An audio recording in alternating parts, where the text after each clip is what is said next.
Hello guys and welcome to the new video. This is our first video in a new year and I wish all of you a really good and successful year. We're gonna play today on Ipoker, 4 tables, pretty early for our standards. It's not even 11 o'clock, so let's have a good session today.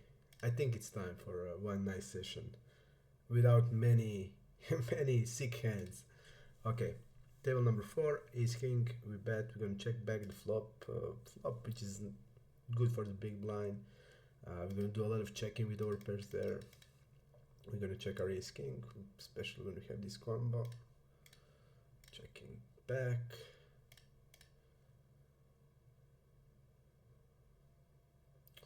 Pretty strange bet. He should be overbetting mostly, so pretty strange. Overbetting or betting small is the way he should be playing. I don't know what he's doing. He looks aggressive on rivers, but we lose the time. Actually, here against him, I think it's a call on the river because a lot of his value range will actually be checking.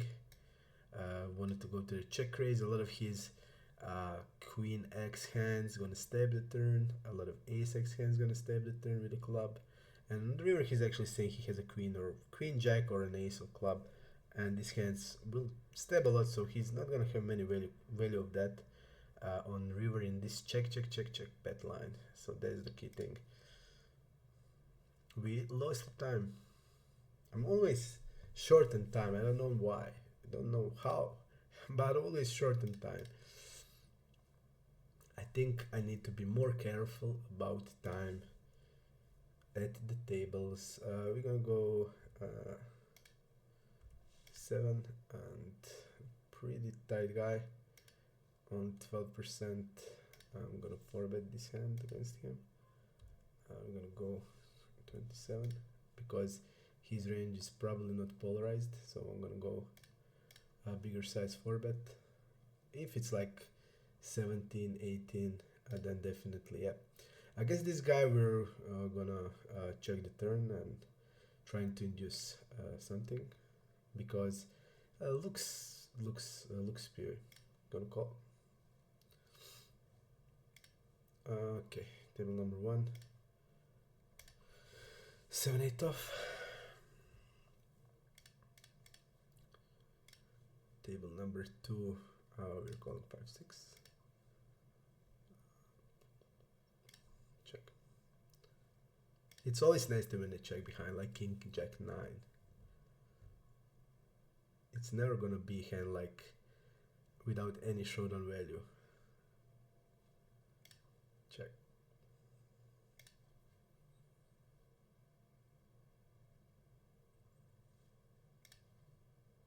Because a lot of these hands they will bluff now. It's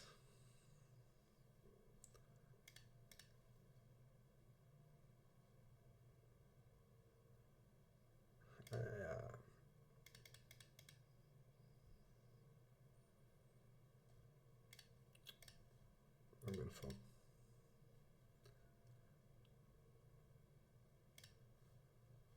These are the spots that they are not bluffing on.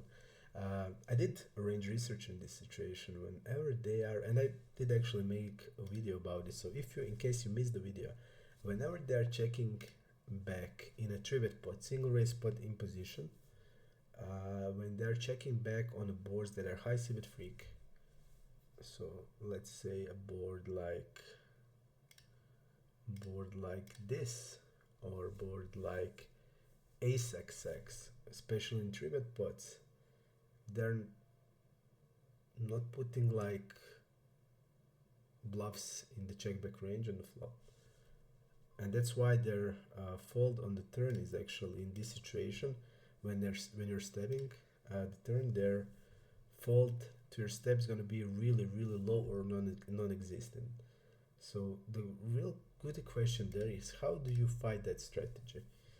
And the key thing should be to do a lot of double checking. You see he had pocket 5s there. You do a lot of double checking and double check raising. So checking the turn and going for a checking the flop, check flop, You check the turn with a lot of value hand, a lot of draws, good blocker hands, and you go to a nasty big check raise, like really big, like 5-6x, and you do a lot of overbet shoves on river. So that's the one, in my opinion, best strategy to combat, because you see, like, your step's not going to be profitable. It's just not going to be profitable because they don't have bluffs at all there. The guy raises. I'm going to actually click it back with this hand. He goes 6, we're going to go 15. Nice hand. We block a lot of 10x hands, and his raising in position, big blind versus small blind, is pretty high. Top pair. He actually had always a hand. Probably should have checked that out before I did this play. Yeah, probably should have checked it out. Because it seems that he's range. We're gonna see first if this guy will play.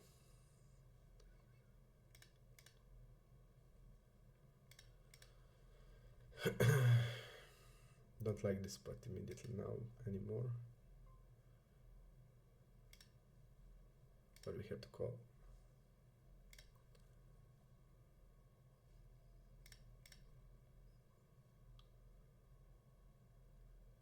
Now we go a bit bigger here.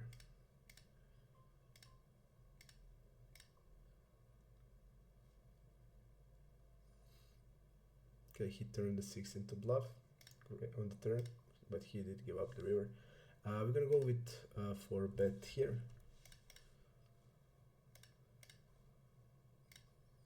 Okay. We're gonna go 10% in table number 2. Board that's crushing our range, really tough for the. We're gonna bet small the turn. He should be actually folding these 9s and 10s even on the flop. People are not doing that against 10%. That's the thing. So your double barrel is going to be more profitable, and you should doing it more often, because players here, we're gonna just play this spot the wrong way, and whenever somebody's playing the wrong way, you always want to try to exploit that fact. But to be able to know that, you need to be aware of their strategy. You need to actually exactly know their strategy, and then to know how much they are deviating from the optimal strategy, and then you have a spot where you can make exploits. He goes with 8-10, gives up. Having the nuts on the river, we're gonna go smaller. We're gonna go like 4.2, smaller size. It's king 6. Okay.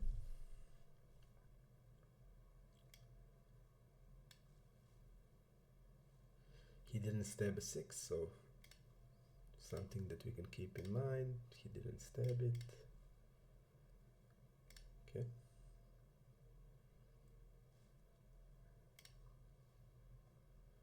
Four, 5 off. We're gonna open. I have one table on the sides, just if the table breaks. But it seems that this table will not. Maybe not. Maybe it will. Maybe it won't. I'm not sure. I'm still not sure. Let's see this big blind versus button caller range. I want to see how wide he calls. Okay, he calls ace deuce, which is in the GT world fold. He calls jack 3, which is also a fold. Okay, but he's not gonna have many off 8x hands. Probably gonna have king 8 off in the range, but queen 8. It's possible. It is possible. Now the question is how he plays this against 1/3. Does he go with the check raise a lot? His check raise is 12%, so we don't know. He can have a lot of 8x in the calling range also. Let's see here. Okay, we don't have any info there. thinking how we want to play this. I mean, by the bet we fold out. I'm gonna go half pot. I'm gonna.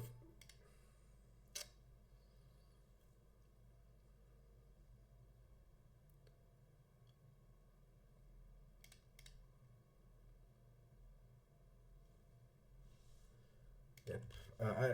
One thing that is really tilting me on Ipoker, when you have like a 3 more seconds, but actually you don't have. It just goes timeout. Really tilting. And in a few big pots happened to me where I was thinking, do I want to raise or jam or slow play, and it bite me. So definitely tilting, really tilting. So you have the timer, it has to be on 0 to, and it knows to happen like you have 3-4 seconds. And for example, I lost my time bank on I don't know what I did. Maybe go to the toilet and come back because I don't sit out when I'm going. You saw that in the videos. And 2x we're gonna defend basically everything. And yeah, when it happens, it's super bad. I'm gonna try to I did get some feedback that the sound was not good in the latest video that we made, so I'm gonna actually turn on a little bit more sound. We're gonna turn it on. We have kings on the table that you don't see, but that table you're gonna see really soon, because this table is gonna break. And we got called for bet by the short stack, so we're gonna put it here. We got called for betted by the short stack, probably a fish. We're gonna jam kings, ace jack and kings, and ace jack wins. Okay.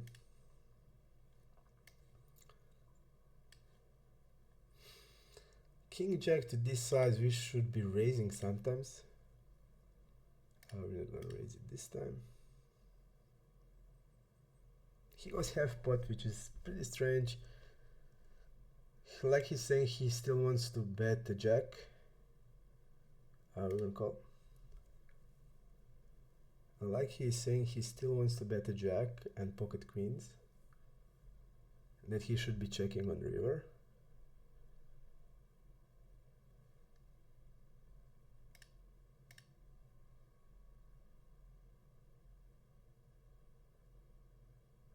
Okay, we're now gonna jam. How thin I would go for red?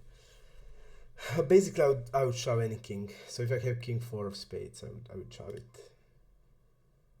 And pretty much ace jack. So this is my thinnest way to bet.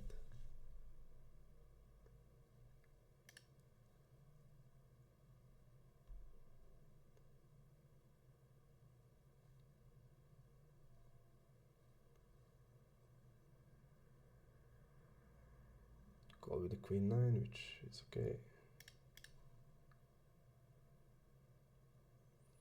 I don't understand his turn size, because if we are jamming, he has to fold with the queen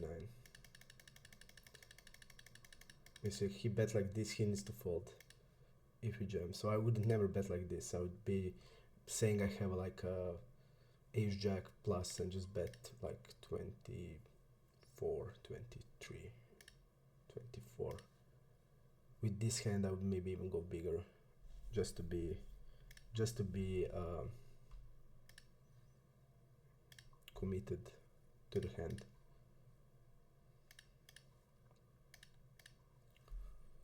Just check against this guy.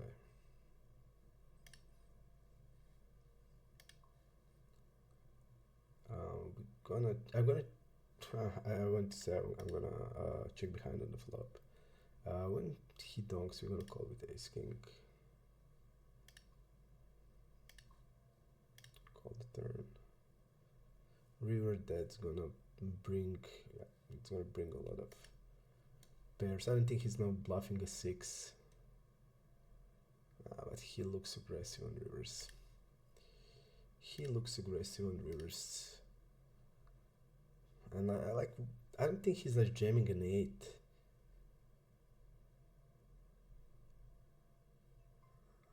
This looks weird. The guys. Actually, I want to call. But maybe it's best not to. It's pretty hard to. I would say his value range. His value range is like what? Like I don't think he's jamming like a Queen 8 of hearts or Queen of spade 8 of clubs.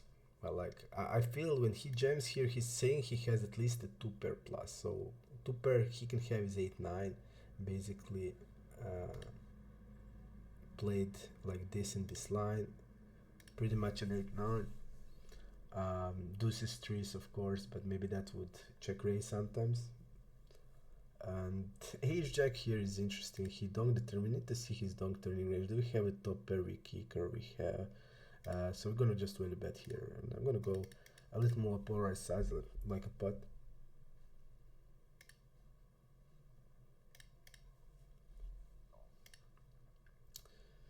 Yeah, pretty. So if he's like it would be disaster if I call and he show like a king 8 or jack 8 or something like that. But generally how they are playing, they're not. This type of player looks passive. 62 I think he's on the river. He's gonna have a 2 pair plus, or he's gonna have a bluff. 2 pair plus, we see that it's really hard to have him 2 pair plus, so he's gonna rarely have 2 pair. So he's gonna mainly have a straight that we are that we don't block or nothing. We are blocking flushes with the king, and that's it. So our call is not great. This 6, he's not gonna bluff now like a 6, 5-6 or 6-7 or any 6 of diamond that he may have. So he's, I would say on river he's saying like he has mostly like deuces, threes, straight or flush.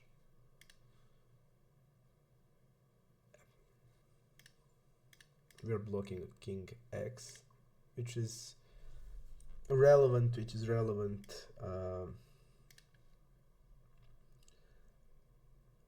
And the thing is, what he's gonna bluff there? That's also a really good question. Do I see? But I guess this guy we're gonna fold with the 7. We're gonna fold there, and we're gonna fold basically all of these tables. Queen jack we open on the button. On the table number 2,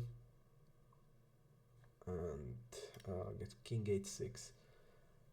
I'm gonna have 2 sizes mainly on that board. I'm gonna go with 1/3 because the guys, we see a red versus c-bet, we see a red that immediately telling us that he's falling to c-bet out of position more than the GT or more than the average of the regs on Poker Stars. So he's overfolding, but his range on the turn seems getting stronger because now he's calling it, and you see he's gonna also slow play on the flop. He's gonna have hands like trips. With a queen jack, I'm gonna actually check back.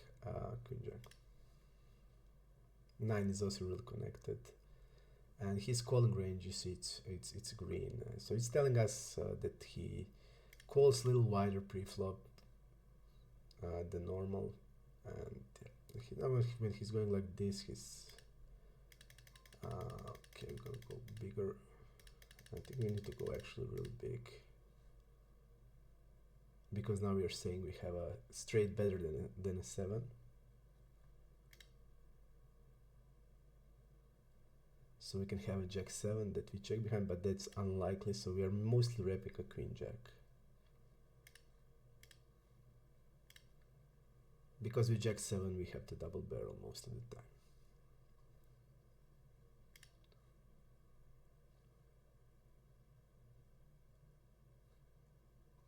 Okay.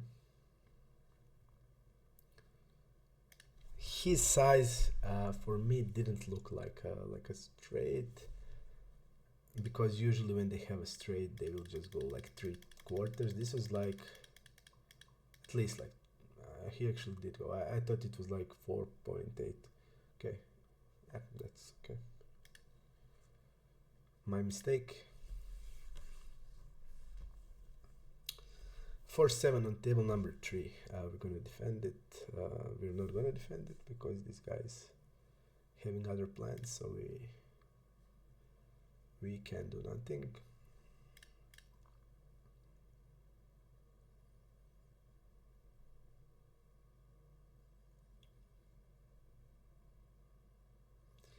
Table number 1, we have 9s against this guy that I'm not familiar with, Mario 886, and we didn't play with him.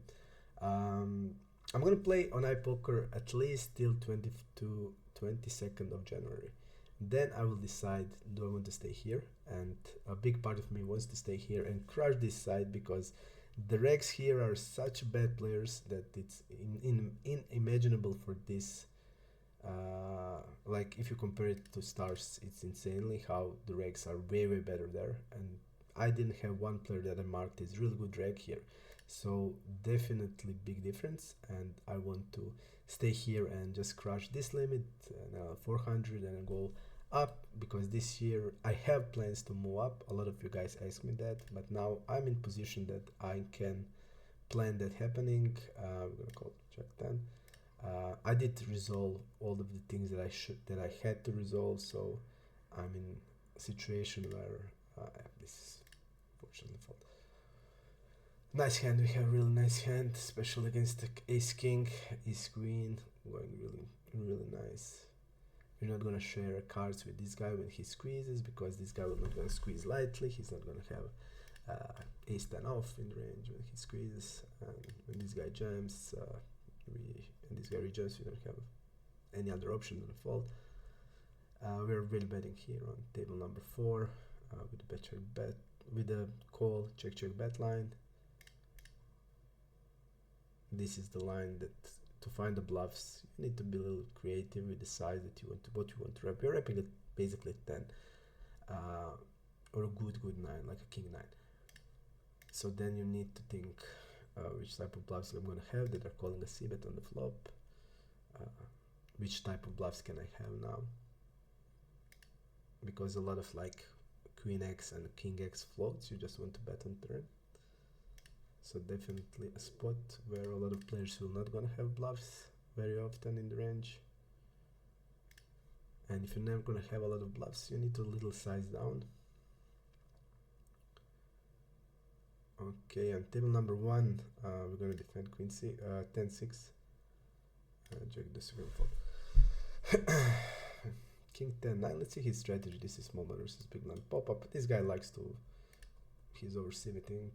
Let's see what type of range he bet. Yeah, he's betting a lot of queen 8 on the jack 3, ace 4 on the queen 10-5, ace 3 on the king queen 9. He's over c-betting for sure. Now we can see that. 3-betting on table number 4, calling table number 2, and he's over betting here with 10-6. We're still calling. And we need to find a new table. Suddenly this table on table number 3 had been broken. Okay, I have immediately new table.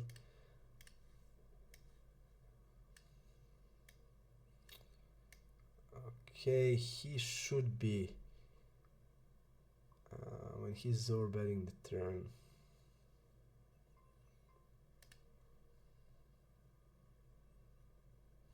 He didn't overbet at all. Yeah, this is weird. This is really weird. I'll check back here. This is really weird, because I don't think he's overbetting a king queen or king jack there. So it's really weird. I'm gonna actually check back 10-6. He overbet with king 5. That doesn't have any sense. He never overbet blind versus blind. You see, he never overbetted, and now he did. So okay, we're gonna go bigger on turn. So I just assume he's gonna be polarized on turn, like he should be, and he shouldn't be doing it with a king 5 ever. Now when we see this, it's completely different story, but in this situation he never did it, So I don't understand why is this. King 5 is pretty often a check or a really small bet, so I don't know what he was doing. On the river, we're gonna go slight over bet on the river, or we're gonna have like one size around pot. Actually, let's go around pot. Now we can really bet sets, we can really bet straights and flushes and have it all in one size, so it feels to me a lot better. And we were set over set, okay. I'm still waiting. I played on Ipoker almost a little over 80k hands, so over a month and a half, and I only got one time set over set, and it was in a 3-bet pot, and I did run over 15 times set over set. It was like this is pretty okay because we didn't lose much, but I'm still waiting for my first, and you know how they say you always remember your first, so yep, I'm looking for my first in single race pot. My first setup there, set over set, because it's disgusting, you know, when you run on it. But you feel good when you didn't lose a stack. You didn't lose a stack. It's way good. We're gonna bet the river for sure now with the king 6. He's folding to this line, check fold a lot, and we're gonna have a lot of like 10x hands that we're gonna now really bet. We're gonna really bet it with this size. A lot of our bluffs are betting the flop, so yeah, definitely set over set. To me, actually, set over set is not that terrible. Worst thing for me, it's not like king on aces. King on aces, king on aces. What are you gonna do? You have kings, he has aces. You have aces, he's got kings. You're gonna get it in. If you're not super deep, or if it's not spot like small blind versus UTG, where you're gonna call a bunch of kings. But pre-flop, like button versus cutoff, kings on aces, you're gonna go in. That's it. Sometimes you're gonna slow play with aces, but with kings you're gonna do more of the jamming. And if you run on it, okay. But when I run ace king suited, button versus cutoff, or button versus small blind, and you run into the aces there, you want to like break something. Don't break your hand, but don't break your monitor, but like something you want to break. Don't break your mouse, but like have something that is cheap around you, and just break it, because it deserves to be break. But everything else, like I can take everything else, even set on set, even aces on kings, but ace king suited, like ace king was suited on aces, it's just disgusting. Just disgusting. Even when I get it and my opponent's has like ace king suited, I feel like bad. I mean, I'm not happy, because it's disgusting spot to be. Okay, we called the guy. He seems tight. He checked the flop. We're gonna bet the flop here with ace king. We're gonna use smaller side. Like, we're gonna bet like tens. So we're not gonna bet tens. We're not gonna bet many of 8 7s. And when we're just bluffing, so we're gonna go half pot with our ace king. Okay. You see, like our ranges are here. We're gonna call.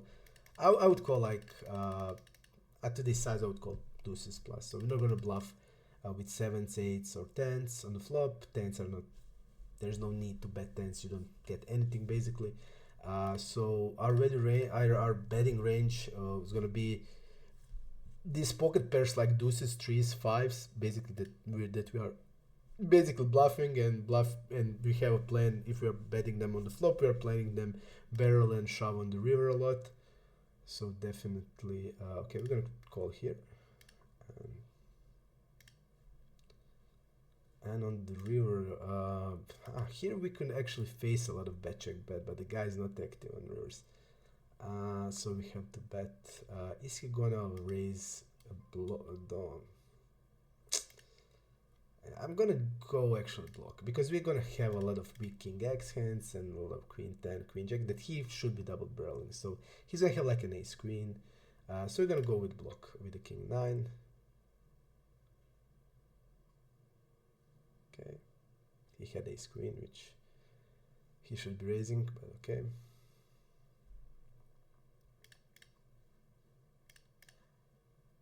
Seems I don't think he's really good now.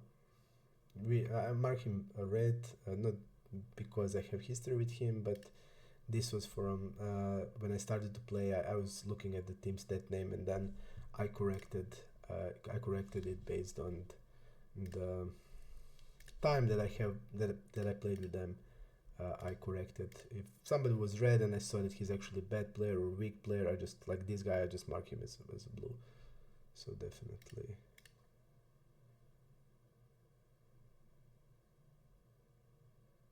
Okay, I'll fold this. I'm gonna go. I'm gonna go like 8.8.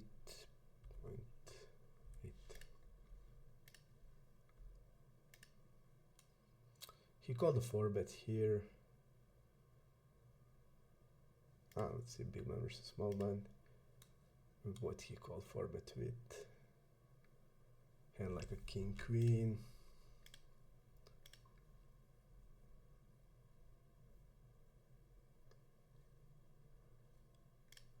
He's gonna have pocket 8s, 9s. I don't think he would jam. I'm gonna bet turn, small size. I don't think he would jam 10s.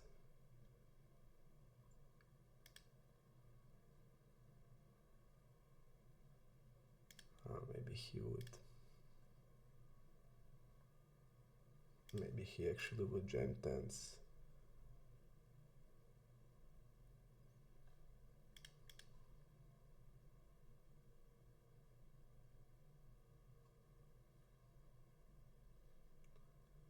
So a lot of like king 10, king jack, king queen. Now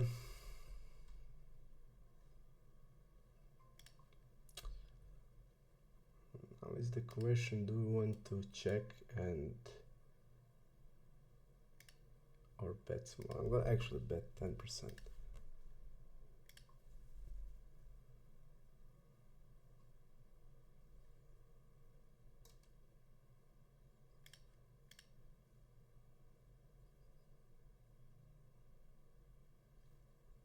On river.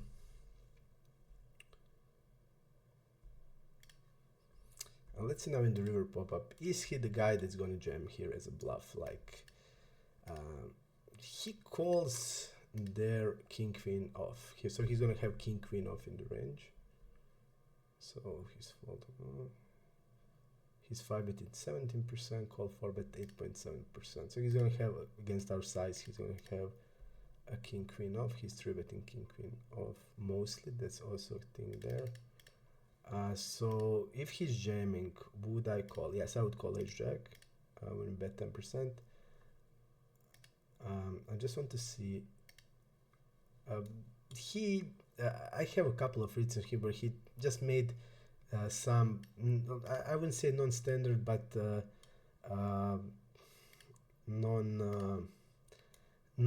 doesn't have any sense in that way to be played hands. So he played like that. So against him, he like this random factor is gonna be, it's gonna be there. It's gonna be huge, and that's the one reason why I would definitely call a shove. But actually, if we see that he did play a jack 10 in that way, so he jammed with the jack 10, which actually I think I don't mind in this spot. You see, so it was jack 10 big blind. He called big blind versus small blind, call of queen 3-7, call on the 9 and on the 6 against the big size here actually. And I fought the nuts there.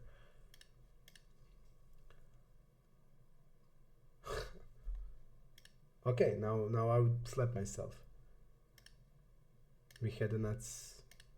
We had the nuts. He bet we have easy jam, and I folded on the river. Yeah. But the thing is, yeah, with him, I would definitely call river, and you see that he actually did bluff in this when was playing for a stack. So a significant move. When he actually didn't bluff in this situation when the pot is small, he didn't bluff. So definitely something to keep in mind. So he would be he would bluff there. There's a thing. He has potential to do it, and he also has this factor of I'm going bigger size always here, so I'll go. So he has that random factor also there, completely random factor, where he could just turn like an ace into bluff. So yeah, can like, if he's gonna feel like it, I saw such a many random hands that he has like a clear call on the river, he's just shoving it. In this actual example, he did play it okay in my opinion with the Jack 10. I think it's okay because a lot of guys will overfold in that situation significantly, so I don't mind the play that he did there, but I'm just speaking generally, a lot of random factor with him is possible. So pocket fives, unknown guys, I'm just gonna fold because I don't know the guy at all. And I feel we had to go bigger on the flop on the way is Jack 7, and I'm gonna go bigger. I'm gonna go 70%. Because we're gonna do a lot of checking with king, queens, kings here, like ace 10 hands. We're gonna do a lot of checking. We're gonna the thing is, he called the 3-bet in middle position basically, so he's not gonna have many flushes.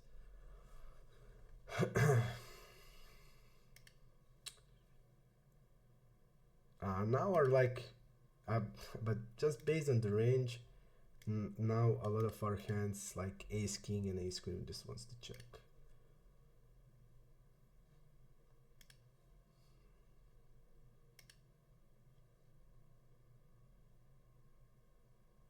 Against this guy we have to jump turn.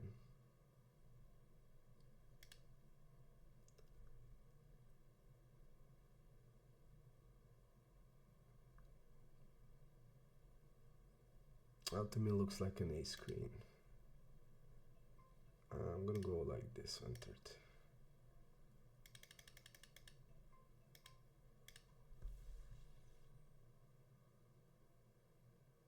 Yeah, he has ace queen.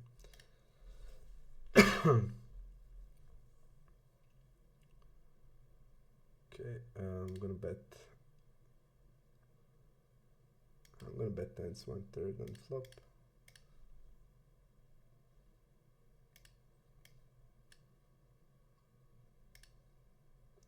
This guy doesn't have 4s and 6s for sure. So what he's calling there? He's opening 13%, like 21, 17 on cutoff, so really tight guy. So I bet like his calling range is gonna be like 8s through jacks. So he's gonna float like only ace queen here with the backdoor draws. So that's his floating range probably.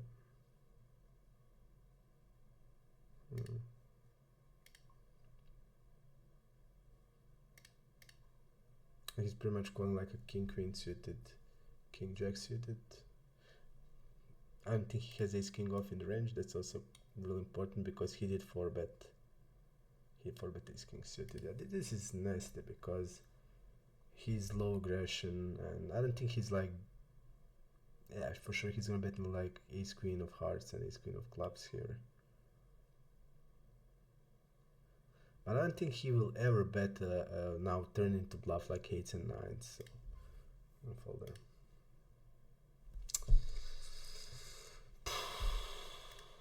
Yeah.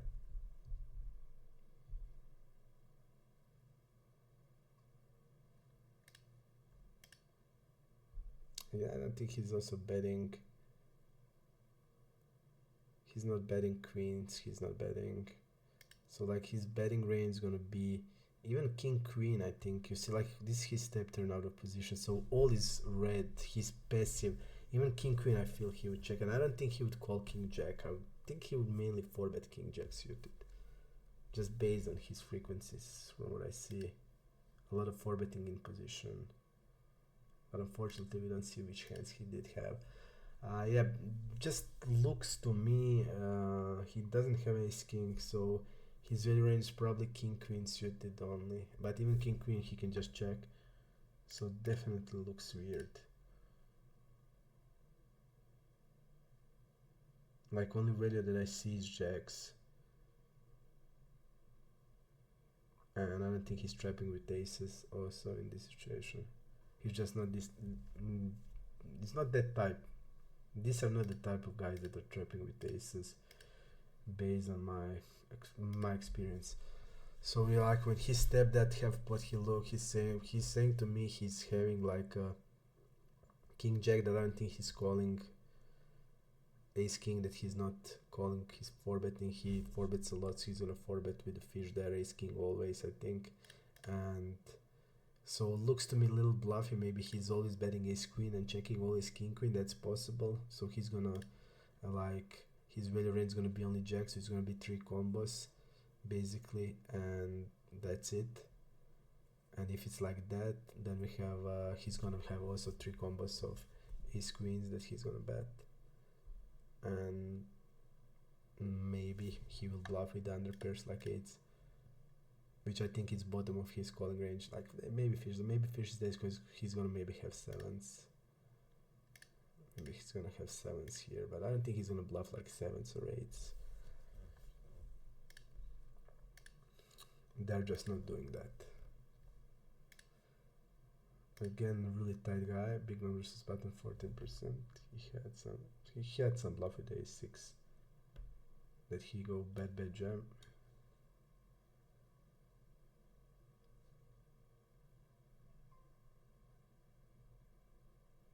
So big blind versus button, he did only bet a flop, and this is really good turn for our range because we're gonna have 8-10 suited, 9-10 suited, king 10 suited, ace 10 suited, and his range is a lot narrower.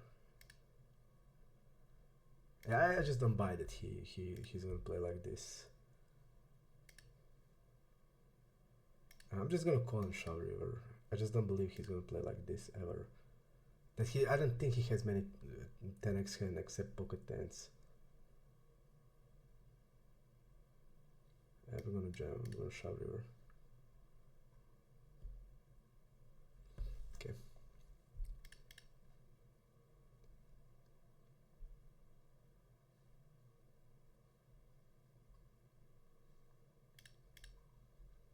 And I don't understand, like, you're double barreling with that size and you check on the river with tens. Like he knows I'm gonna float him and he's gonna. But the thing is, he double barrels on a queen, where he has so like he's such a neat guy with his three bets. And I'm calling like that size with king 10 off basically. And yeah, we're gonna have just so many of it. I mean, I could have raised the turn, but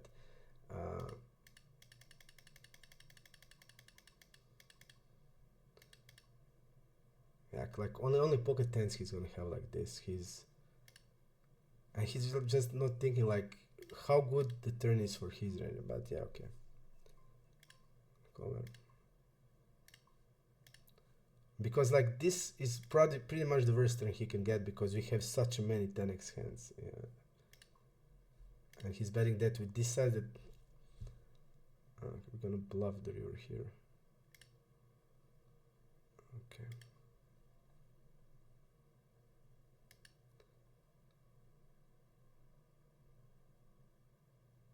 This guy is checking with a 5. What is going on? Okay, let's see here. Check, bet. I'm gonna call pocket eights in this line. Okay, ace 5. Yeah, I just have to do it because just based on the range, this is the worst card for him and he's betting. But I should have raised there actually. I'm gonna go like 25. I would still jam the river for sure. But here when we would raise, he would fold like an ace king here that he would bluff like, and I just feel this size is. If you were still gonna bet at 10 that you gonna infrequently have, you need to up the size, in my opinion. But okay, it fall through. Gonna go big against him.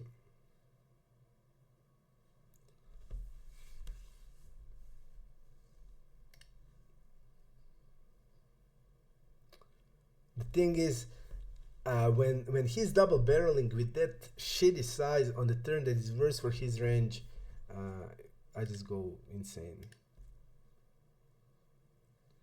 But the thing is that maybe I should have folded the flop against him on fives. That's the thing. He did use over. Yeah, I think I just misplayed the hand. Generally, when you think how his range looks like, we see that he has some like. I guess that he is actually polarized. He actually is. But I don't see ace queen. No, I don't see like ace jack off in a calling range. Yeah, maybe I'm not sure. Now when I look at it, I'm not sure. I don't see in a call range big blind versus button. I don't see ace jack off at all, and I don't see king queen off. I don't see king jack off. I don't see any of these hands. There's a thing. So to me, it looks like now we saw that he did do it with the ace six off. So he's gonna probably have some of these random hands. So here, let's see this check bet. Let's check again.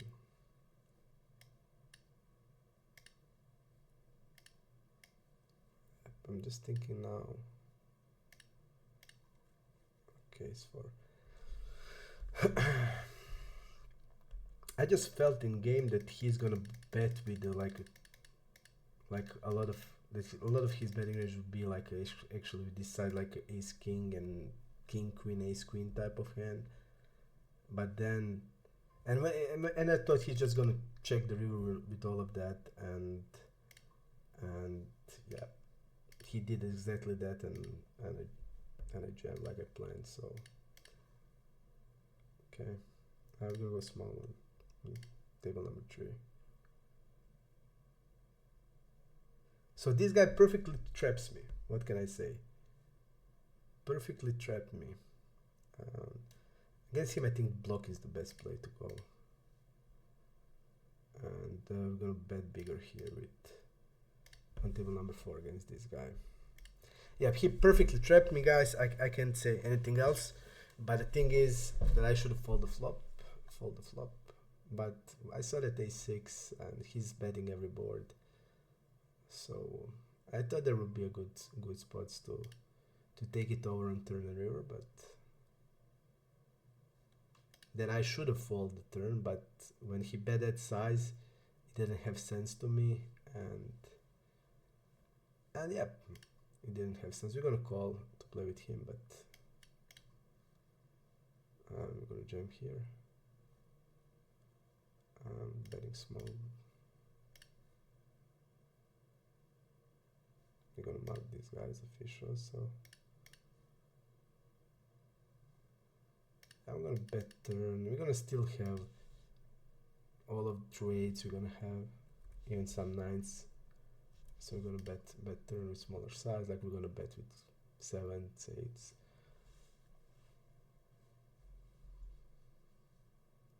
When he doesn't check raise on this board, he's not gonna have many. They just like to immediately check raise with kings or aces. That shouldn't be happening, but they are doing it. Nines, tens, which are okay, jacks.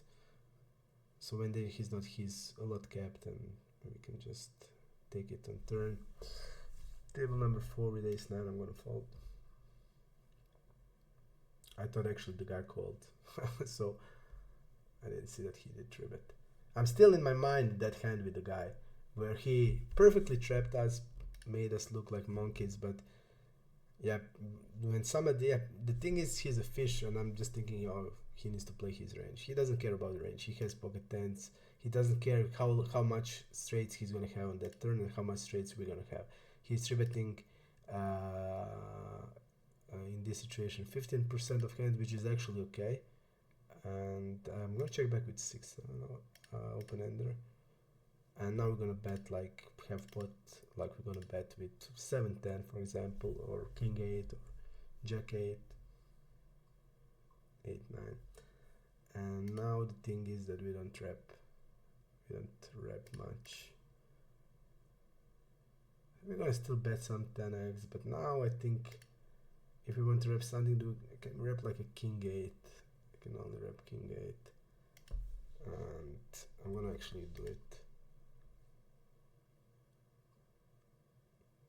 But he has king 8, okay. I think if we are betting there, we need to 3x, because only hands that has sense are betting based on our ranges king 8 and pocket deuces. So this is only that have sense. And he's gonna have ace king in this line. He should be betting on the flop with ace king for value, but maybe he's not, we don't know. And okay, so he can get to the river with the king queen for sure. He can get to the river with ace king, and he's gonna rarely have like this hand, because this hand is, if he's not betting the flop, it's delay c betting the turn most of the time. And our betting range has to be a lot of good tens gonna bet the flop, so we're not gonna have a hand like a queen 10 a lot that we can bet on the river. So our range is more polar. When we bet turn and bet river, here we can just start from king 8 basically. And if it's like king 8 our only value bet in this line, we need to go big. And if we are going big, I'm gonna bet against him here. Hand that is not, but look at his fold over folding, which is gonna double barrel, triple barrel, and that's it. This is fold out of position, so he's folding everything. Yeah, just if our value here is king 8 and pocket deuces, we need to have bluffs, and 6-7 is the bottom of our range that we're gonna have, and we're gonna have it rarely, because a lot of 6-7 is gonna just stab the flop. So 3x on the river, I think maybe 275, but I'm gonna go 3x. But he did have the hand that we are wrapping, so nothing we can do. I'm gonna go 12.5. And 6s, we're gonna go 3.5. King 4, we're gonna fold. King 4, we're gonna open. Yep, it's actually a really interesting spot. Really interesting spot, but limp raise, okay? Calling with 6s. Limp 3 bet. Checking behind 6s, betting is okay, checking behind is okay. His limp 3 bet range is gonna have a lot of hands like ace jack off, king queen off. For value like 9s plus, bluffs, gonna have also some suited connectors. After double check, I'm gonna go half. I'm not gonna go 1/3. So we're gonna go half, and the river we're gonna value bet.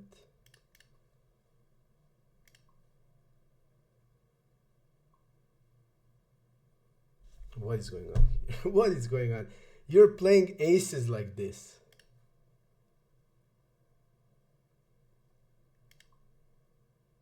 Like, what is going on? I mean, we have clear value bet with 6s. Maybe the turn 1/3 is better,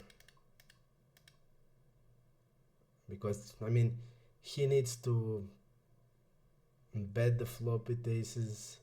Sometimes he needs to, when he's checking the aces, he needs to delay c-bet a lot.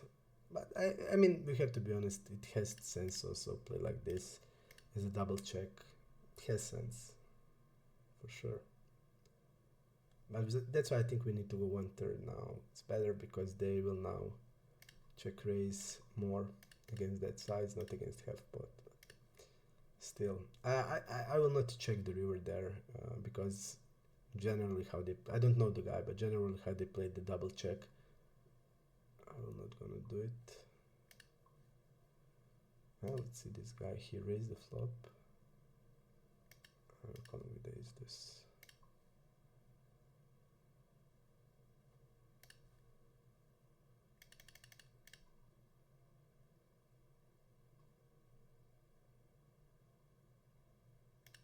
Betting small.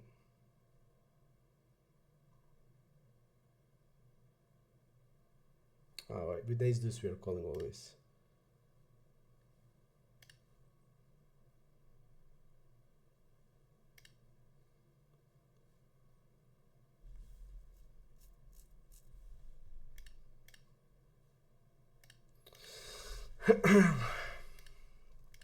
Really insane. Double check. He had with clubs. He didn't raise the river. He didn't raise the river here.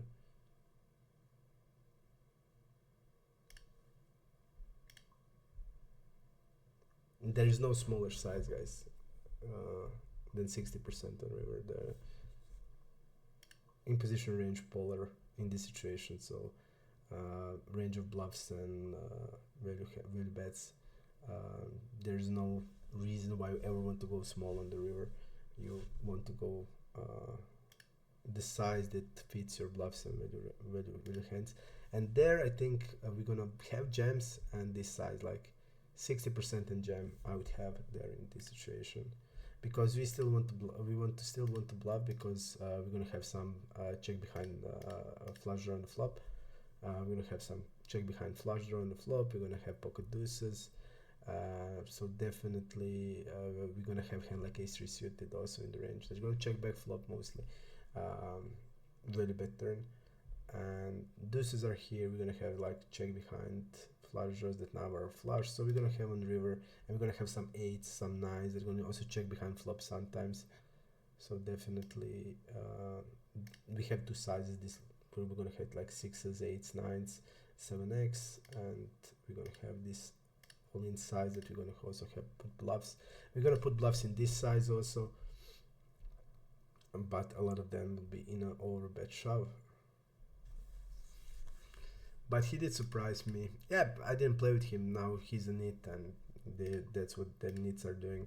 He probably wants me to bluff, and I'm really betting, which is insane. He probably never calls ace king there, or ace queen, or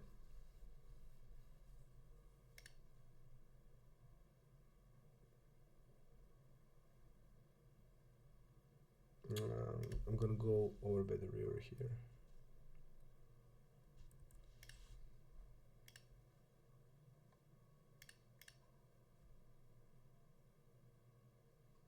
B150 is maybe a little better.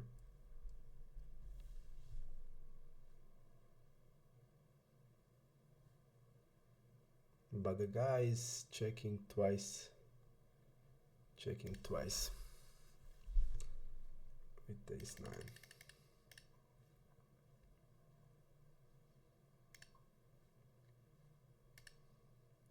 Ace 10 7, okay.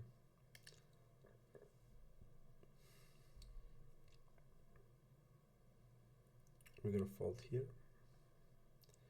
We're gonna bet small. We're gonna bet 4.2, 20%. We're just gonna fold on table number 3. This side is strange, but when the fish is in, I think he can bet with this.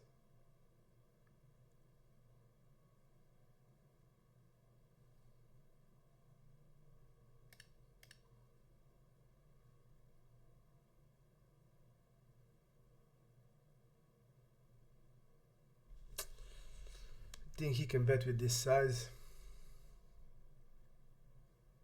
but I would never use it. But if he's saying like he's betting, the strange thing is that he did call middle position, so his ace that are calling, I don't know the range, but from what I see, like they're calling fishes in, they can call wider. In general, this size is really bad, because on middle position versus early position in a fish, there you won't have enough bluffs compared to your value to use this size. You need to go a lot less than this. Croc is just potting when he has the hand, and he's checking when he doesn't have a hand. So that's the strategy, guys. That's the complete strategy that he's playing currently. So what we need to do, we need to attack his checking ranges, we need to overfold to his steps, and we need to see bet more as a bluff. That's it. And we need to see bet more as a value also, because his steps not gonna have enough bluffs, and yeah, all the logical things. He's potting ace queen 6, okay. I'm still mad on Epps. He did everything else is okay to me, but like that hand, I have to say I did made a punt for a reason, but still punt.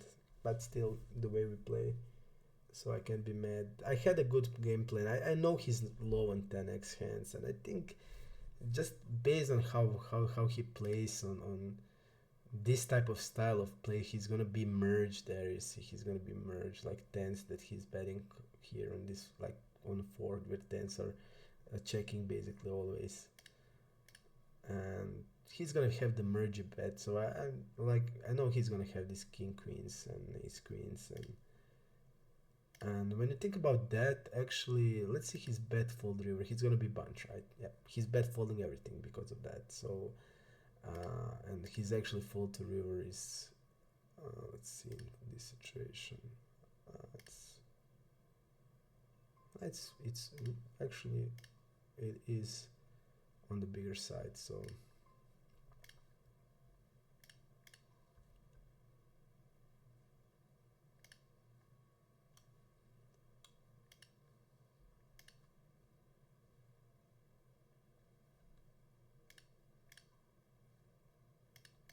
let's see after the check. He's gonna after the check. We're just gonna bet normal size here actually. We're just gonna bet normal.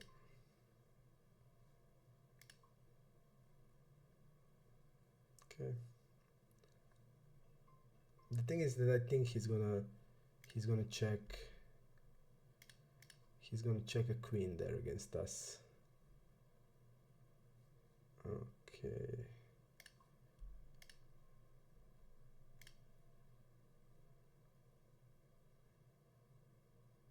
I'm gonna go delay c-bet. I look at the HUD and he's actually mostly falling to from 40 to 70, especially after check turn out of position. But there I think against him, I mean, I would bet any queen, of course, and strongest stance that I have, but I think with the 7-9 we actually want to jam. Now when I think, yeah, with the 7-9 we have to jam there. Now let's see how he defends against these orbits. Yeah, he's over. Yeah, I misplayed there. Just to jam with that hand. I did see that he tries this size a lot, but I think jam. I made a mistake. Jam there would be super nice. 3x spot, wrapping a 4 or jack 9.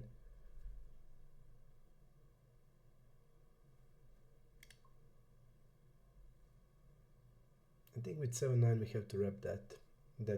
We particularly have to wrap the like a jack 9.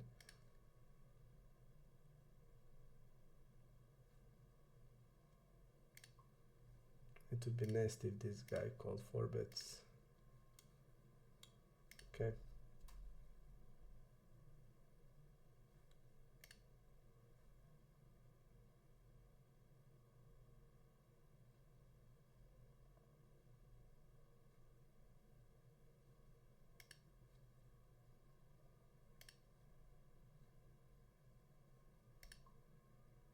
I'm gonna check.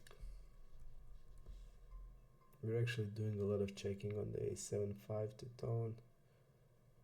3 bet here, and now I'm gonna bet against double check range, and I'm thinking about the size of it. I think half pot has a lot of sense.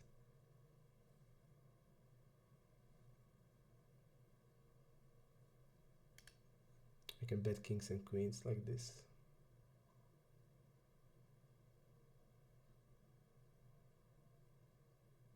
This is also insane hand.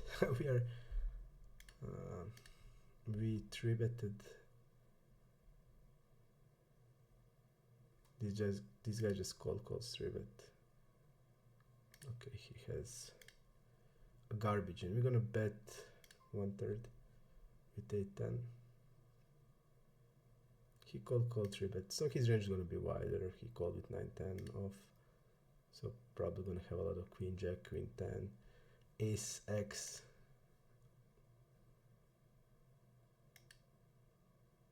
Okay, this guy will force to flop multi-way. We're just gonna give up. On the turn he will not fold. He will not fold like a king, jack, king, queen, or ace-x. A lot of hands like a flush draws, he's gonna check raise.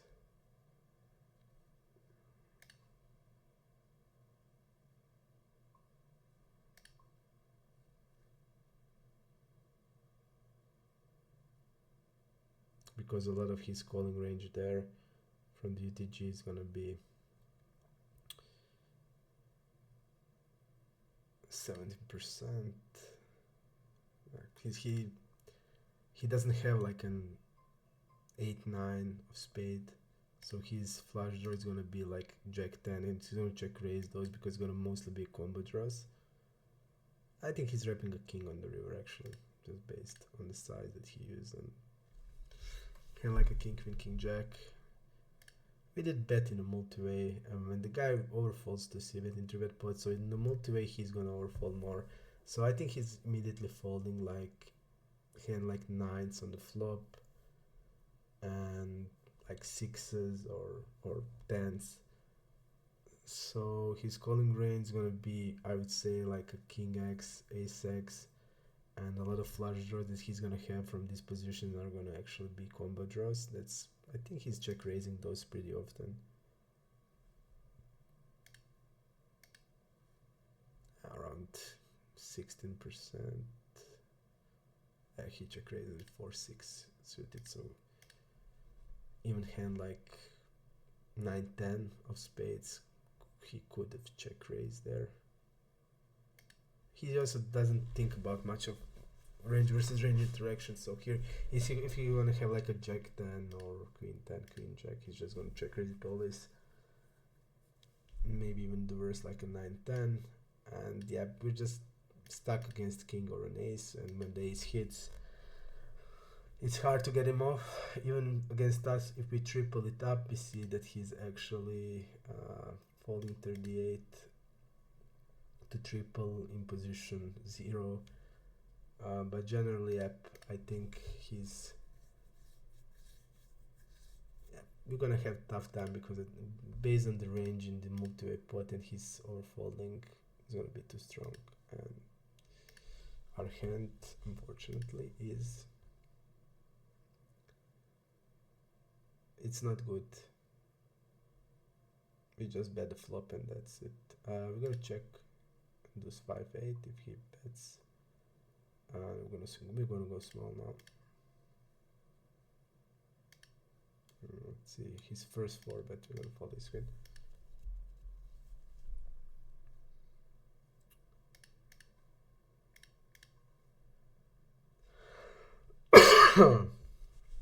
I didn't play with this guy. Looks some passive reg. Didn't play against him. Probably fish. No, I'm still not 100% sure, but yeah, pretty high chance he is. And I'm gonna go small bet with our hand. Ace 9 is gonna be fold against this guy when he squeezes against UTG. Even we don't know who this guy is, but we didn't play with him, but playing for now 70-0, so probably is not a fish. Yeah, I'm not sure what this guy is. He did show up a few times, but shortly. Not sure what he is. And this guy gonna mark as a fish now.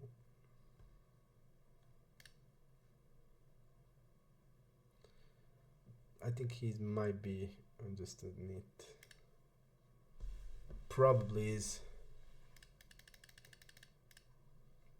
Let's see what we have about this guy. We have few reads.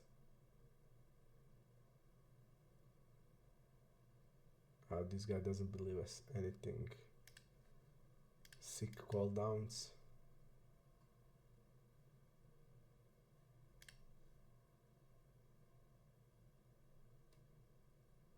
We're gonna go small.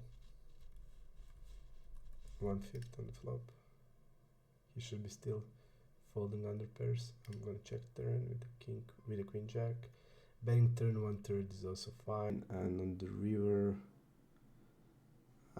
we can go both ways. We can go small or check. We can go block or check. Let's see if he's gonna be. He actually does like to bet rivers, so we're gonna check call the river.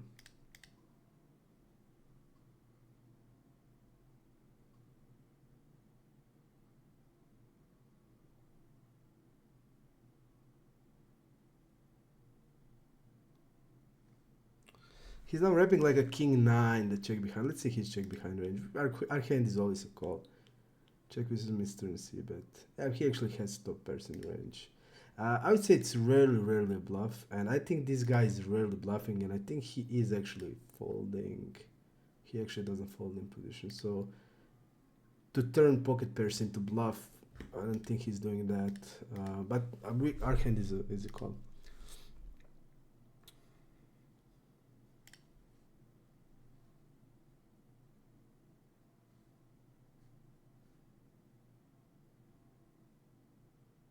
The thing is that he bets versus river miss C bet 3 out of 3 times. So I think it's better to check the hand and protect our check range with a hand that is always a call, then go into this block spot where we would get called by this hand, of course, but yeah, I just think I'm gonna do it like this. The thing is here is crucial. He folded in position against the C bet 5% of time, so he's calling everything. But he actually always had it. He always had a calling hand. So, like minimally middle pair or open-ender draw. So pretty sick. So pretty sick run that he always had it. But okay. Just based on the stats, I think our play is better as a check on the river. Because it seems that this guy will not gonna fold the pairs on c-bet. That's the key thing. I'm gonna go actually bigger size than a queen 5/4 against Mario. Marior, I apologize, Marior. I'm gonna go small with this. I think this guy's we're three-way. I didn't see. Mr. Sector was hidden. This guy had king 5, so he plays so straightforward. When he has something, he bets. When he checked, he's basically always folding. Now he called because he had a gut shot, but he's this versus delay, so really weak range. So I can really bet against him ace deuce, but I didn't see Mr. Sector that was hidden with the middle pair and a gut shot, and just checked again. So yeah, definitely mistake. Okay, and we're gonna raise here, and we're gonna go pot with 5-9. This is his check fold, only 29%. So we're gonna be more polarized. Newton is nit, so we're gonna mark him as nit. 11-3 aggression 17.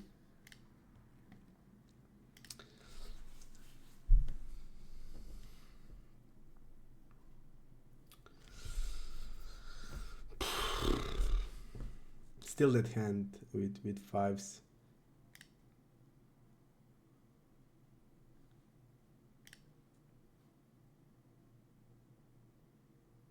The thing is that you can immediately punish somebody when his strategy is bad, and anytime I see that somebody is playing wrong strategy, I immediately want to punish immediately. So whenever I see the guy c-betting on the flop that he shouldn't be c-betting, I'm just raising. I'm never calling anything. I had a quads on the flop. It was like 4-4, 6-2 tone, and the guy c-bets out of position. 2/3 I go raise 5x in position, just because we're gonna call because of him. Because when I know somebody is doing something completely wrong, I just go berserk. But the solver is doing the same thing. So just put the solver and put the flop 5, 6, 7. out of position, for example, and put the c-bet range that somebody's c-betting, like 60, put the 60% c-bet in a spot where is a check range, and the solver is going to raise 60% position. So the solver also goes crazy, and I don't know why, but I have the immediately urge to punish them, and like, yeah, I should have waited, and because the guy is still tight, and I'm gonna raise immediately here. Actually, I'm gonna go for X.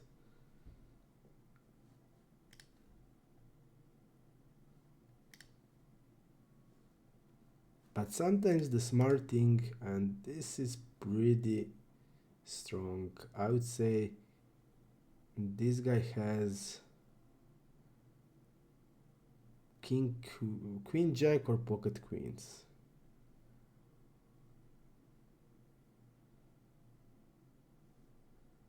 And I'm just gonna jam river.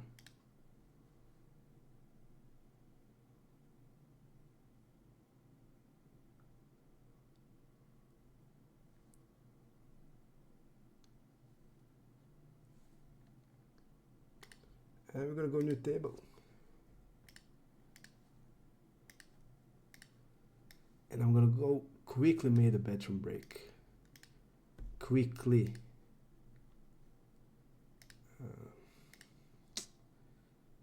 Quickly. I'm gonna fold here 4-5 just so I can go quickly break. Up.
Okay. You see, we had 3 seconds left, guys, and it folded my hand. Did you see that? I had 3 seconds left, and it folded the hand. Now, just because of this, I wouldn't ever play here on this side. You have 3 seconds left, and he folds pocket jacks to me.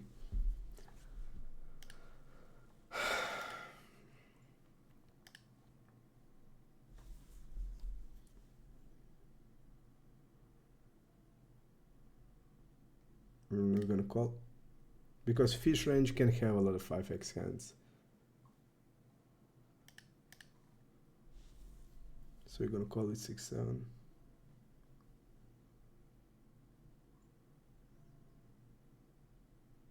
And I'm gonna raise now. I don't think he's betting now with a 5 like this. And I'm gonna shove the river here. I think he's gonna have a lot of 8x and a flush draw, so I'm gonna shove with 6-7. And I'm shoving any queen. I'm gonna have like queen X, ace queen, and queen 9, queen 10, queen jack of clubs.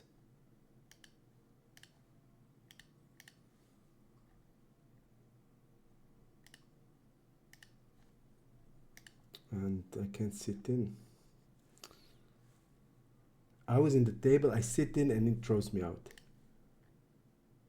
A lot of bucks on Ipoker, a lot of bucks like that, and this like timing thing.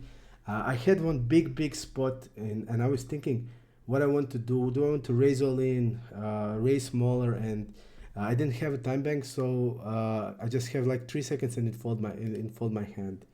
I had a set, so to me this is really tilting. You saw today now. You saw that I had a 3 seconds, I came to the chair, it was 8, and I folded there or whatever I did, and I came back and it was a little over 3 seconds, and it folded my hand. So how can you do it? If it's 3 seconds, you have to be 3 seconds. How can you fold the hand if it's 3 seconds left? Insane. Like, this is, for me, immediately I would just go over. From one, I want to really crush these guys. On the other hand, I really hate the site and I hate the software because there's a lot of bugs. There's a lot of bugs. For example, I sit in the table and suddenly it shows just that I'm not at the table. Like now, I sit in at the table and it shows you're just not in the table. Just some pretty weird. That never ever happened to me on stars, ever. But that's the problem, because the scripts are still here. Today, now it's easy for me because I just go into the add table and add it. We're gonna go to thirds on here. I go into the add table and I just add tables without any problems. So I can immediately find tables that are available, but the scripts are still there because the scripters get the best tables. I just used whatever table is free, but the scripter is gonna get the best table always. They will check the river.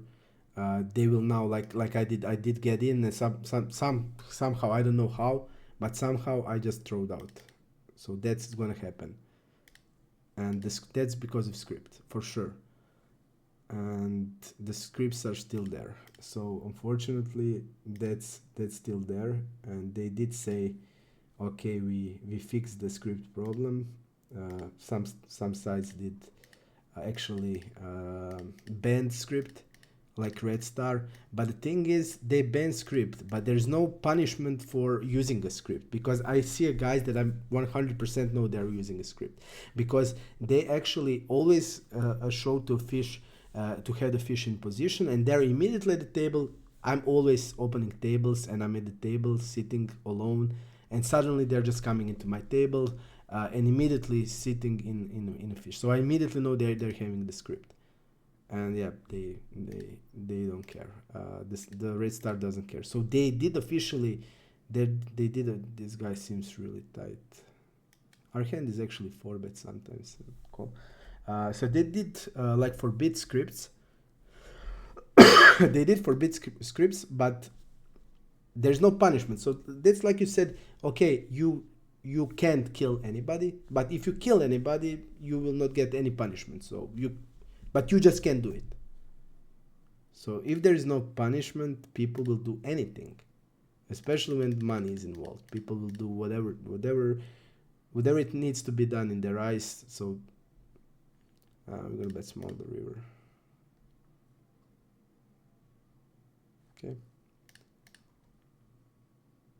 We're just trying to fold out like pocket deuces or hand like better like jack 8 of spades, something like that. So he goes 11, we're gonna go 22.5. He's falling to 4-bet 74%, so we're just gonna 4-bet small. So definitely there is still script problem. Still is a script problem on Ipoker. So definitely that's the case. And they are not still resolving it. Even if they are saying like, because I know for sure a few guys that are always in a position against the fish, and they are only showing up at my table when there is a fish at the table. Only then. You see, like I'm sitting there and some guys comes to play heads up, he's a reg, and they're never sitting in that table. But when the fish is there, they're immediately sitting in the table. So I know they're using a script. And yeah, it's unfair advantage, but the good news is I didn't know. One guy actually told me on my Discord, you can just go at table and you will, like, you can get into the tables in literally, my session starts in like 45 seconds, I'm in all tables. I play only 4, so it's much easier for me. So really nice feature. I didn't know about it, so this way I say thank you to that person. He will know who I'm addressing it, but really nice feature, because now I can just easily come into the tables and yeah, I I can play, but definitely still there are, and that's the start. For me, the stars are best for that. And now when we have a strong rumor that has now shown that it's true that the new railback system is coming on the 22nd of January this month. The new railback system is coming. It's gonna be a little less good than Supernova was, so it's not gonna be 70%, but it's gonna be around 60 to 65% of rakeback mixed together, and everybody will get the same. No matter what limits they play, gonna have the same amount. No matter they are winning players, they're losing players, everybody will get the same, which is for me the most important, because a lot of players that are winning on stars, they just don't get anything, just get the chest, and that's it. And that's unfair. And yeah, I think now when they will make that, I think they will just be number one again, especially when this shit happens to GG, where people saw cards. I have also like really strange things on Ipoker, where a guy that we played all over a month, we played every day, and suddenly we're 200 deep, and the guy 3-bets, and I didn't see the guy cold calls in a big blind, a 3-bet. I didn't see it. I was in the other hand. I didn't see it because of the position. I was having 5 tables actually, and I was trying to leave one, and I didn't see the table was here, and I didn't see his cards.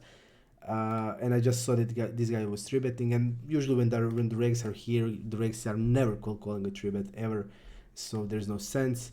And he actually called 3-bet. I didn't see it, and the board was like deuce 5-7. The board was like 5-7x, and the guy, this guy that was 3-betting me small blind versus cutoff, I called with queens. I wanted to just call him. He was 3-betting like 10%, and queens are 50-50 for me, and that combo with my method of randomization was actually called, so I only called with queens, and the board was 5-7x, and basically the board we're gonna go broke on. There was no 10 jack, queen, nothing, so this guy that 3-bets from small blind, he bet big on the flop immediately, and he should be checking a lot of kings and aces, especially that is board that he needs to check actually a lot. So a lot of aces and kings are checking, especially now when I saw that we are multi-way. I immediately thought he's gonna play the correct strategy, but he actually didn't. He bet big immediately on the flop, and this guy was raising like 6x immediately. So I just go in all in with queens, because I didn't see, like, I go in and I see, okay, the guy called 3-bet for the first time ever, and the board is like that he can't have anything. He's not gonna call pocket fives. He's not gonna call pocket sevens. There's no sense. I mean, I'm just jamming. It was two-tone. I jammed the queens, and the guy called with 5-7 suited, 200 something blinds deep. And I show that hand on my Discord. You can see it there. And that happened to me like a few times, like super sick call downs, deep, against me, where we didn't have any dynamics going on with a hand that completely doesn't have sense. I never had that experience on stars ever, but it happened here a few times. Not happened too much, only a few times, but still like feeling what is going on in the hand. That hand doesn't have completely any sense. But yep, for me, I think that's just showing that the stars are way best. And after the rakeback system is, we're gonna jam here. After the new rakeback system is there, I think there is no any incentive if they put what they did promise. I don't think there's any incentive again to play on any other side than on stars. Even here, the field is like a lot easier. I would compare this, that is, here I play NL for 200 and 400, and I would say that these limits here are a lot easier than stars 100, than 100 on stars. If you compare it to like Zoom 100, like a lot easier. And on NL 200 on stars, you have these guys that are playing also 500, and this like really good drakes like Anarchy, Random Bluffer, Mid Tilt, Alex Suka, Tudor, Glorian. Let me think. There's still a few of them that are really good. They would, like, compared to this, I don't have one really good reg marked here. So definitely for sure a big difference. So that's the reason why I want to stay here, just because of that. But that software issue, is scripting issue, is really tilting me, insanely tilting. We're calling turn to call the river, hoping he would bluff. He had queen 8, so he did bluff with the delay c-bet, and I want to protect my ace-x hands a little bit. Okay. Now when I get that off my chest, we can get back into the range versus range interaction and play a little. You see at table and you are immediately at the table. That's insanely good for me. I like it.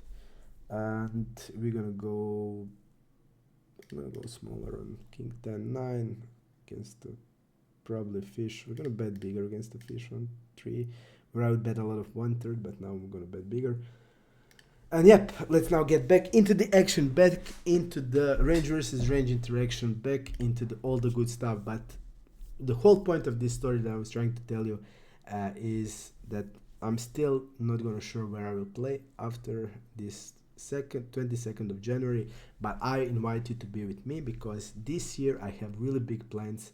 I'm planning the new update of my HUD, so it's gonna be a big update. We're gonna do a lot of cool things, new cool things, and I plan to do. I'm really into playing. Last three weeks, I was really doing a lot of work. It was holidays and everything, but I did a lot of work.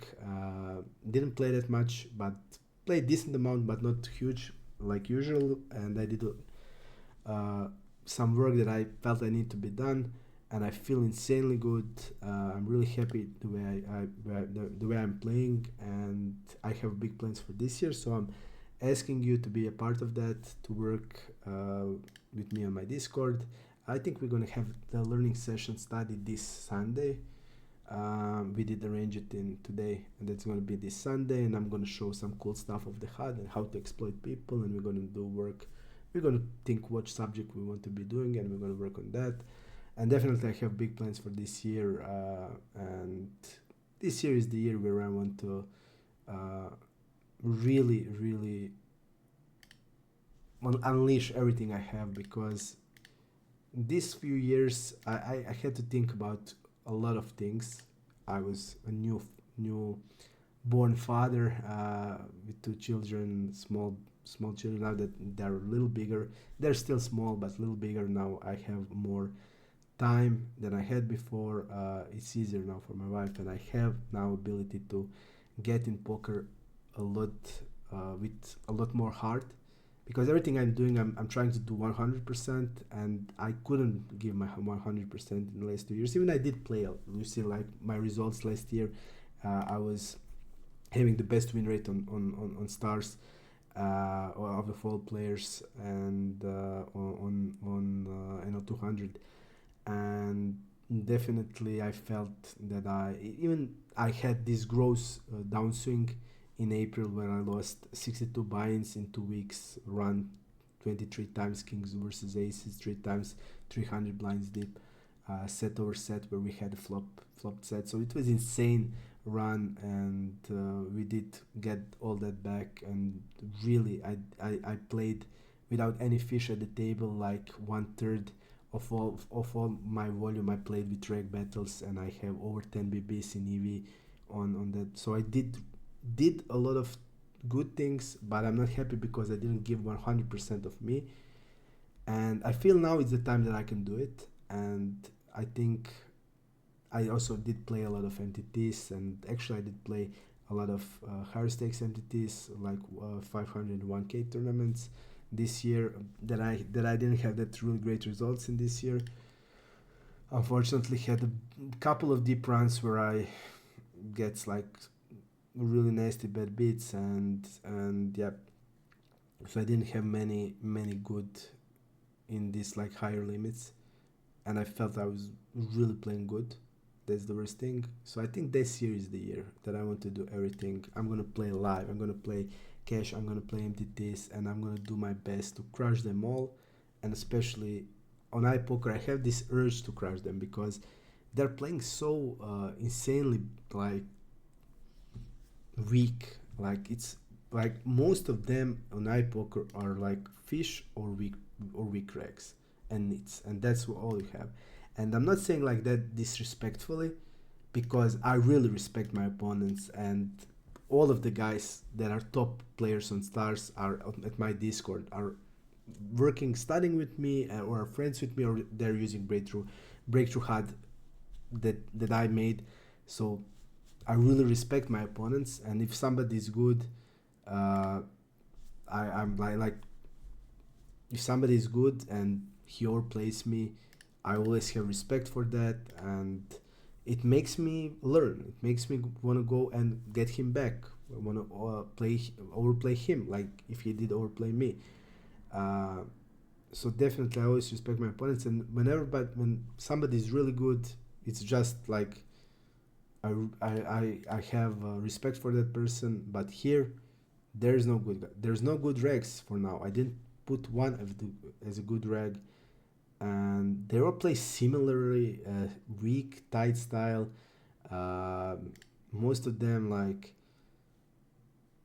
I didn't. You're not gonna have this, like, they're gonna, if they run good, they're gonna have million of value hands, but they're not gonna put you in really tough spots like these guys and stars can put you. And yeah, that's the key thing there. I'm gonna go raise here. So definitely the thing you need to take into the account. Uh, that's for me a little tilting, and I just want to show these guys. I want to show them, and I really have this big urge to do it. So I'm not sure where I'm gonna play after 22nd of January, because if I leave now after 80k hands, if I leave and I run like shit, I would just feel like I lost.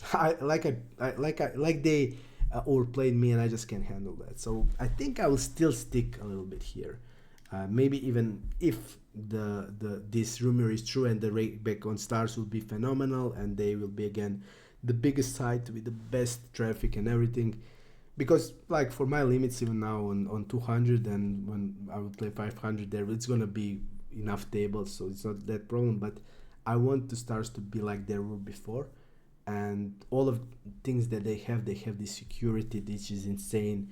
I was frozen for over a month, so I know what and I didn't do anything wrong, but they did make a huge investigation out of my case. So I didn't play actually 2.5 months of the last year. I didn't play on stars. um, I was frozen at this time, and then I was pissed and I didn't want to play for some time there. But generally, I lost basically over 2 months that I was inactive, and still made it to number one. So yeah, I just like everything there. Even they did that, like they've completely frozen my account, and I didn't do anything wrong. I didn't have any evidence or anything.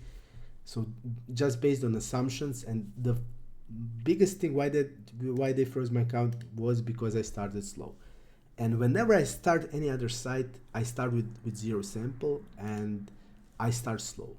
Without sample, for me, I'm I'm exploitative type of player, and I when I know my opponents, I know exactly what they're doing, and I know what to do against them. But when I start without sample, for me it's much tougher, because now I need to stick with GTO, and in many spots I need to overfold, and it's not my game. I don't like to fold very much. Not a big folder. I'm trying always to put pressure. I'm always trying to break them down, and whenever I need to have these big folds, and yeah, it's hard for me to do it. And yeah, and I go and like running into the nuts, and calling them with GTO calls when in the spots that are bluffing without sample. And yeah, that happens to me on stars when I start to play, like always on the top range. You just hit on the top range, and they're never bluffing. And yeah, so my first 100k hands on stars, I was like break even or winning slightly, and they were saying how is possible that from that you just become winning. And just based on my style, they knew I didn't use any RTA or something, because my plays are highly exploitive, and yeah, so they knew I didn't cheat, and also I did stream, so there's no way I could have cheated. But yeah, I'm just gonna go big against the fish here. He's gonna have many Queen X, like Queen 8 hands, like Jack 9, pair plus draw, which is gonna bet big. Unfortunately, he folds immediately. This type of players, if they have something, he's gonna call, and that's it. We are blocking an ace-x float, so I think any size except big size doesn't have sense against this type of players, because if he's gonna call, he's gonna call. So it doesn't matter. They're usually inelastic, especially on this type of board. So he's gonna have a piece of it. He's gonna call no matter what size you're gonna use. If you don't have middle pair, he's just gonna call it. So against them, it's just best to do it like this. So the thing is that we're asking how it's possible for or like a break-even player to go and crush, and the answer is like that. I just didn't have opportunity to be playing exploitively, and that's, you see how big of the difference exploitive style of poker is. You can go from slightly winning to be a biggest winner, because today the biggest EV difference and the biggest EV gains are coming from the exploits. If you're knowing their strategy and knowing what they're doing wrong and knowing how to counter them, that's the key, and that's the thing where I do best. And yeah, that's the also when I started now on Ipoker. Again, really bad start, but actually the good thing is that I did have the worst run I ever had on any side. So definitely when you have like if I had that run on stars, I would be lost like 150 binds. If I had this run on stars, I lost in like 30k hands, I lost 62 binds. Here in 80k hands, I would lost with that run 200, 150 at least, 150 binds at least I would lose with this run.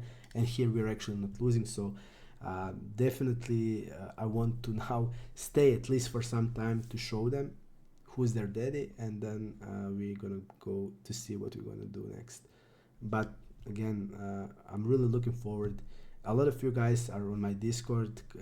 We're talking every day, and I read your comments, try to answer every comment, and I really appreciate that a lot of you has take this as really helpful, because basically I started this whole thing because I want to improve as a poker player. That's first thing I want to do, and when I have this incredibly good company on this guy is opening UTG almost and never, so we're gonna fold king queen. When I have this good company, it just drives me to get better. We talk about hands every day. You post a hand, I always comment any hand. I give my best thoughts, no matter if you bought a HUD or didn't bought a HUD.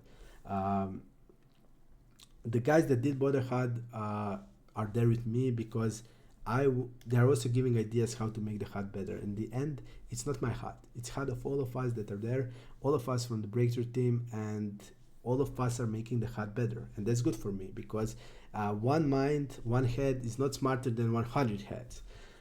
So definitely when I get your ideas and super a lot of futures, you did think about, you did your ideas, and I did maybe add a couple of minds next to that idea, and we made really the best HUD on market. So my first thing is I want to be the best player I can be, working together with a lot of people that are giving effort, that are always every day with me.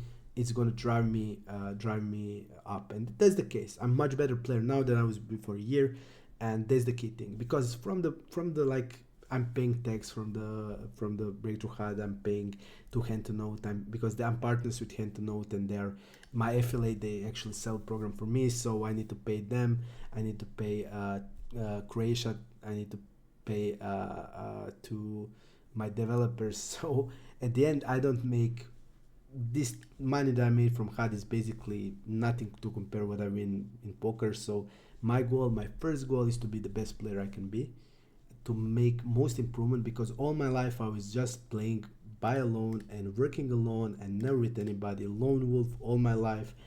And yes, it's good because you have your own thing, you do own your style, everything, but you will come sooner or later, your progress will be slower, and I noticed that.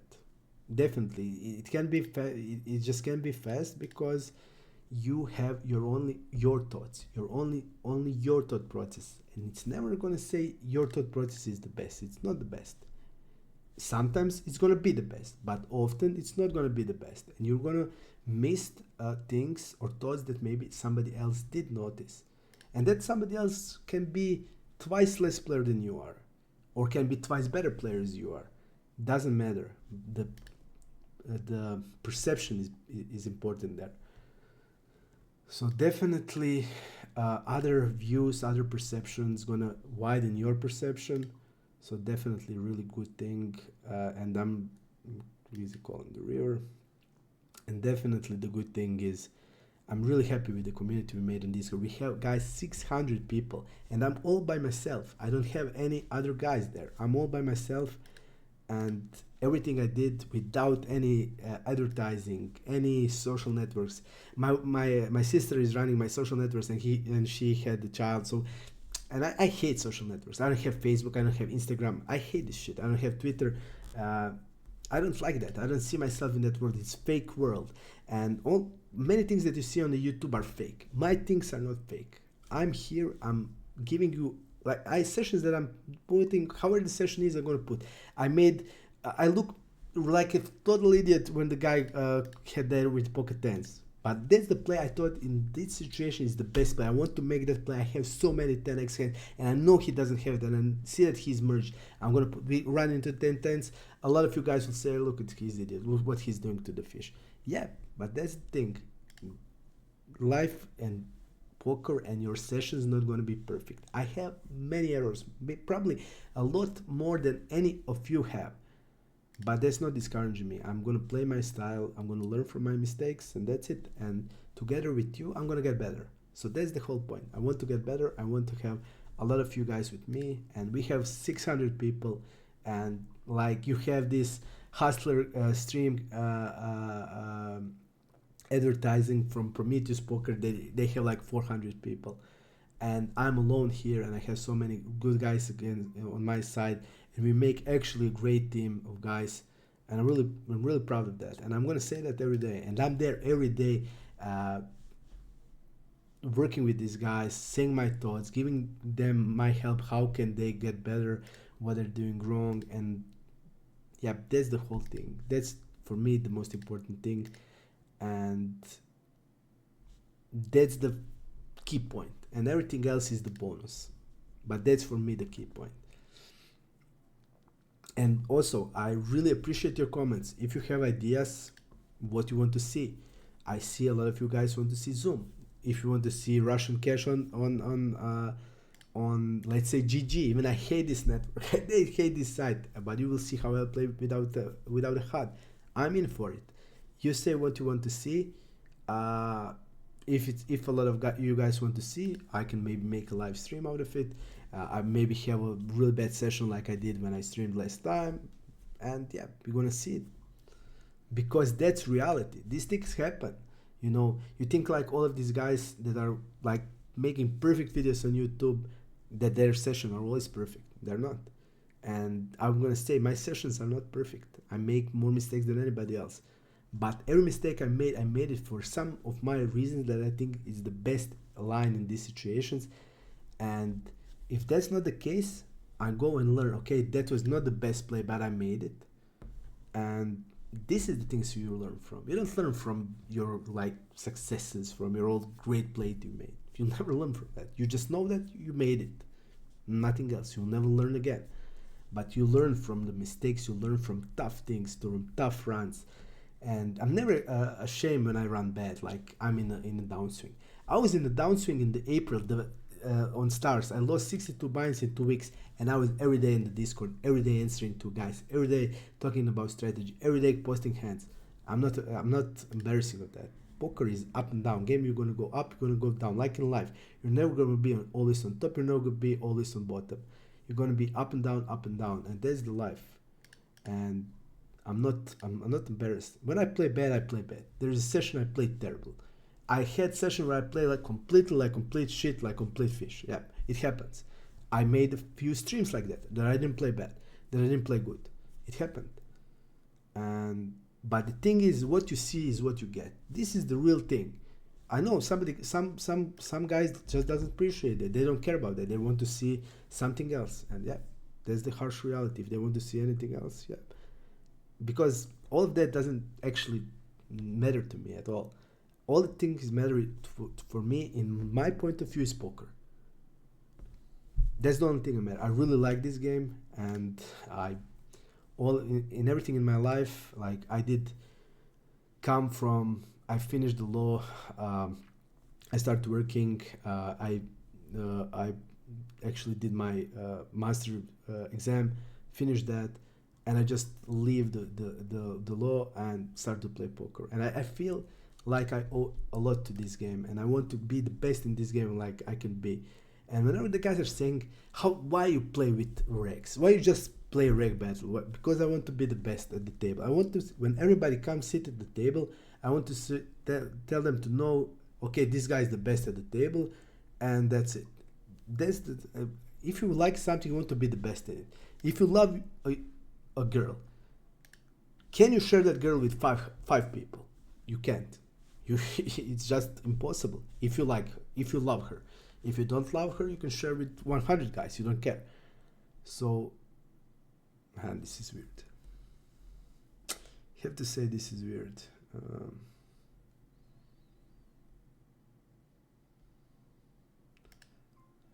I'm gonna actually fall Jack 9. So that's the thing. Whenever you really love something, you're gonna be the best you can be, and you're gonna give your best to be the best you can be. And that's my goal, and that's the thing I want to do. And yes, I want to grow the channel. I want a lot of you guys here. If that is possible, great. If it's not possible, we're gonna find another way. That's the thing. We're just gonna find another way.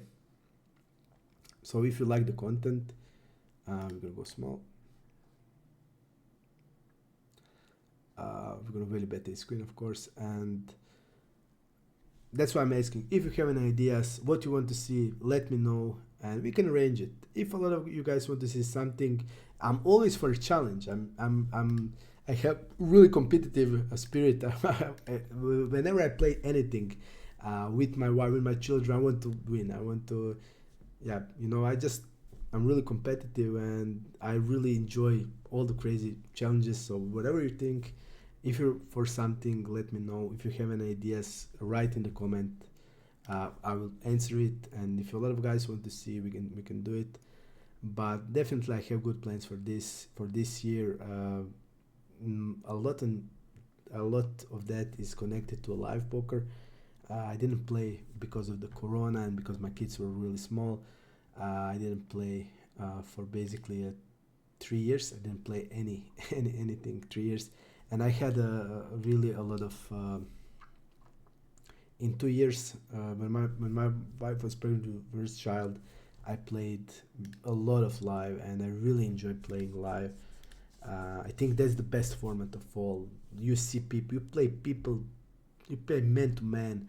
You look each other, and you need to overplay one another, like something that's to me the best part of everything.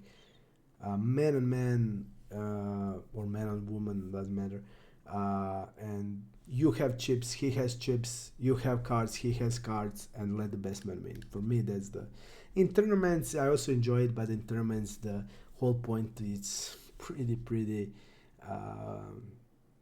Yeah, the luck is significant. You're gonna do millions of all-ins, and you accumulate the chips mostly pre-flop with all-ins, and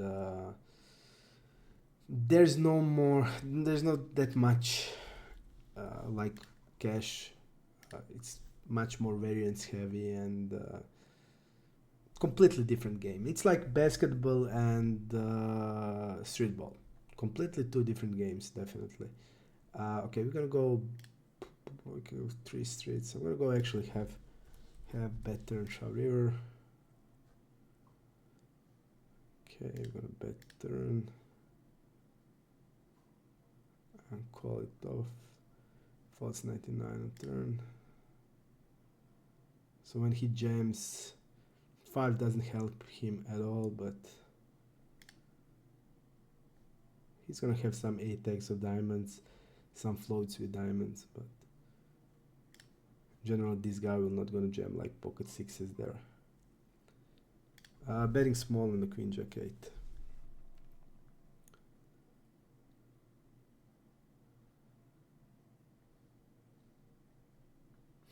We did bet similarly.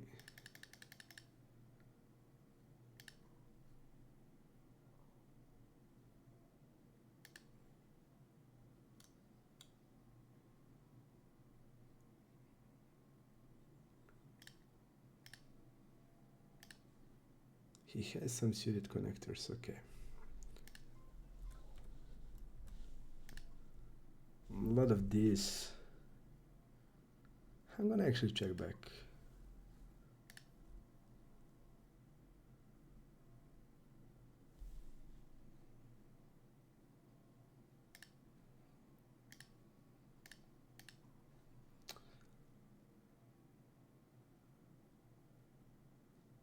I don't mind betting the turn here to attack the pocket pairs.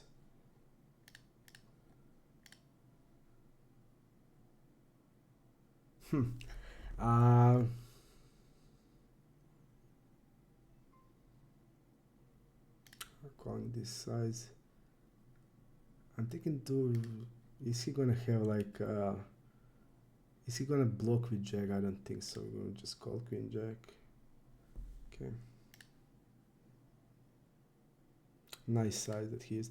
I thought, like, is there any reason for us to raise this? I think it was 1/4 if I can see it, but I don't see like what.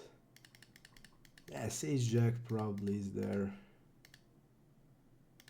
Ah, no hit, so it's 1/4. Maybe it is. Still only has suited combos of ace jack, and that's only ace jack of hearts that he's gonna have. Yeah, but I like this. Just only call. Don't see what else we can do. Okay, guys. Now back in the range. We did do a lot of talks.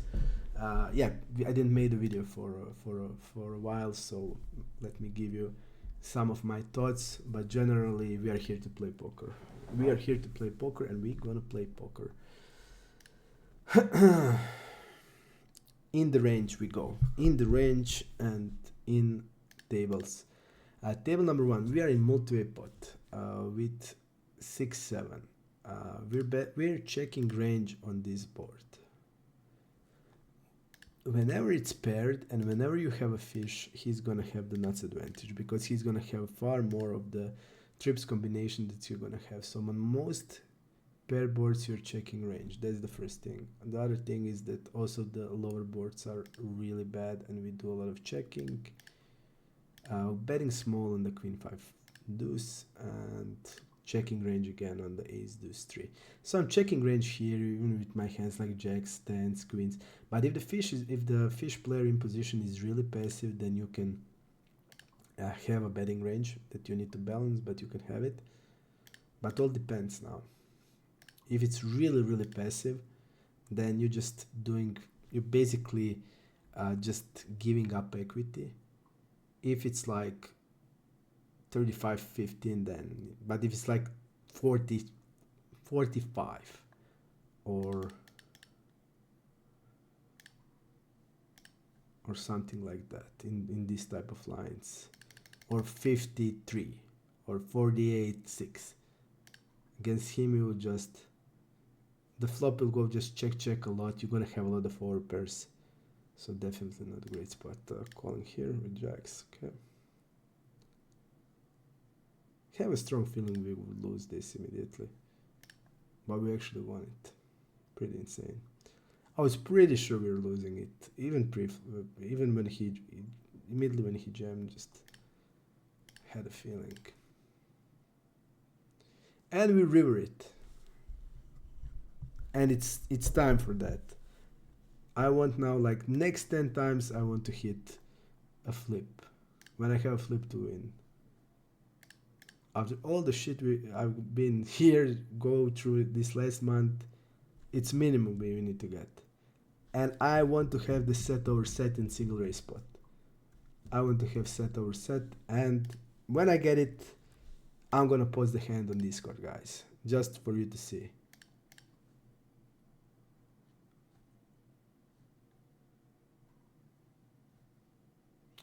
This is not great. This is definitely not great. We need to call still.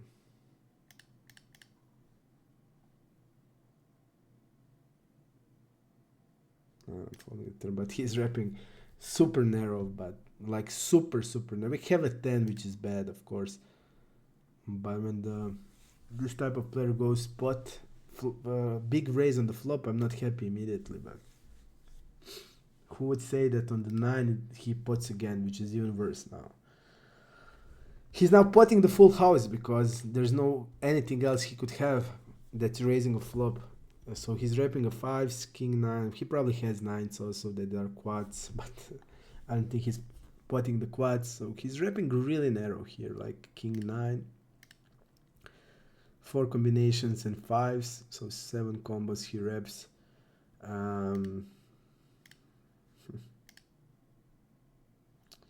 Maybe king, but the thing is, the king queen hand is not a raising hand for them.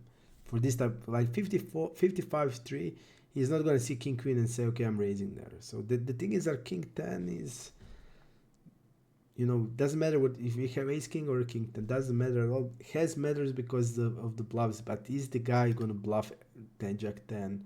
This was his first check raise on the flop, basically. And he's falling 60%. He's not going to check raise ever with it. So it doesn't matter if we have a 10. It matters in the absolute sense of the word, but against this guy, I don't think it matters at all. Okay. Fold here and here is interesting, but I don't think we can go with call 4 in these positions because this guy is super passive, tight, opening UTG really low. So I don't think we can just call format it. If the guy is loser, then this guy will 3-bet him more loose, but I don't think against him we can do anything except folding 9s, which is not something I like, but we have to do it. And the guy is really strong, you see, like he called there. What is his calling? I would say like 10s. He doesn't have, I would say he probably folds 9s here. So I would say like 10s through queens. Some ace king is for sure in his range, like all of the ace kings basically.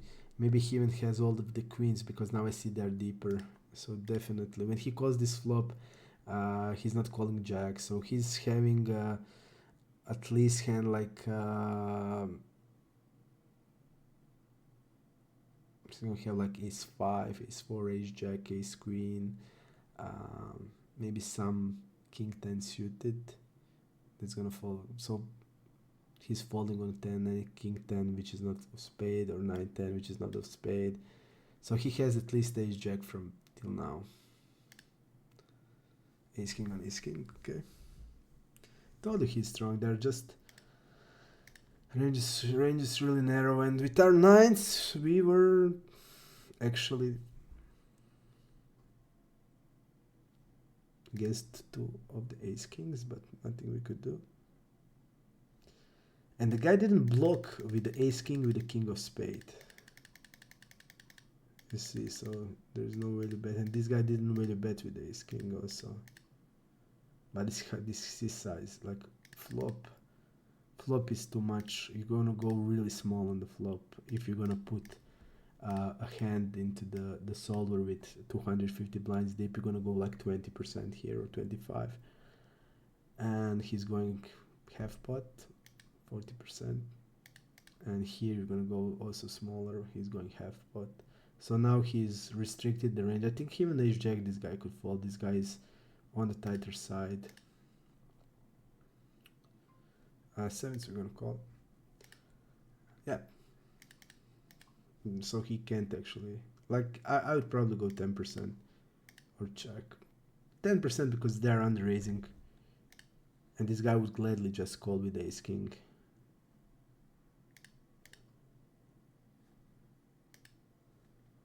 Let's see if he has polar range or not.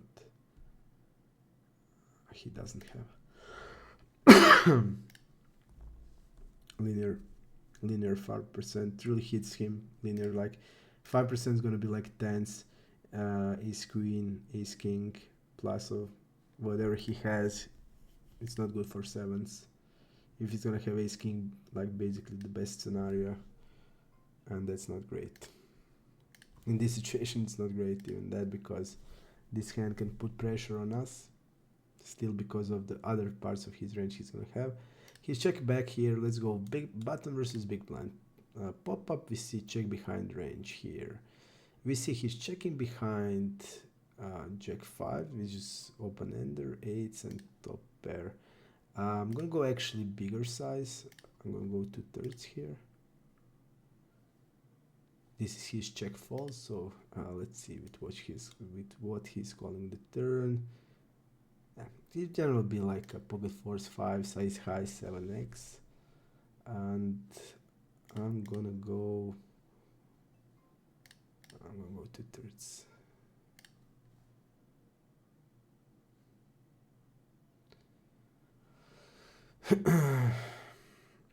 Check.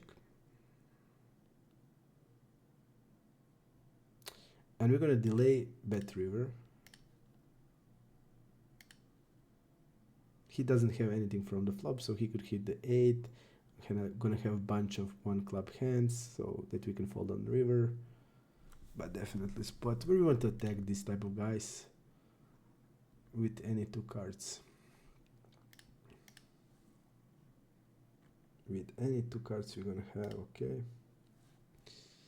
Let's find a new table. I see one table is free. One table is free, okay. There's a lot of tables running, guys. It's Monday, but basically everything is full. Around 20 tables running. Everything is full except this one.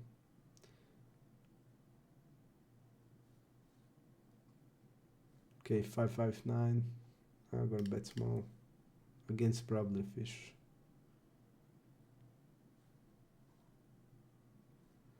Check raise, we're calling. It's hard to put them on a check raising range. He can do it with like ace-7, he can do it with queen 8. We'll bet small turn. I think still a lot of value to get. I think we have the best hand right now. I think we have the best hand. So he can have what his check calling turn with 9. He can have like another pair. I feel we have the best hand. Okay. Gonna bet. I think we have the best hand. We had the best hand actually. But now we don't have anymore. We have the quick table. We're gonna play heads up. Maybe this guy will play. And I'm gonna put this table on another screen. Better with 4-5.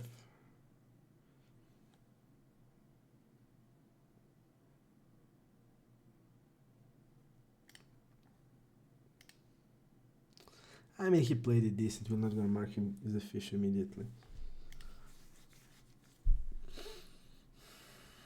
Okay, the guy left. We have the new table immediately ready.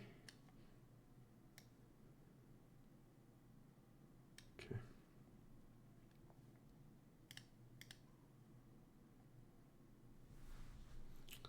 Queen 7, we're opening on cutoff. I need to do a little bit of this, I think, too. Okay. Jack 10. This hand is clear check. Clear check. He goes to he knows to stab it an overbet with the value, so this is okay. No, actually he's not. Okay, even 2 pair he has in this size, calling for sure.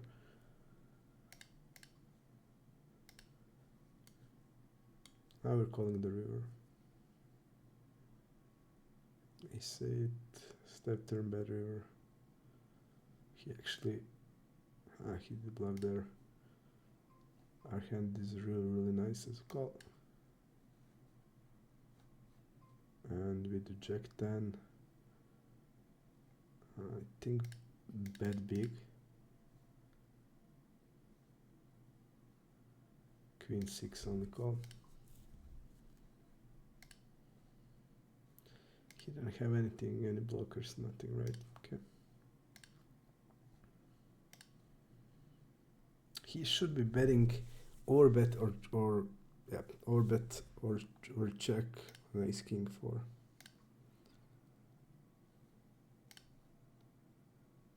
So he did play it good. We're gonna check back with ace 10, doesn't have any value to bet. And easy call on the river with the bet check bet.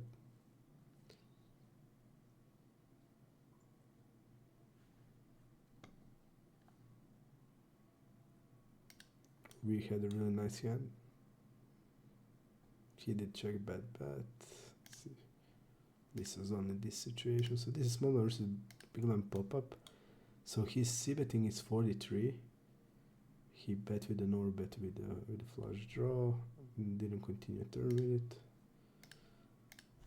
I would bet turn smaller. I don't think there's a reason to check turn. You still have so many hands that are betting like ace jack, ace queen that can get value. I would bet smaller, like 1/3 on turn, and probably around pot on river or little slight overbet. And with ace 10, I think we could fold on this river for sure. He did get minimum from us. You see, like, you're overbetting the flop, but why you're checking the turn here? We are smaller with the big blind. I'm 70% range on the big blind. 3-betting 20, calling 50. I'm gonna have ace deuce off. I'm gonna have king 4 off in the range, and I'm gonna only call king 4 off on ace king 4 when you overbet. So I have many 2 pairs: king 8, ace 8, ace 4. Okay, now ace 4, king 4 is full house, but yeah, on the turn I'm speaking, you know, on the turn you still want to get a lot of value there. And why are you checking? We are too wide of the ranges that its flush color is significantly changing things. You're opening 42 is GTO, you're opening 48, so you have even more suited combos than the GTO has, so I'm not gonna have significant advantage there. So definitely, you see, I mean, he did try to trap, and this is a little weird. Check, stab. Really rarely he does it. Let's see in the river pop up after check. Is he bluffing really much? And look for the small pots. Is he fighting for the small pot? Yes, he never ever bluffed in this situation. Because significant thing is how people play small pots, how people play big pots. Because pool is playing super differently this kind of spots. You're gonna have regs that never bluff, like this guy. Never bluff the small pot. Doesn't care about this, like 10 big blinds. Who cares, you know? You're not gonna have a value from that. But they actually will, because it's gonna, from time to time, it's gonna give a lot of boost to your win rate. And a lot of guys, like this guy, doesn't care for the small pot. They doesn't bluff in these small pots, doesn't fight for them. And you see, when you're going through his general, how he plays, you would see, okay, I have to check, this guy is actually betting decent amount, so he can have bluffs. Did bluff something like queen 10 here, did bluff something like lower pair, but when you go into the like really small pots, that's gonna be below 25, he didn't bluff anything in these lines that we now need to see. Okay, this guy is calling with the king jack, mixing a 4-bet also. And here I don't mind raising a flop with.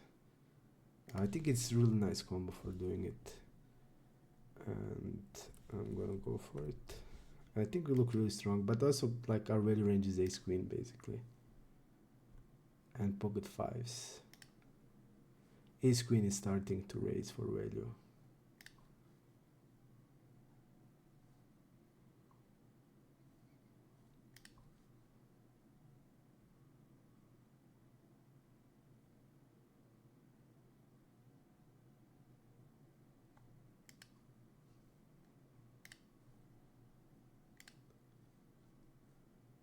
I would mostly call here with like even ace queen or set when he's playing like this.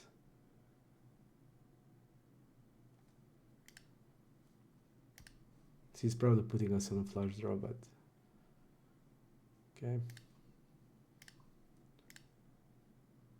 I think when we call here and the diamonds hits, what we're calling, raising and calling with, so we're gonna look really strong.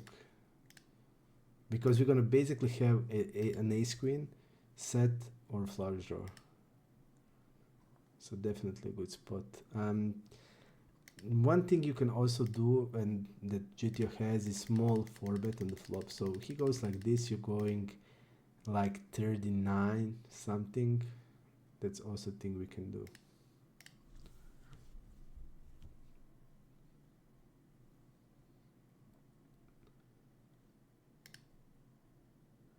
I'm gonna go small.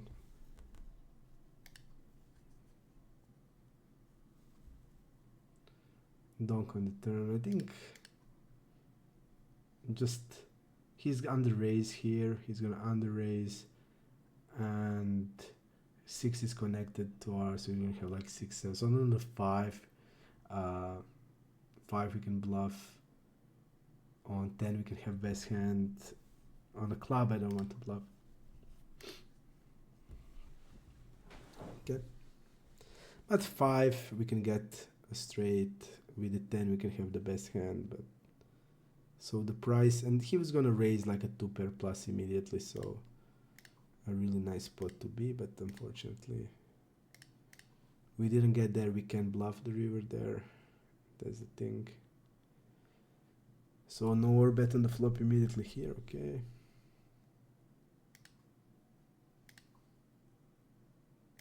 fold. Ace jack is too strong to bluff.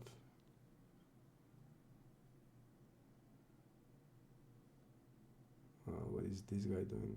Looks really tight also.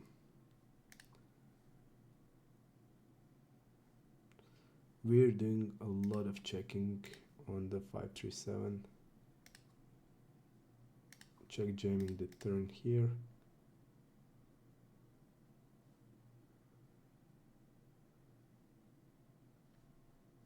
Check call is king. I'm thinking, do we jam or raise? I'm gonna jam.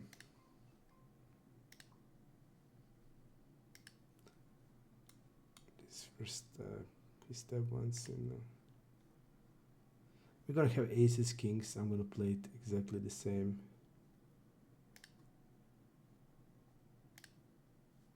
And the guy is super passive on the river, so we're folding the river.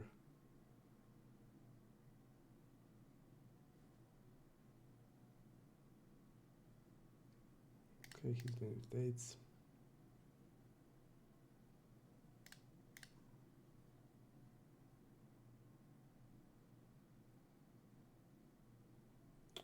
Table number 3, going small on the flop.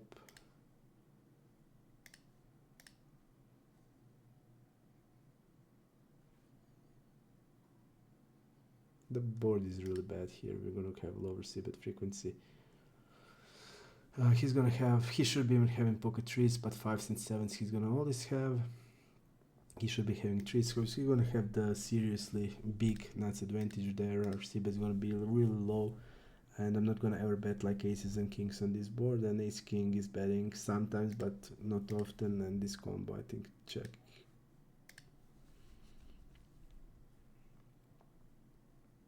But we are still betting sometimes with the ace king, but rarely with aces and kings. We are also checking queens, jacks, and do a lot of check raising with these hands. With ace king we're also doing some check raises, not with this combo, but we're gonna check raise sometimes with hand like ace king with king of diamond type. And we're rarely gonna do it with spades, because spades it's really good as a check call. Often enough we're gonna win the hand. And with backdoor equity, yeah, we're gonna check, put it in a check call range mostly. And we are also doing it with ace queen, so yeah. But here, as played, we see like this is, he rarely steps, so step in position is red, so under optimal In the 3-bet pots, he did 2 out of 3 times, but we don't know what hand he did. So you're gonna have guys that's gonna check behind 8 suit on the 3-5-7. You're gonna have them who's gonna bet them often or always. GTO mixes with it with 8s here with the diamond. He's gonna prefer to bet it, but it's still mixing. Because you know, when you bet 8s and you get check raise, you're not happy. You're not gonna be happy at all. You're gonna be immediately in a tougher spot, because against check raising range your 8's not gonna be doing fantastically. You're dead against an overpairs that are significantly gonna play like 10s, jacks, queens, gonna play like this, and even the kings that are you that you're gonna do with the check, they're gonna check raise also sometimes. So you're not gonna be good when you're facing it against a check raise. But he did play it okay. He bet turn small to check river. He bet turn I think half pot. Small bet on flop. Our ace king is, he should be stabbing, but I'm for sure that he's not. That's the thing. He should be stabbing kind of like jack 10 on the flop, jack 10 of hearts, or queen jack or queen 10 type of hand. He needs to also continue it, but they are just not doing that. They should be doing it, but they are not.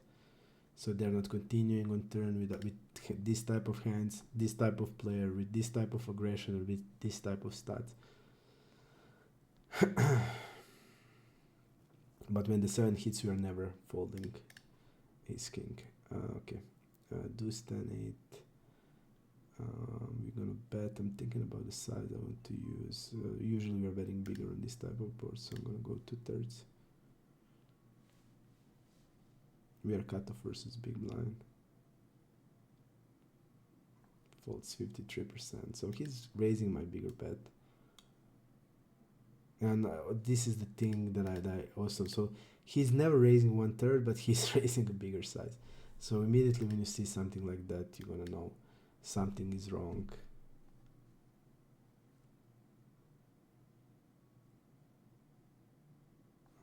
Okay.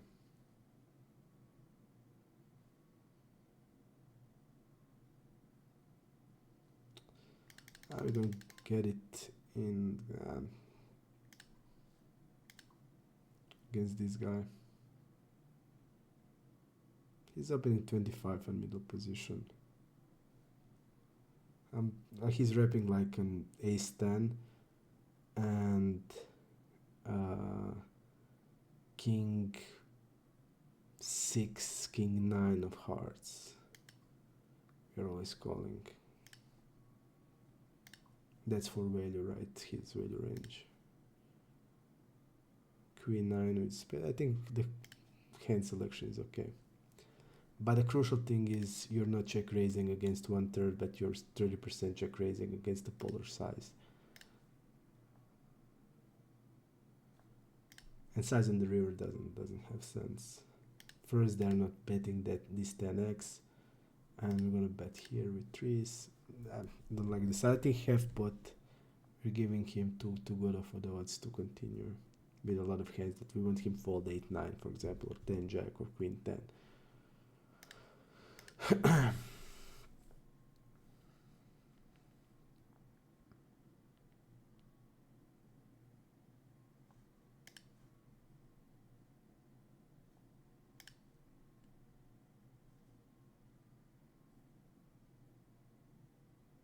Jack 9 off. We're gonna do it. Open it. Betting small on the flop. This guy overfolds turn significantly. You see red on the turn 99. 3 out of 3 times he folded. Let's see his floating range. Pretty significant thing. So we would always bluff with our jack 9. Always double barrel it. And when he overfolds like that, we don't need to use it with the normal bet. We can just use the normal size, because when he calls, his range will be so strong that if he folded 4 out of 4 times when he calls, he's gonna have ace basically always. First call 4, but I need to fold ace jack. Okay, 7-10. Gonna call. And queens.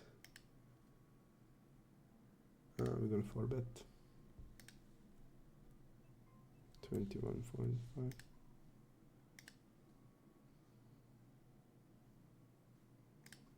Calling the flop.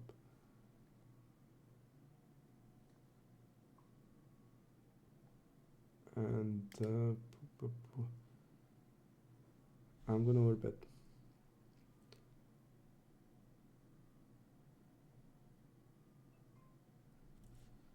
I'm gonna go like this. We are saying we have 7.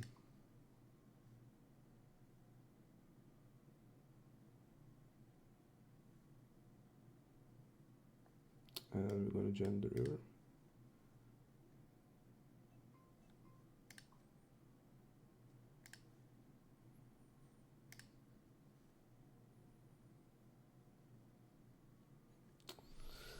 Find a new table. Let's try with 8 table immediately. Nice, we see how it works good. And here I'm going to check raise this combo. The guy is tight, passive, but he is c-betting a bunch. And we're having a 5 here, so it's a lot better for our bluffs. I'm just going to bet normal size. Against him, I'm not going to go polarized. It doesn't matter if they're inelastic, so it doesn't matter if you're going like this or an overbet.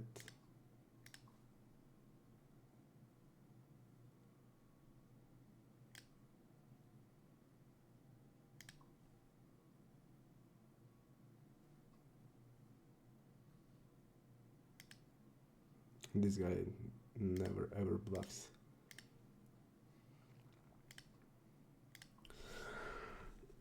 I want to say it's not bad to check raise river with ace queen there. It's where is fish. He could bet river frequently. Where he stabbed king 6-6, we're gonna call. He's stabbing with ace jack.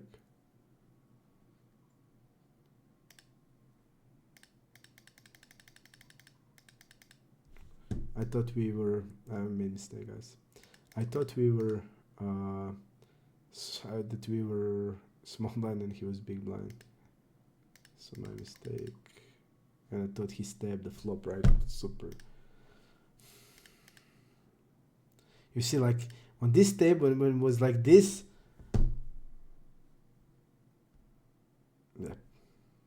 Where was the blind? Like I saw it, but it was my fault. Not I just can't blame the software here. It was my fault. I didn't look at it good, but it was confusing, I have to say. So I was for sure saying he's stabbing the flop. He's gonna bet the river. But if the situation is that we call the big blind, he's just gonna bet every ace-x on the flop. Then we need to fold the river. But I made mistake, big mistake.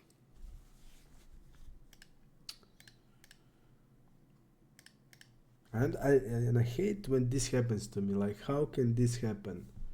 How can you be so deconcentrated that you don't see that? But okay, we can do nothing about it. This guy gave me trouble last day. He crushed me, actually.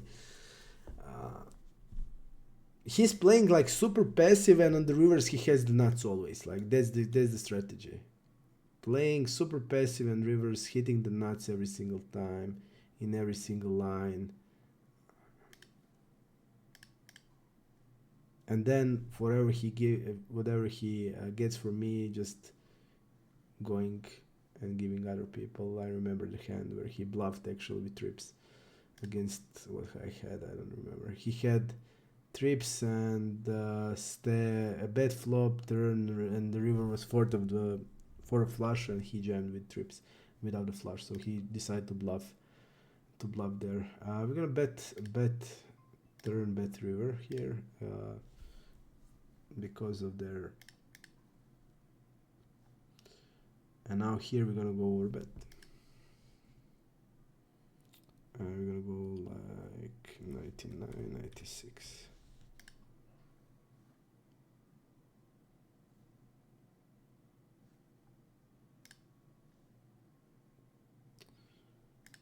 Okay, I'm gonna check back here.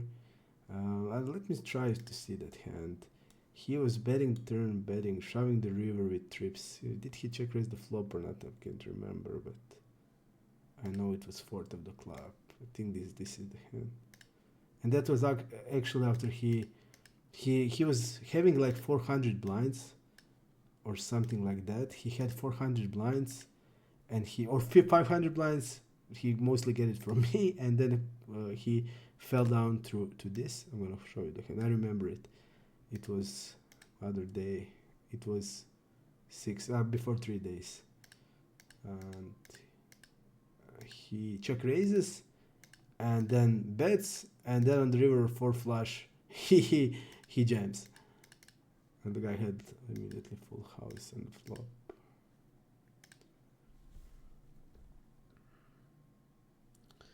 If we only bet the turn now, it could wrap something, but we didn't. I don't think we can wrap in the check line. And good we didn't. The guy had king jack that he called on the small blind. They're calling small blind. It's also super annoying for me when. And he's like playing king jack like this. Why? They're like seeing us as that we're just like, I don't know. And actually, I was mad on Miyawaki. I had good. If I didn't tell you about this hand, I would be like betting turn or betting river probably, or potting the river or whatever I wanted to rep on river. Probably like straight at least. So it would be big size, and this guy would call us. Look at the sizing of the raise versus ISO. 3-bet versus ISO is twice as strong as normal 3-bet. So he's gonna 3-bet versus ISO maybe 7%, and he is 3-bet versus ISO 7%, and he's going to 16. This guy can fold like everything, just wait for the value, and he will be doing him like max exploit him. So he doesn't need to call king 10 suited there. He doesn't need to call 9-10 suited. He doesn't need to call like ace-7 suited, ace-8 suited. He doesn't need to call any of these hands when he goes like this. He doesn't need to call pocket fours. Why would he call that hand against 7% of range? He doesn't need to call anything basically.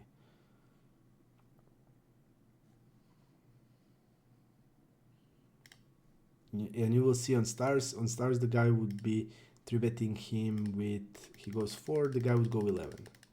And then the things changes, you know. Suddenly the odds are too good. You need to call a lot.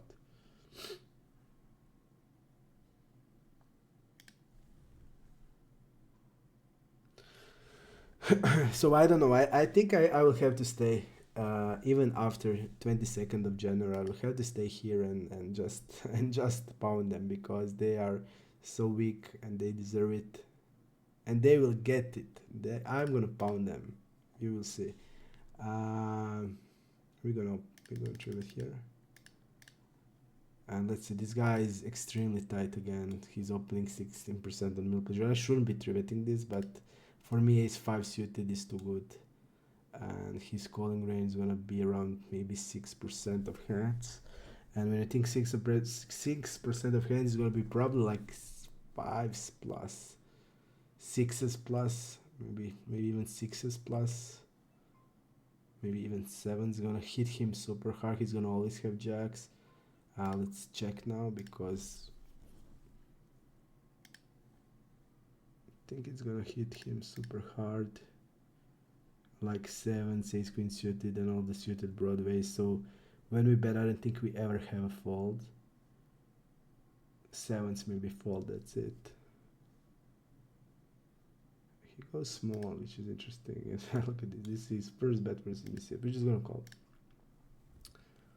And now, when we think about it, I think he's not stabbing 10, so I will go donk turn.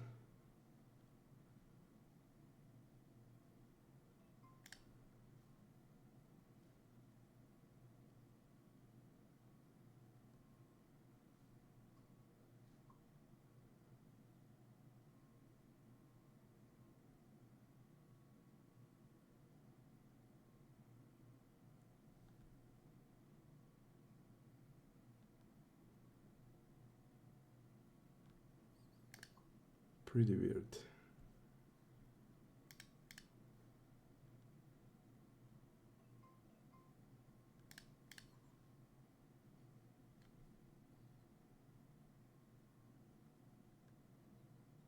This is super weird. And again, like, you don't have many 10x hands that's gonna stab the first. This is a first step in 3-bet pot. He's saying he has queen 10. We're gonna call because he can play it maybe with a king queen, but I think we have to call.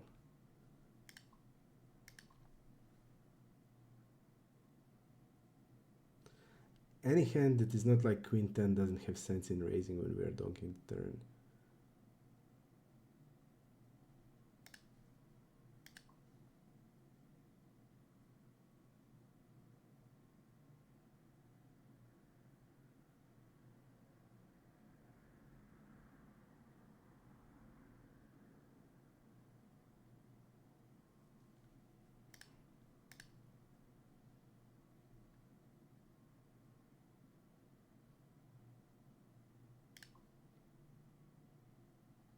And I think when we call there, we just look like we have a 10, basically, and of course never folding a 10 there.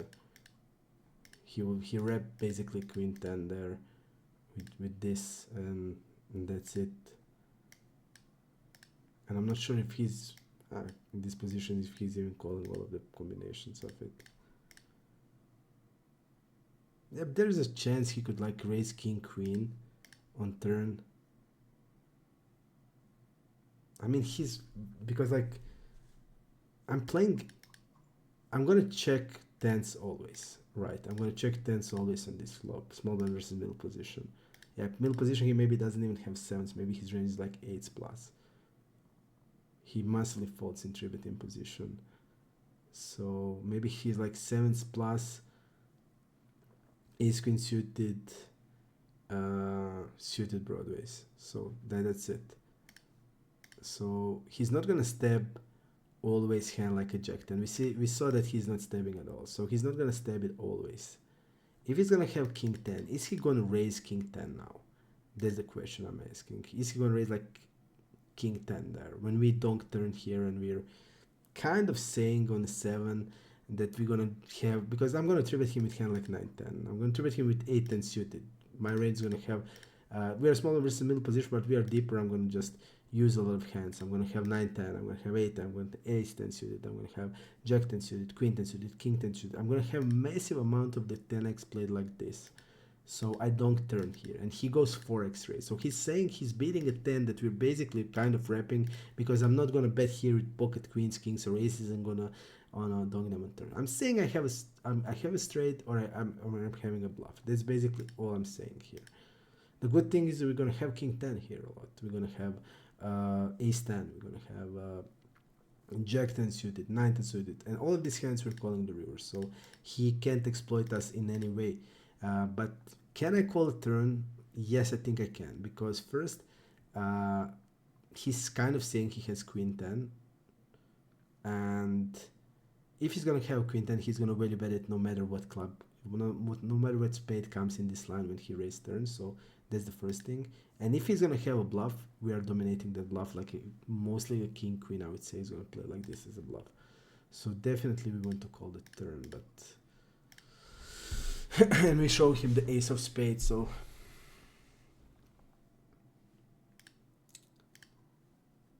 okay, I'm gonna check here, and I'm gonna check with a6.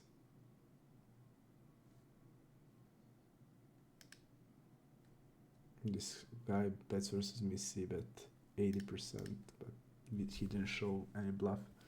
Stab river really small, but look at his stab river, top pair, top pair, top pair, and goes half pot, 1/3, half pot. Okay.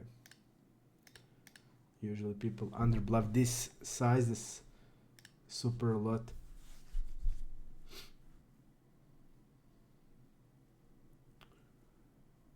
Definitely a donk turn, based on my range. He's gonna lack. His bet versus me c-bet is super low. Even he should be stabbing frequently with like pair plus draw. I don't think he even have this pair plus draw hands a lot in his range. And I see like a lot of king 10, ace 10 goes as a 4-bet bluff in these positions. So definitely, definitely spot where I want to be attacking. on turn. I just feel we're gonna have much more. We're gonna have straights than he's gonna have, and yes, I want to donk these straights on turn, and I'm gonna have also queen 10 there, and I'm gonna also have the king 10 for sure. King 10 is gonna be like always. Queen 10 we can sometimes when he raise go with the back raise, but because the line is so weird, I would actually always go with a call most of the times, and I would call any 10 on the river always because the line is so weird. And you see, like, they are not thinking about the range. They're not thinking, okay, how my range looks like. He's donking the turn, he's wrapping a straight, can I raise there? How my range looks like. And my range looks like kind of a lot of these sets on the flop that we're gonna always have. And basically, if I'm folding sevens, I'm gonna have a set or an overpair or an top pair in that board. But yeah, I'm not gonna have many straights. But I'm still raising 4x his donk.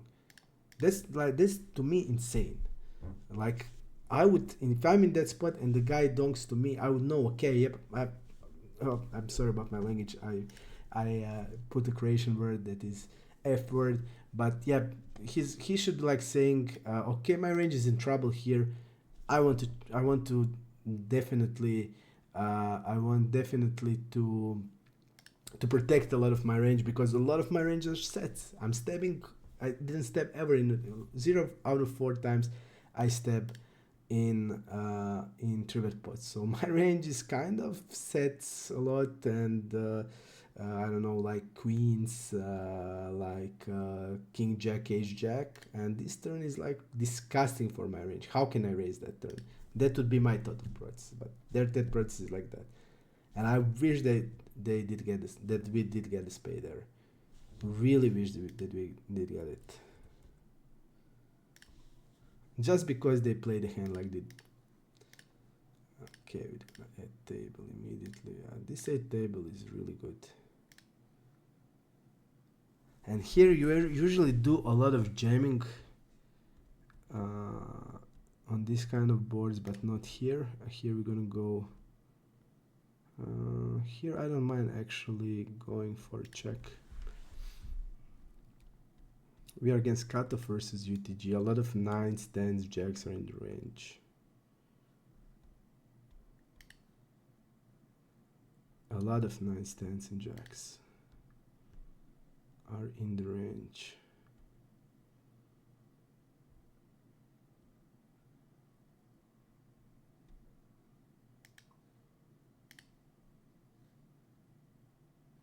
And this guy is maybe even stabbing 9s.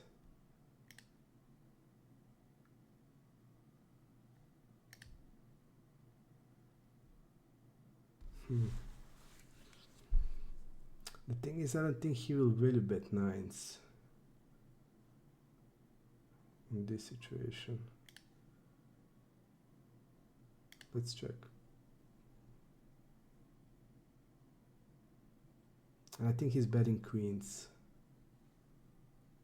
Okay, he had ace queen, didn't want to bluff it. Okay.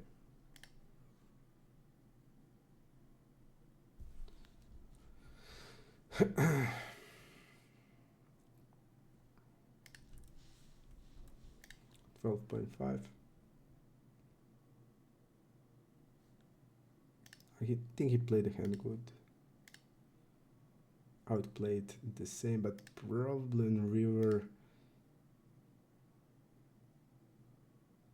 Okay, he's splitting with ace king.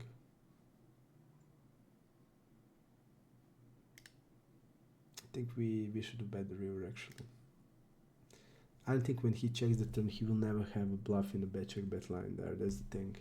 Yep, he could really bet now a jack, like 9s, but no. I don't think he will really bet 9s. That's the thing also. He's not gonna really bet 9s. Queens, I don't think he checked back. Jack, like a king jack and ace jack we block, but still can have jack, king jack of spades, hearts. Okay, I'm gonna check queens.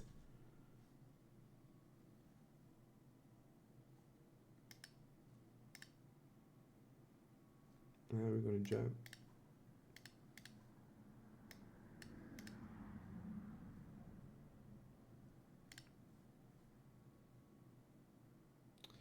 With queens, he's not gonna have often like a king queen that's stabbed or queen jack that stabbed, so it's better shove than like kings.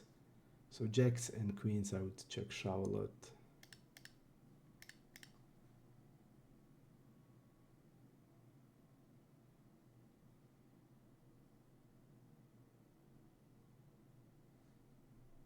Alongside, I would always jam like a queen jack for sure.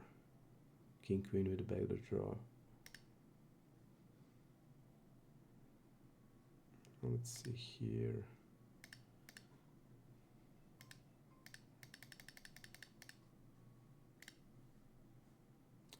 This guy is not believer to us at all also.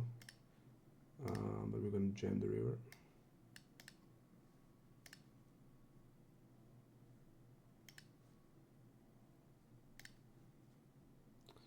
We are jamming the river still. Like any 8, jack, queen.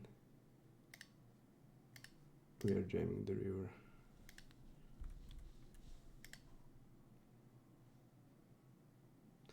Actually, I think on the river he's believer on the river, but not on turn, from what I remember. Even on the river, we have reached that he did call completely bullshitty hands in a situation where we shouldn't be calling these hands. Still thinking about that hand. Yes, I think I think we played it good. I think the flop is not good. Ace 5, we still want to bet something. It's not like we are checking the range. We have the queens, kings, aces, queens, kings wants to bet. We have jacks, so definitely we can bet there. We have the sets. I'm basically having also middle set and top set always, sometimes even bottom set. So we're gonna have also the set. So it's not like, the thing is his range, our range is wider. I'm 3-betting more, he's calling less. So his calling range hits that board because he's gonna have like he's gonna have like queens, top pair, pair plus draw, or a set. And basically, the worst thing he can have is a gut shot and ace queen with a backdoor draw. Like that's the worst thing he can have. So whenever that's the case, and he has better hitting the flop in percentage than we're gonna hit it, I don't mind immediately. I don't mind immediately.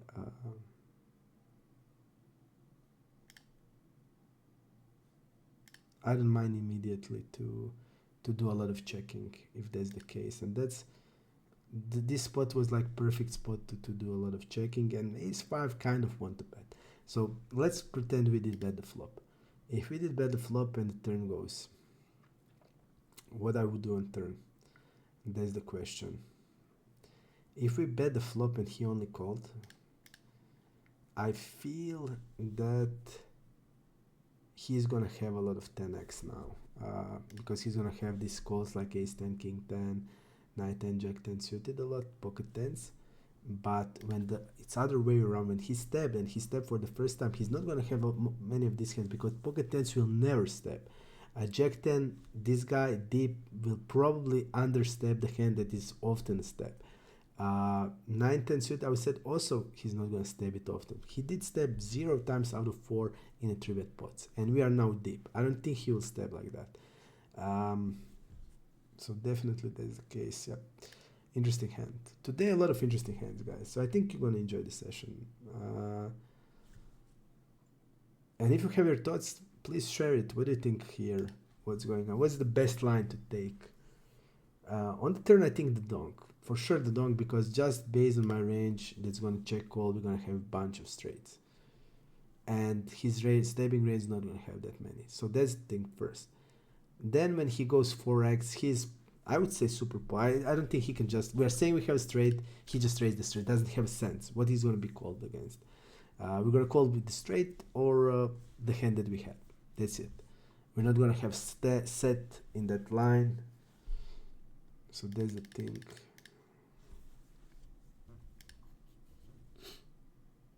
You see, if he's raising a straight, he's not getting the value. Especially when we have the more straights than he's gonna have. That's the first thing.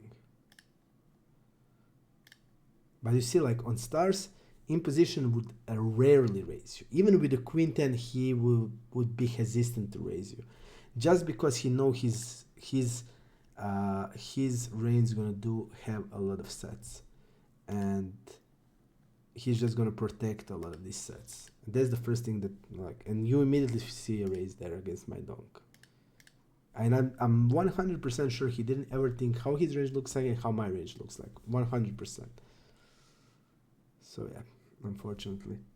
The really tight guy is 3-betting us. Looks tight, he didn't 3-bet, but only 30 hands, so it can mean a lot. We are mostly 4-betting. We're gonna 4-bet, get it in, call a shove.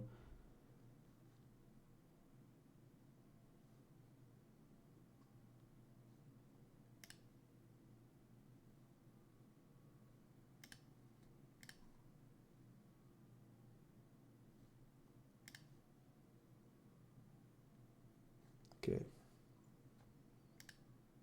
I did feel this one, I have to say. I was feeling pretty good.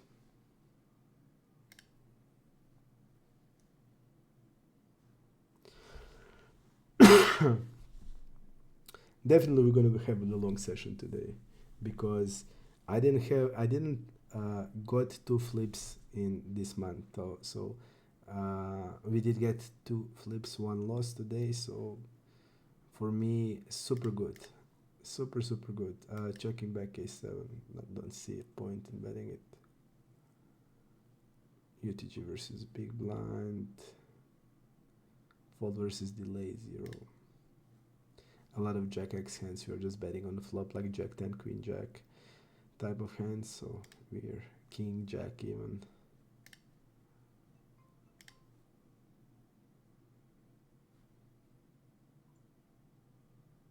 I don't think we can wrap it. Size feels weird. Check, check, check, step. Feels really weird size. Okay, he's wrapping like 8s, 10s, 9x. I don't think this guy is bluffing with this size. After check, check turn, let's see, he's this size.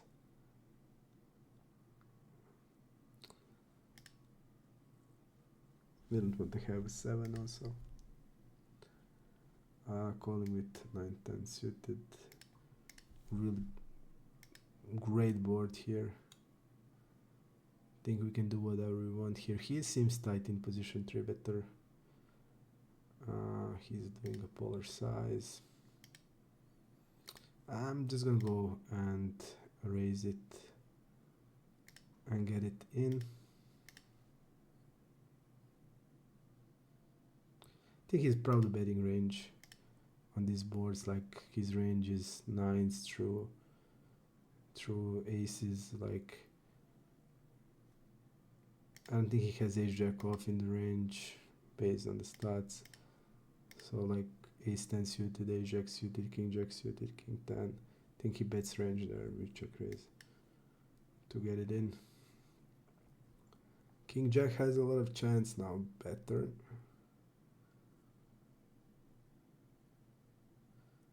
Gives him a pair but significantly cuts him down. And on this board we're gonna fold pairs, pocket pairs, 7s, 8s, 9s folding, 5s folding, 4s folding. We do a lot of check raising, don't do a lot of calling. So my logic is a bit 9-10. I want to check raise. Even it's also completely fine hand to call full of equity, and but I just, because I know how my range looks like, that we are overfolding the flop, and whenever I'm overfolding the flop, I just think, even with the ace queen, we are 4-betting ace queen off, so we don't have many queen x hands. He's gonna have this queen x, so we're gonna overfold the flop and we're gonna increase our check raise. Well, check raise for value should be then king queen. We're gonna call 7-9. We have a big blind fish, so we're gonna call it.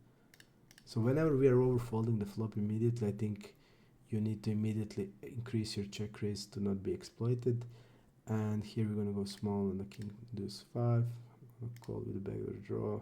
He needs to have a c-bet range on this board. Double check here. What you want to do there?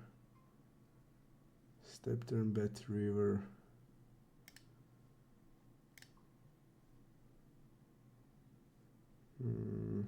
I think I'm gonna go small. And here we're gonna really bet. And here I'm gonna go triple check. Let's put to have a check raise on the river.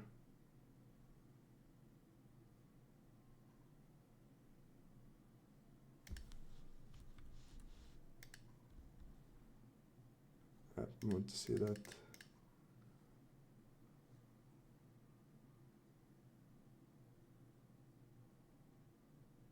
He's always betting this line, so we're gonna take it.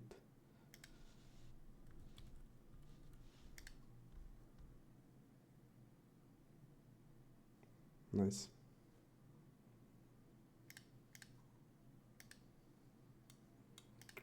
We're calling a check raise. This guy is super weird fish. And I'm gonna go like this, 38.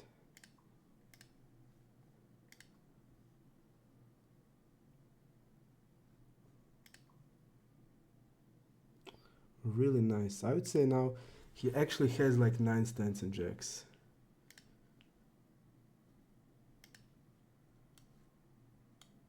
But he 4-bets us a lot.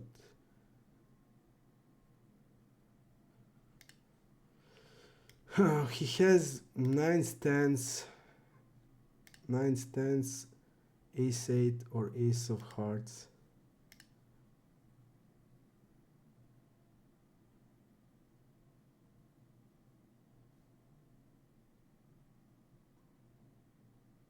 False, okay. He did think about it, so it seems that he didn't have a ace of heart. And against the fish we're gonna 3-bet. Always on against the reg we're calling some ace queen off on the button.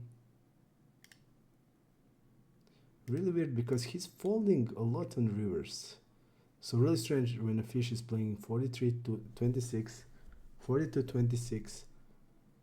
Definitely super weird. I'm gonna check back on with the ace queen. Because against the fish we actually do a lot of checking because his range is gonna contain a lot of ace x off hands. And we're gonna bet small turn. And we're gonna mark him also as a fish. Folding there.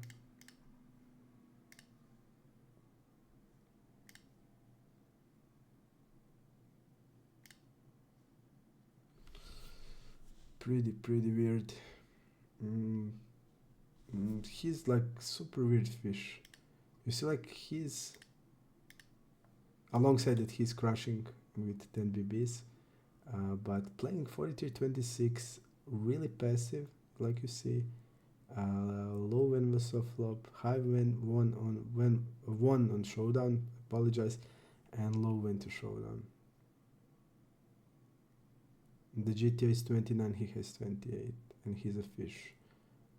And let's see, fold versus bet. Like he's folding river significantly, and when he calls, he actually likes to even bluff catch with the ace highs 2 times, with pocket sixes here. So pretty strange. I like he's a fish that has good recognition of the range versus range interaction, knows when he needs to bluff catch with hands. Yeah, seems like that.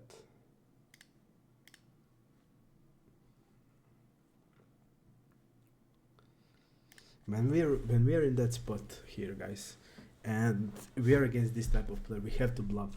You see, like against him, there you need to bluff. We call it check raise. The turn is a king. Our floating range of that check raise. But that bet turn that needs to bluff river. 4, 5, 7, a lot of checking, but against the fish. And this board we really need. I'm gonna actually check. We have also backdoor hard, so even better to check.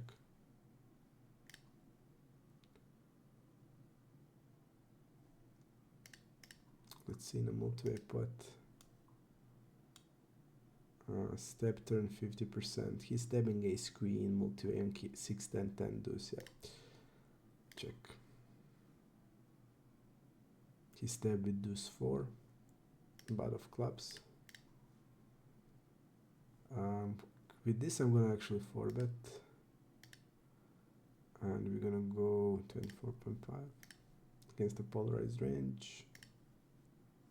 And we're gonna go really small because he's gonna have hands like king 3, king 6 suited, queen 7 suited, jack 5 suited, 6, 8 suited. All of these hands in a polarized range can't call a 4-bet, so why go big? And his other part of range really likes to get 4-betted when he has ace king, ace queen, king queen suited, ace queen suited, pocket jacks, pocket queens. He likes to be 4-bet with these hands.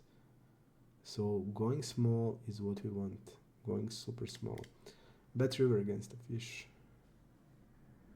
Even he has the good recognition of the range.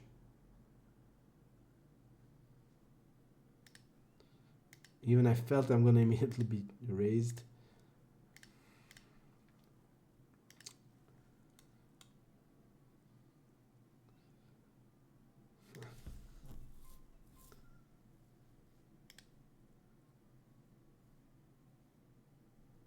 If I'm having a club, I'm calling it.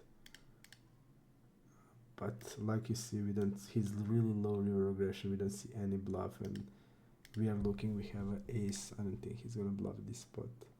If I'm having ace queen of clubs or ace king of, I'm calling it always, because if I'm not, I'm overfolding significantly, and even my hand is called. So let's go with 3-bet here, and I want to, let's see what type of fish he is. I'm gonna actually all bet against him. I'm gonna go 15.76. I'm going small.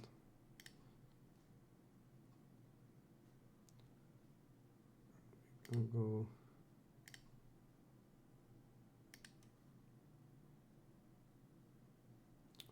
And we're gonna jump the river.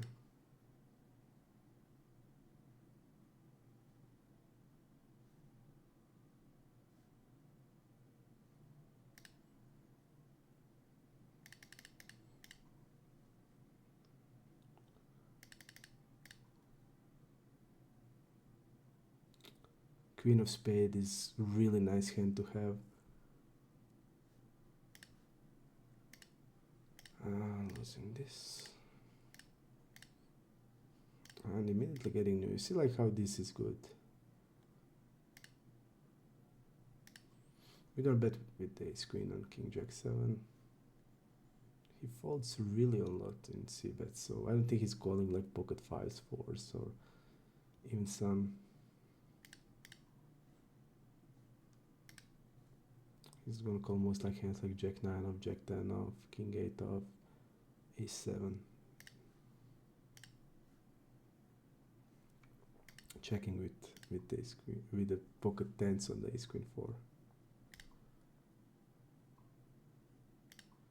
Just check.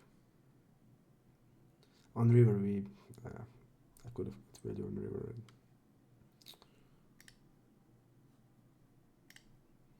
He seems passive, so I see them like checking the queen always, but still. I immediately look and I saw red. I didn't even look at the number. I just saw red and assume 25, 12. That I don't get value with 10s, but actually we can. 7-9.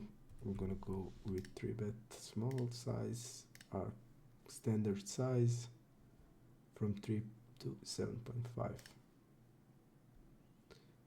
Okay.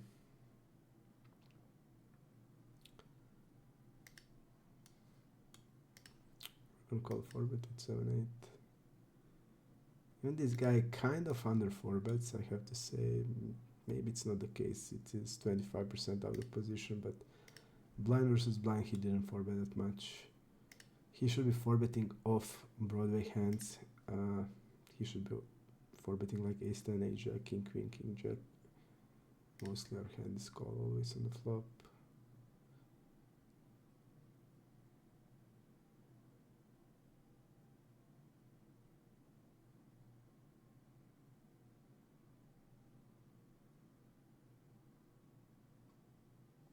Call on turn.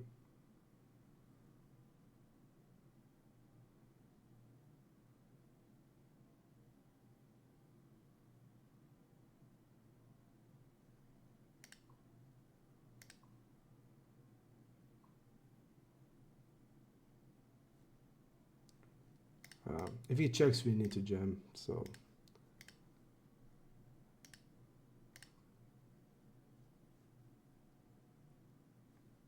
if he checks, he needs. We're gonna have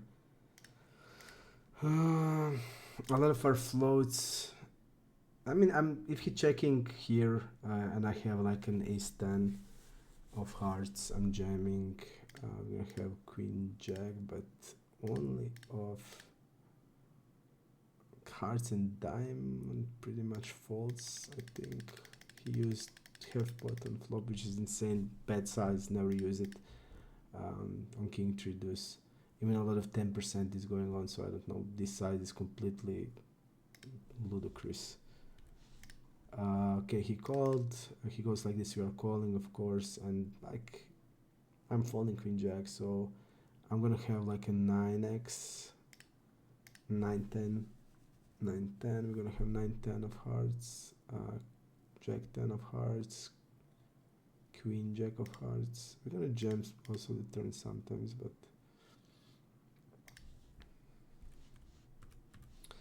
the key point is on the river I'm jamming. If he's checking, I'm jamming at 10 also. Let's say here I'm gonna actually bet with my jack 10. I think blocking 10s is really nice, and we're gonna jam the river. Yeah, but now we're gonna be called like 7s and 8s, but we're gonna still jam it. And I'm jamming 10s, jacks for value here always. Always jamming 10s and jacks for value. Like even like hand like a 9x, I'm jamming on the king. Like we saw here with the ace 9, so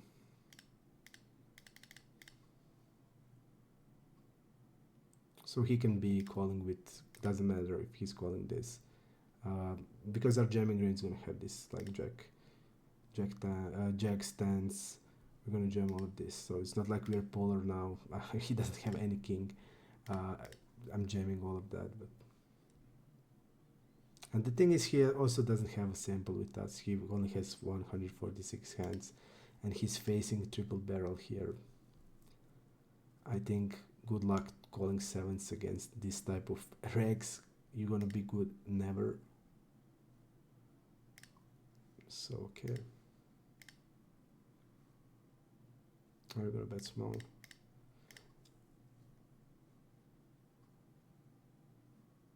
Check river and fold against this guy.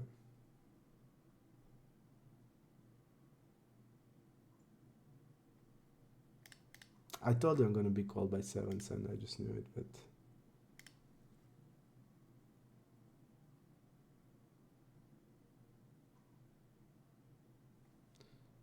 I'm thinking also what worst I'm gonna have. I have not many worse hands. Literally no many worse hands, and I want to block 10s.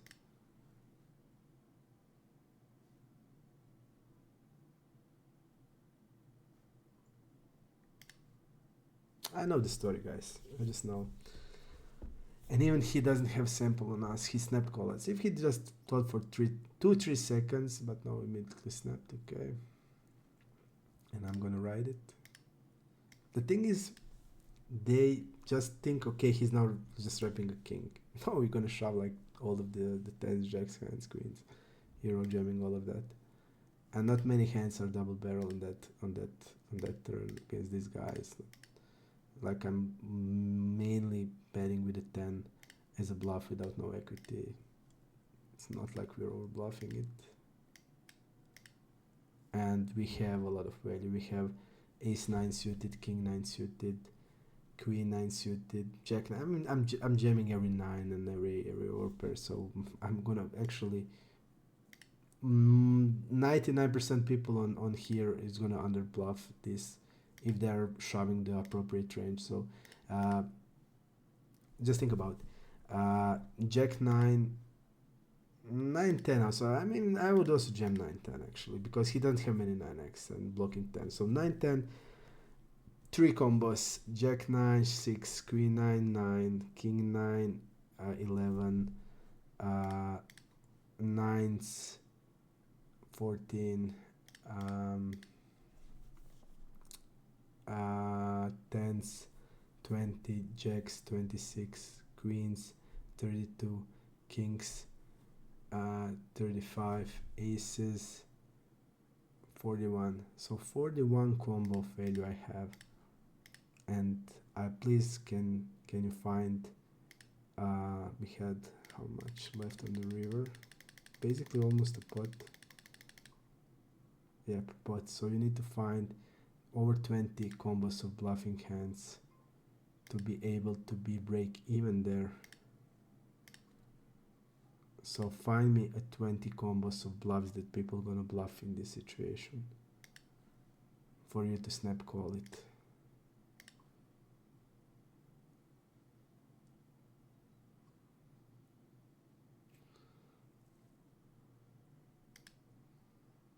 He's wrapping it basically a jack, like a queen jack, ace jack that we block.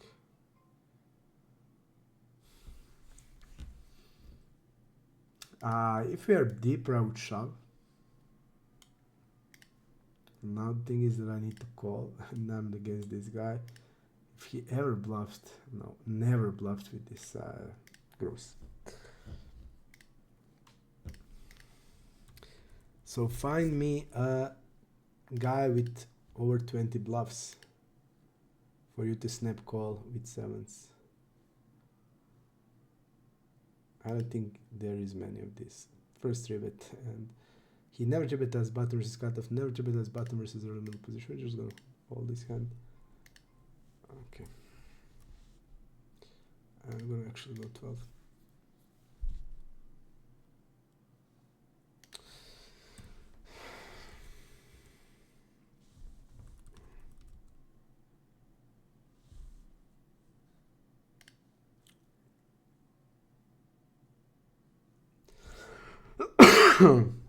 Against 2x, I'm defending everything, but look at this guy.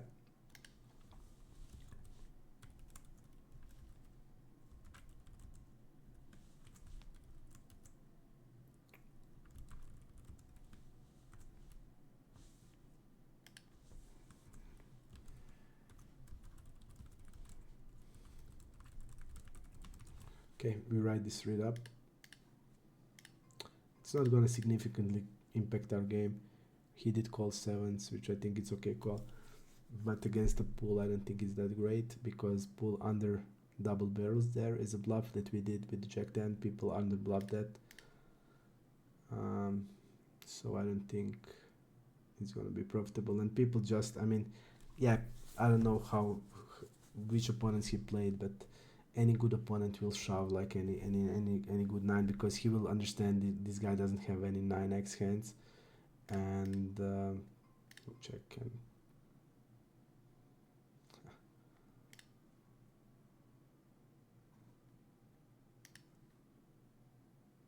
our hand is a call if he blocks, but he seriously under blocks.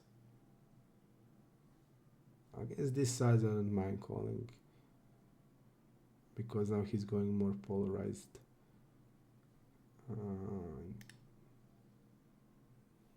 But this guy doesn't fight for small pots, that's the thing. Still our hand is a call, we don't. Because he's now saying he has a king or not, so I'm gonna go small.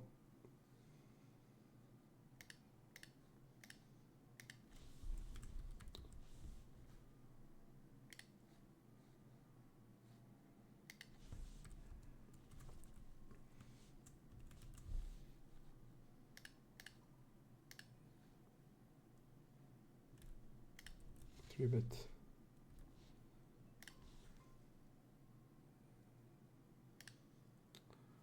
I'm gonna check back. Check back river with jack. Is this okay? This guy unknown to me. Unknown guy.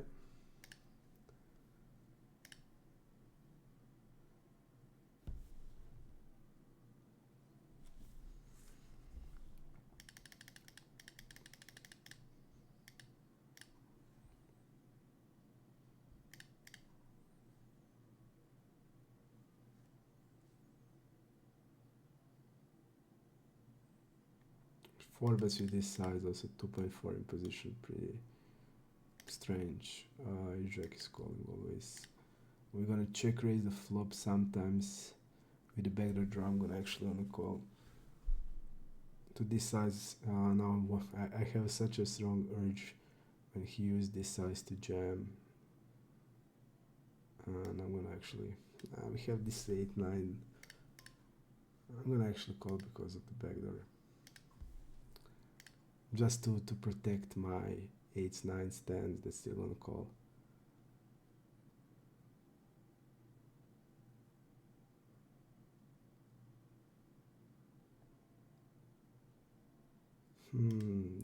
I think I'm gonna block actually the river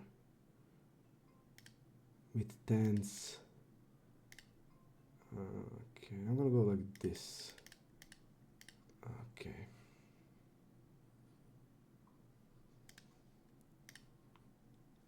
I'll call it off.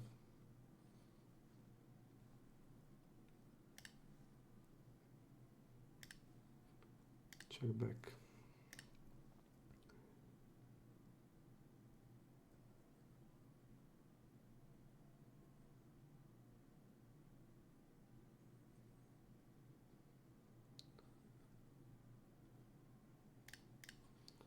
Bet river.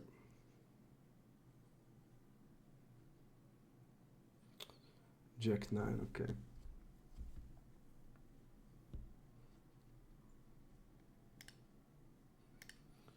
I like the block. I really like the block on the river there.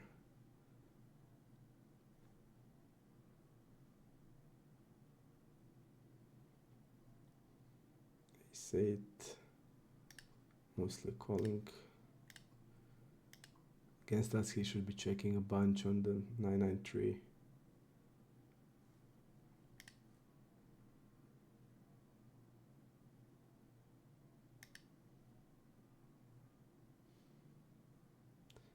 I would do a lot of raising here. Our hand is not actually raising, but I'm gonna actually raise.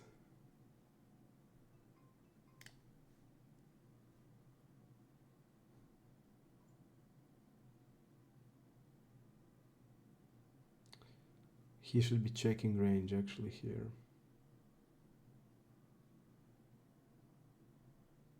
Okay. I think I'm gonna give up still. Just based on situation.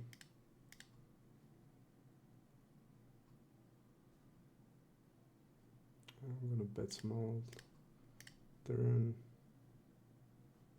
and block river. Okay. Don't turn.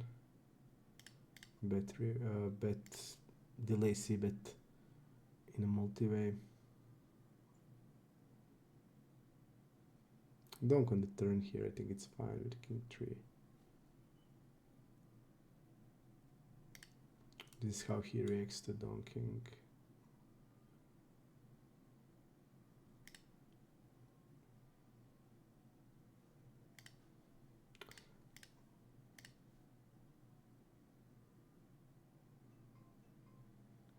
I'm gonna call. I think he has like a ace queen.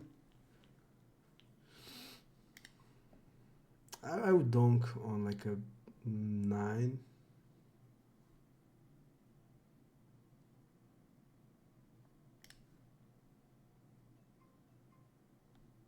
Spade. Diamonds are even...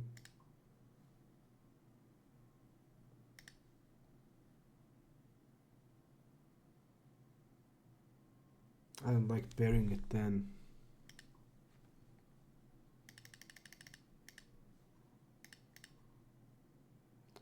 We're gonna go really bad the river.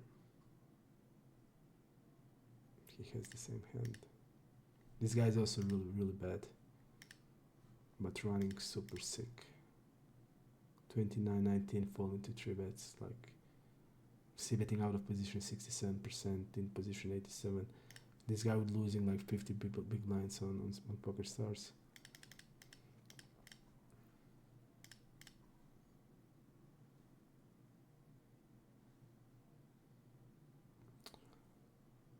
Okay, we're gonna bet 1/3.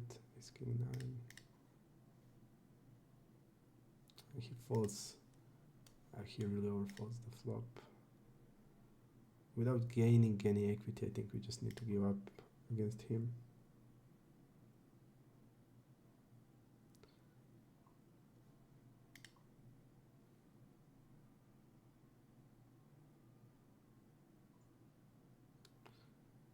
Without getting anything, he's not folding anything to 3-bet, so he's gonna have like ace-10 off in the range, and he's folding c-bet 56, so just folding on the flop like pocket 7s, 8s, 6s, 9s is gonna do okay, but I don't think we can do much. His fold on the turn is non-existent, and I think we just have to like, you, when his range is like gonna be king or an ace, and that's gonna be likely here, and it's not gonna work very well on the turn here, so we need to go into multi-street without any equity. Bluff, like, I mean, it's not bad, but I would do it with like a jack 10, even queen 10, like blocking ace queen and ace 10 at least, and on this reverse I could wrap something, but not here. I'm gonna give up here with this hand.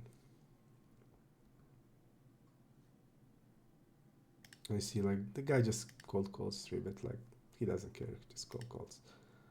I'm gonna go like 20% here, 4.4.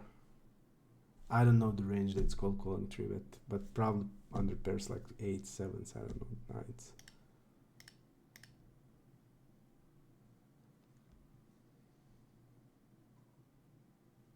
Pretty insane, like insane. I saw here like cold calling 3-bets, cold calling 4-bets, insane stuff from Rex.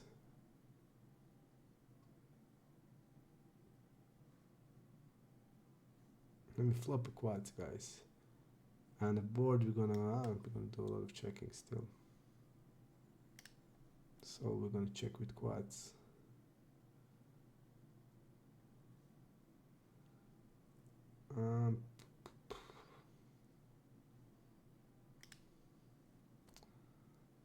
Let's check one more.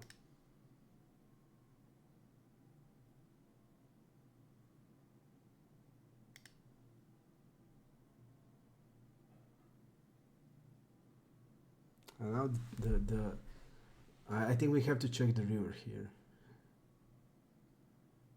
I just think we have to check the river because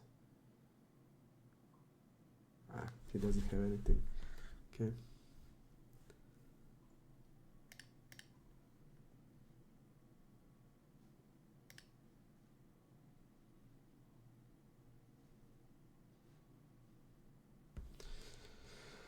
I was thinking maybe to block the river. That has sense, some sense.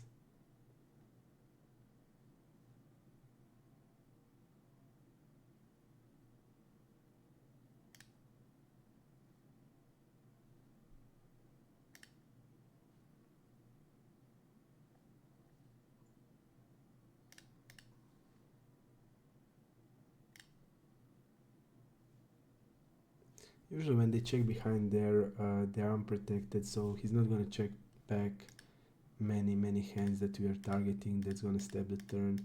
Usually I think they will overstep and with their hands that can call turn bet that can call turn delay c bet. That's what I'm trying to say. So then I think it's just best when you play like this, just to bet turn actually.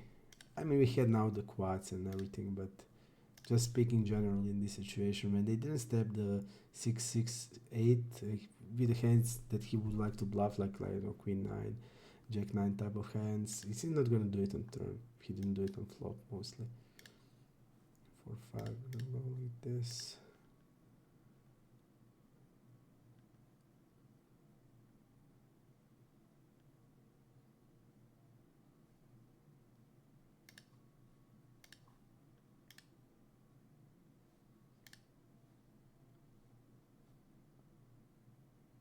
And I'm not sure if this guy is fish. He probably is.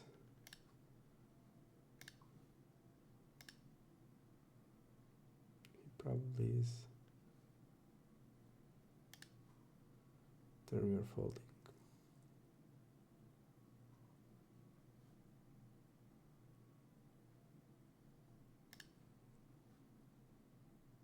Probably is a fish.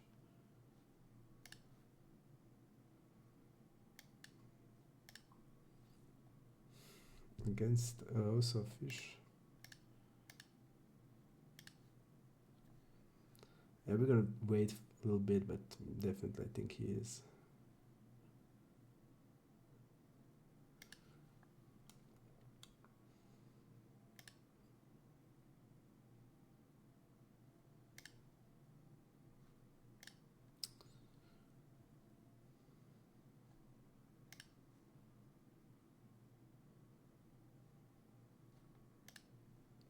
When they did go all in, let's see.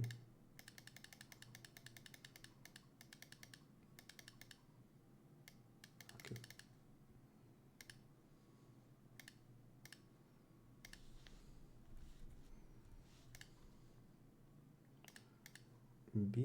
BTM.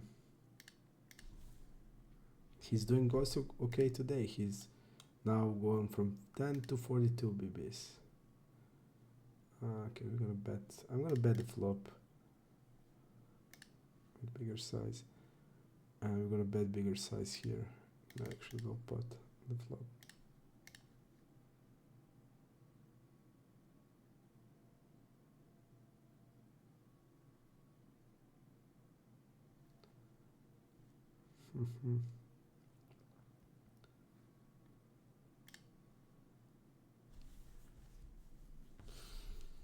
But the guy, this type of fish can fold rivers, so we need to bluff him, guys. We need to bluff him in the good spots. We need to definitely bluff him when we will know approximately what hands he will get to river, because in good spots a lot of hands he will be folding. So there's a sense in bluffing, especially with bigger size. Especially in bigger pots, because it seems like small pots bigger pots he folded, but smaller pots he doesn't fold that much. Still folds decent amount, but he still bluff catches some hands, low pairs in spots where shouldn't be bluffed. We're gonna bet with king jack and bluff river. This guy is not gonna like check aces kings here. He's gonna not gonna connect with 7, so it's gonna be good for us. We're gonna do it king jack, bluff the river, but he also check folds in position 67. So when he goes sorry, here, I mean, when he actually calls here, he's gonna actually have like 3s, 4s. He did the 7 like an a7.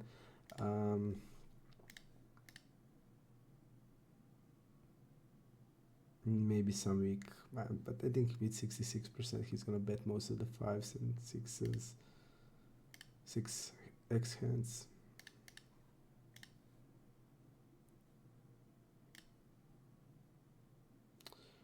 Pretty tight, 18%. Yeah, 6-7 looks good. I want to 3-bet it, but not against super strong range.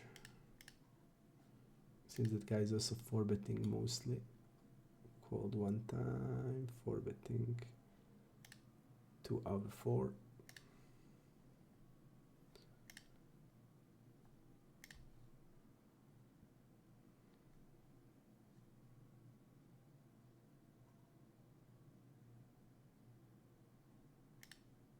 BTM. So I think he is the type of fish that can make faults. So we definitely want to attack him. I didn't see a fish having 26 when the showdown, 60 when one on showdown. One when soft flop is getting bigger, but still kind of passive. River 33. Let's see with the river pop-up. Did he make any bluffs? Let's see after betting turn of the position. Nuts. Okay. He only bet nuts. Like, who looks passive to me actually, especially on rivers.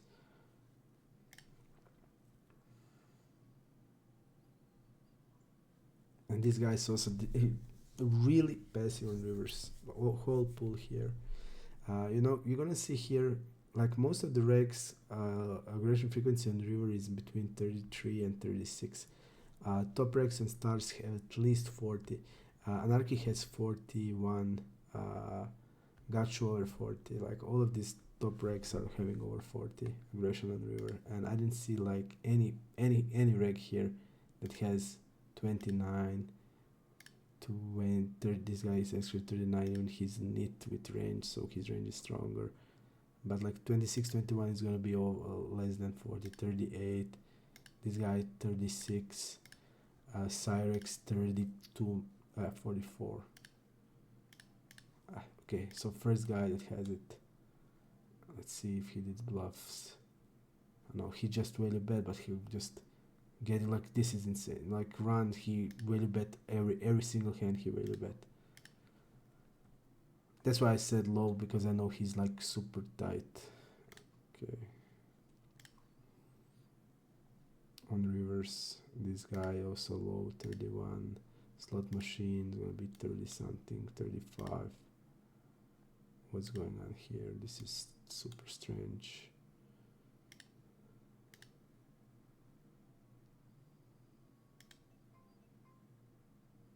I'm gonna call it a screen. This guy is not stabbing a 7 on the flop. I don't think he's betting like king 9 2 times.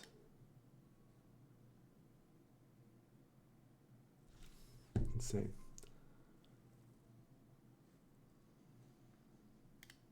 He's betting pocket fours with a big size on the turn. Why? I just don't understand why. If you're bluffing it on turn, you need to bluff it on river.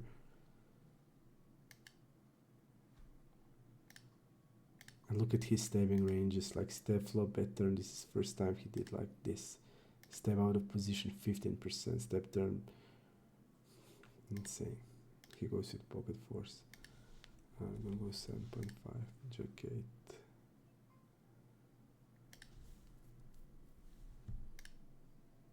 Now it's completely going to change immediately. Now we're going to do a lot of more check raising on flops. He has a step king XX flop, doesn't have sense. He needs to stay with polarized and continue on turn polarized, so he plays completely wrong strategy on the flop. Queen 10, we're going to go with, I'm going to go actually with 2/3 on the flop.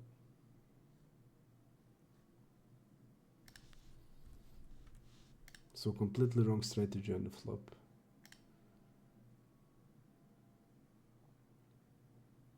I'm gonna go 3-bet with this.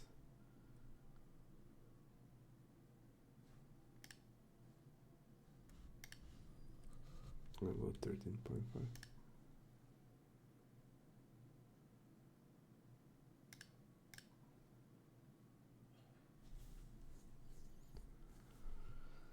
Now this is gonna change things. Now this is gonna change things if he's doing something like that. And I know he's checking range, like he has top pairs in checking range. Doesn't have sense. He bluff it. I think he wanted to bluff and just chicken out on river because I mean I called with this. I'm gonna call any pair if I'm calling ace queen. So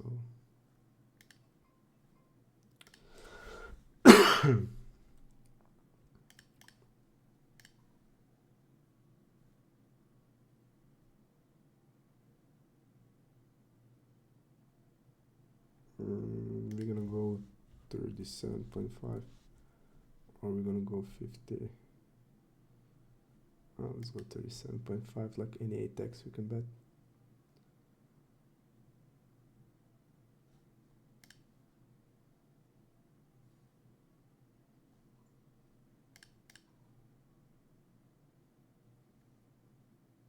Any 8x.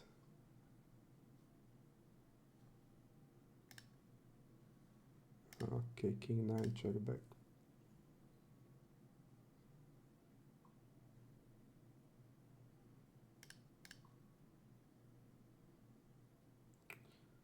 Queen.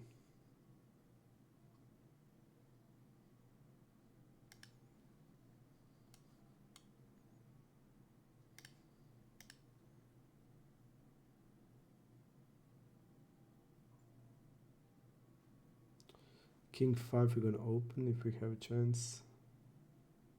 If not, we're gonna fold it.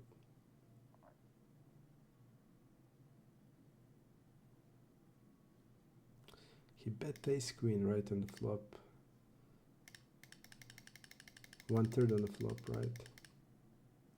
Like 40%. This combo, like, okay.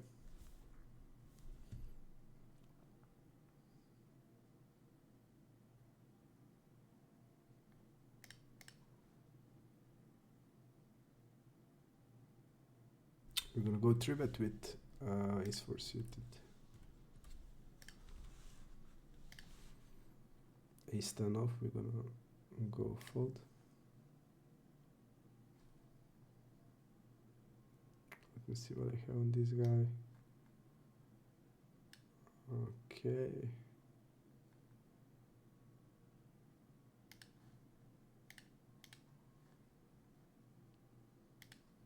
Having clear call here.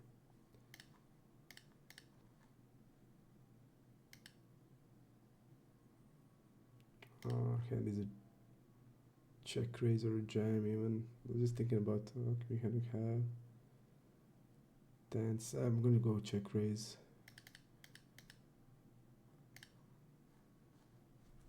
I'm going 12.5 here.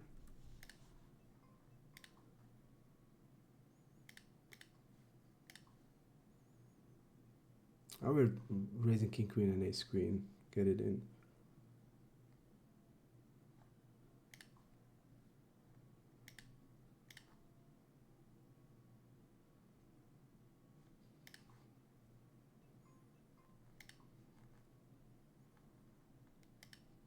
Check back with king queen.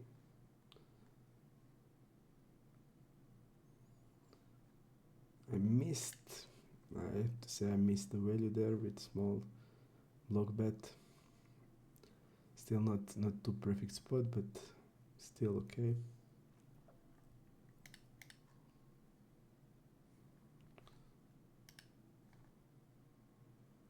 King queen, ace queen, some king jack, some flush draws. I know also you have in jams, but it's different when it's flop like 8, 3, 5. Then you're gonna have like jams with 9s and 10s. But here's different, so check raise. I prefer a check raise than a jam. Even I see the regs just jamming here, just with flush draws, just jamming the flop. I think with king queen or ace queen, you just want to, you see, give him opportunities. They're still gonna have hands like ace 10, some suited 10x, a lot of ace jack off, king jack off. So if you jam, I think it's better like this to play the range. But he folds. Ace jack suited, we're gonna open. Queen 10, we're gonna open.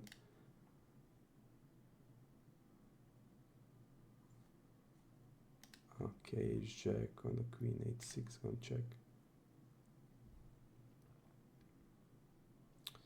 This is step turn, really low.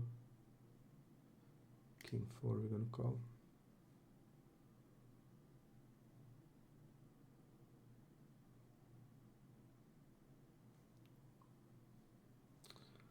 We're gonna bet bigger. When we're stepping these boards, we are more polar, so we're gonna go bigger size.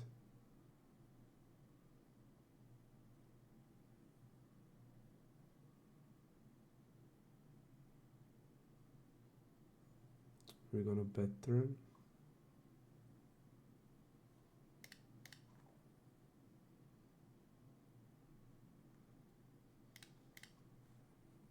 And check back here. Call with sevens. Small blind versus early middle, 6%.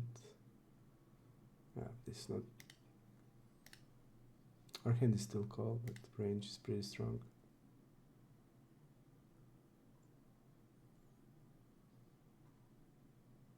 We're gonna have also queen x hands.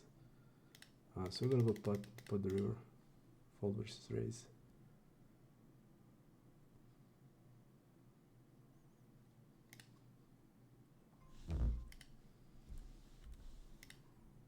He's gonna call us with pocket pairs. Fold turn.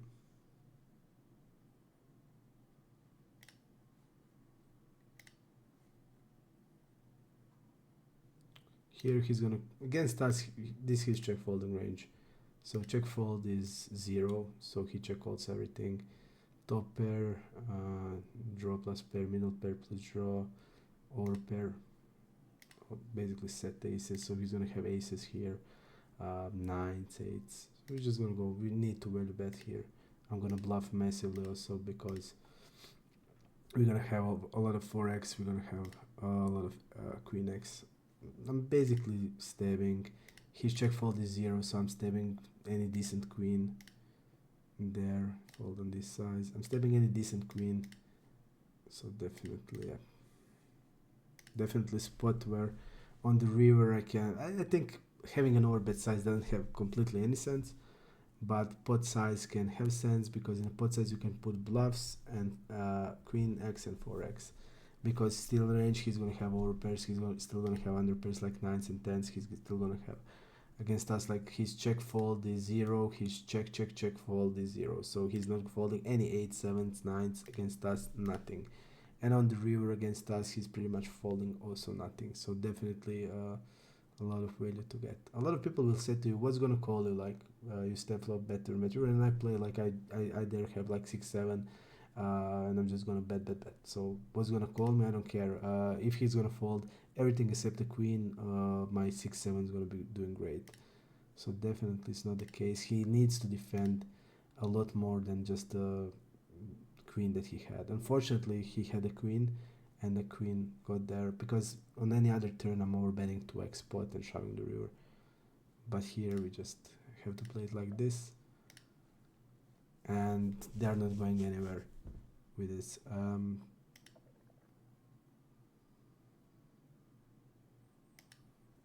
This interesting play here. I'm gonna actually go raise it on turn, and I'm gonna go with this size actually, like 10. I'm gonna rep like king, queen, jack actually. So he quickly call raise.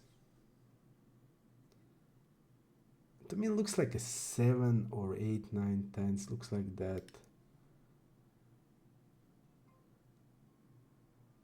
I went to showdown too hard. I'm just gonna give up here. I don't even pocket force.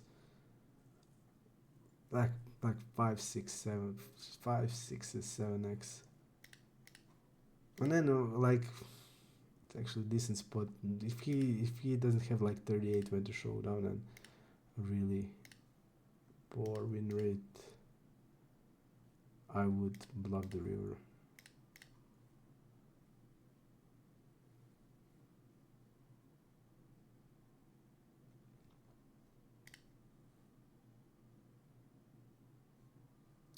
When these doses hit, this type of guy that's like this passive stationary, I don't think we're gonna get I don't think we're gonna get fold on the river. This guy check raises some king deuce. Let's see, 18%. We're calling it tens always. Check raise bet turn,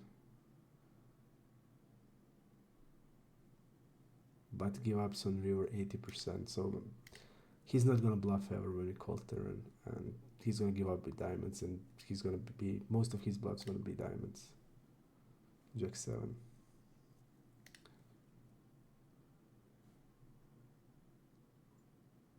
Come on, let's get something. We know exactly who are we playing with. We know exactly what we need to do. They're calling us super light. I'm gonna go dunk. I think this guy's passive. He's gonna do a bunch of checking on this board.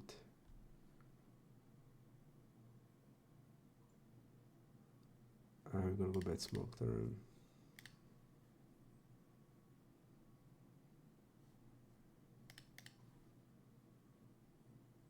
He will not gonna have like near close 3x hands that we're gonna have, because he's opening 14%, like except pocket threes and ace three suited, that's it. And I think he's wrapping a flush here. We're gonna go small turn because we have so many 3x hands that stabbed. And against him we need to fold the river because he's not gonna bluff this ever. He's wrapping a flush.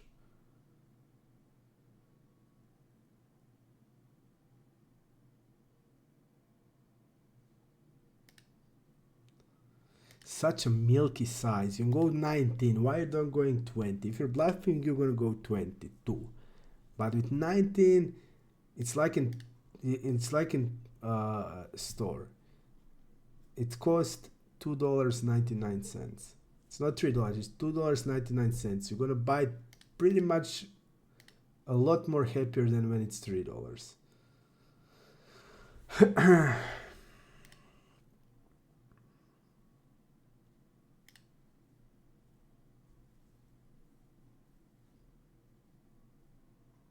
You see, like he doesn't care about the range. Like deuce 4-5, who has more trees? I'm calling ace 3 off, or he that he's not even probably opening pocket trees. Who has more flushes? I that's gonna call jack 3 suited, or he that's gonna not gonna open like king 8 suited. Doesn't care. They don't care about the range at all. So when this, I just can't be. That's why I want to stick on Ipoker, even if the Regbecon starts would be like 300%, because this guy is so tilting, and I just want to get a full house there just to punish them, and I'm getting punished. I play my range, they don't play anything, and I'm getting punished.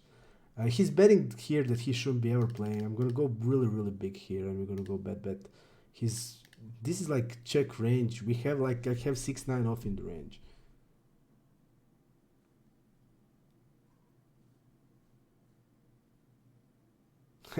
we get the worst turn that now I can't bluff. I'm going to go with 20.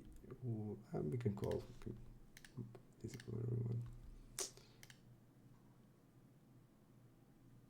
We have to give up.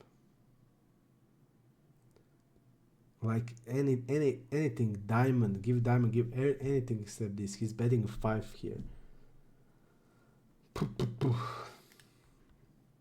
So this is so tilting. Okay.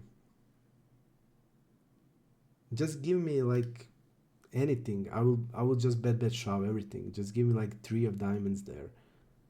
I know he's gonna range he's gonna bet here 5, 3s, 4, 6s. He's gonna bet everything. Look at 75% see bet out of position in small blind versus big blind. And I'm bet shoving. He's falling on rears. Yep, he's falling on rears. In the bigger pot, it's gonna be also 75%. And super big. If it's not nuts, it's gonna be even more.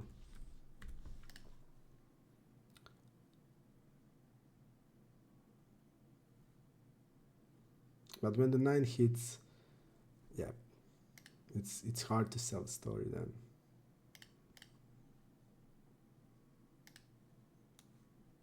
Folds 41.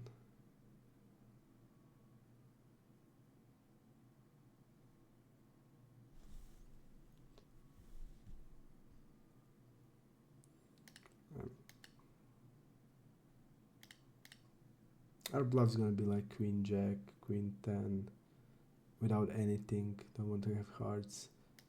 Even Ace 10 is okay. We can barrel it, but based on how the dynamics is right now, we're not gonna do it.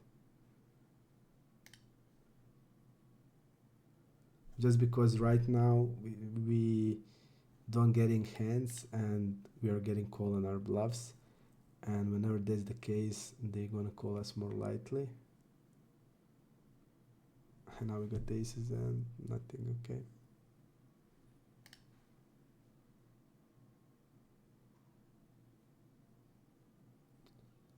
We're gonna bet the flop. King 10, 4. Let's see big one versus cut of how wide he is. 29. So something alongside GTO. Ace 8 off plus. All suited queens. Jack 5, 7, 10 suited. Okay. I'm gonna go 1/3.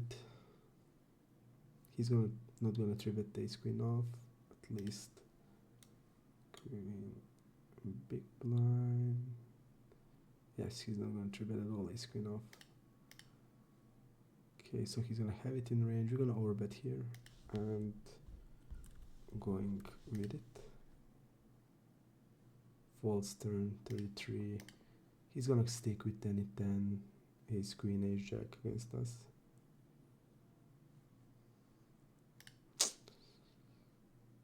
Guys, we need to get hands because now we look really bad. We look full of shit. We need to get hands.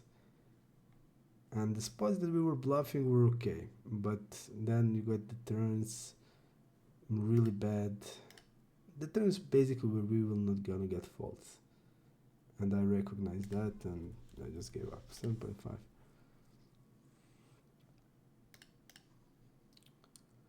But any turn there on a 5-9-9, I'm betting the turn and jamming the river.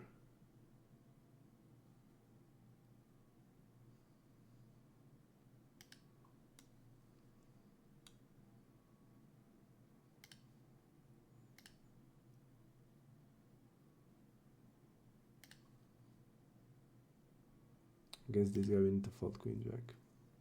8%. We need to fold. Clear as that.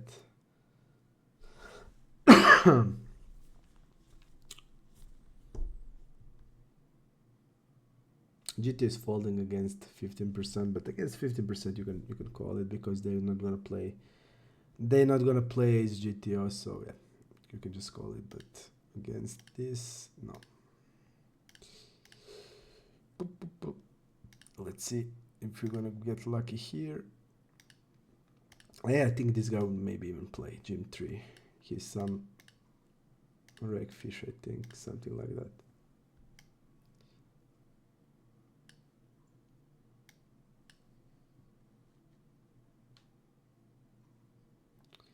Guys, it's really important to understand game dynamics.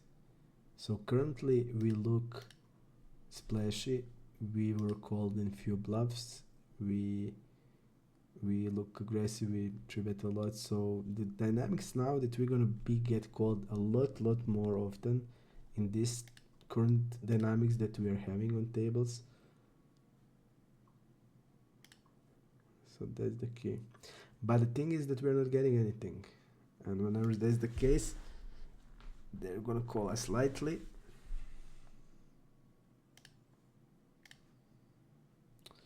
The guy didn't bluff with jack 10, didn't see by the flop, king 4-3. Okay, we're gonna bet flop with this. I'm gonna go 2/3. I'm gonna let me see like this. Now we're gonna get the seat, next seat open. Do we want to overbet here? Do we want to bet still? I think queen, jacks, 9x. I think I'm gonna go like this. Not gonna be super polar, but so I can still bet.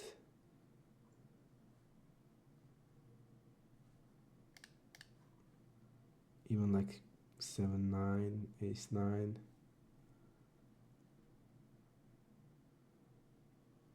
I'm gonna go give up because I don't know the guy.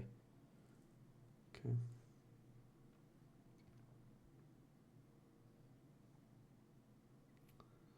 Like things where I want to bluff jack or jack 7. Okay, we're gonna go small against this guy. I'm gonna go again small and normal size on the river, a little bigger.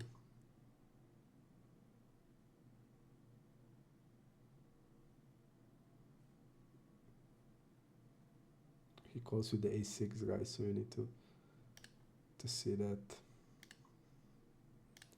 We need to be aware of it, guys. Definitely we need to be aware of what's happening now. The bad news is that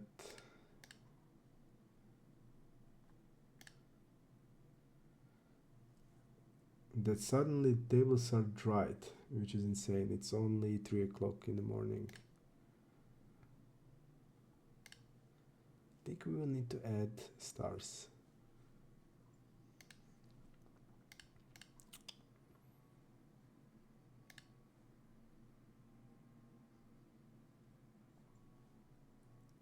At least one table.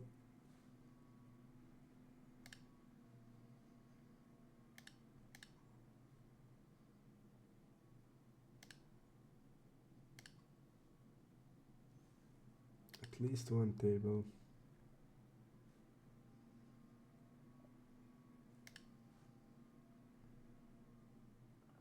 I'm gonna check back king 5. I'm gonna check back king 2. So this is our worst king, we can check back. Definitely.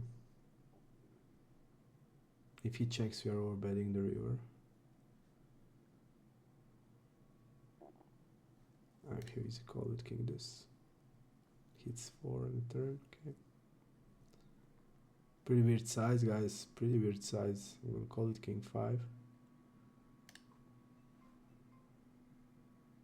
That looks passive, but pretty like 9x you're gonna bet bigger, flush you're gonna bet bigger, like you're wrapping a mediocre jack played like this. He bet flush with this size, okay. Cool, I understand. Nice to know that. Clear call with ace 4. No stabbing on turn with king queen. Trapping, okay.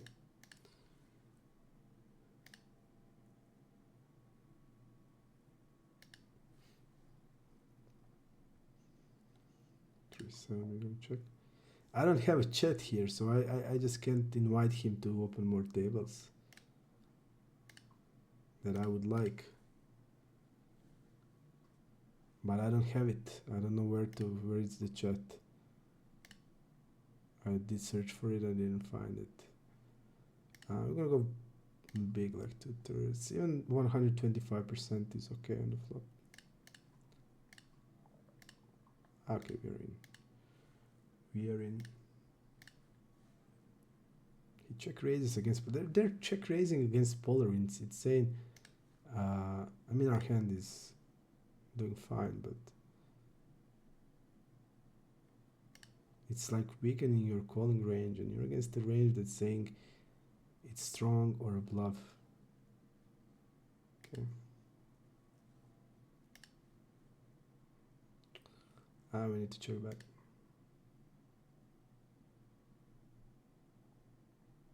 So any two pair plus, no matter what type of board it is, and no matter what we are polar or not, it's check raising. So what that means, what is that doing to your range? Just think.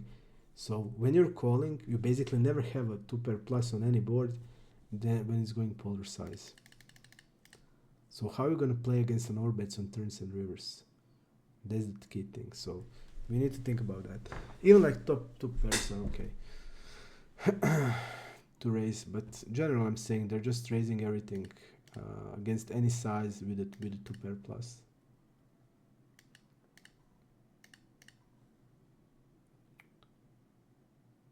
Four, 5 off.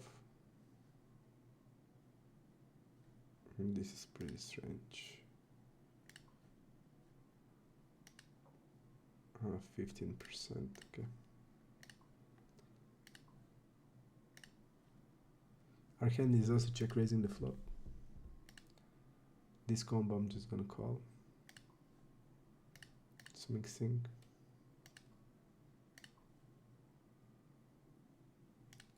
And I'm gonna jam the turn, guys. Just because I think they will overbluff this. And he will check the river. And now I'm in a shitty spot. Because all his bluffs are in betting range. I'm gonna just check. I don't trap much. And he can easily check behind king because they're bluffing every bluff, but they're gonna check like king 8 off in this situation.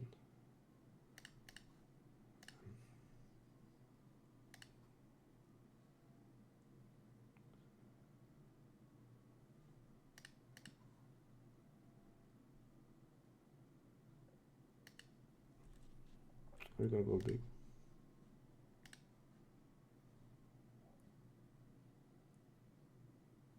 On a 10 we're folding. Check back. Call. Okay guys, so 2 heads ups. 2 heads ups, really small stab. We're gonna fold. Queen 6, we don't call. This guy did call us super light, just for a heads up. I'm gonna go block the river. I'm gonna go block the river.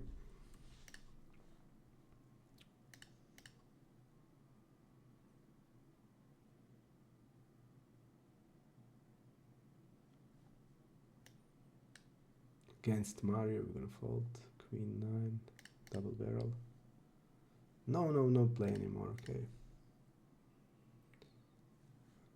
We will put 1 more stars.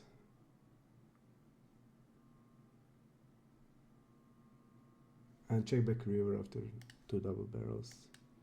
After double barrel, not 2-1. Queen deuce. King deuce.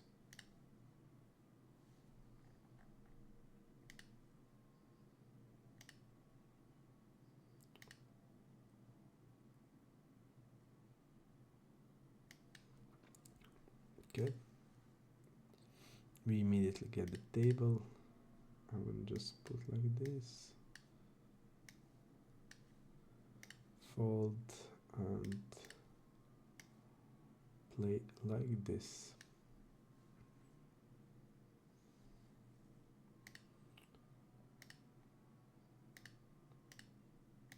There's no action on 400.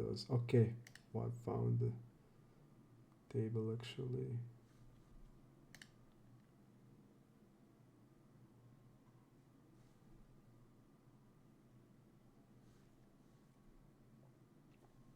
What is it with today? Really weird day. Okay.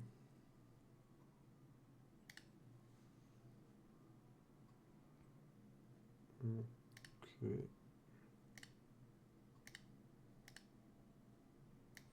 I'm gonna go out from stars.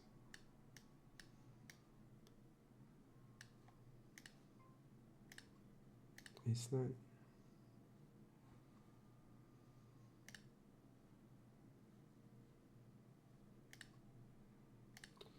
Okay, I'm gonna go out of the stars now when we have 4th table. And double barrel on ace 9, we're calling the turn.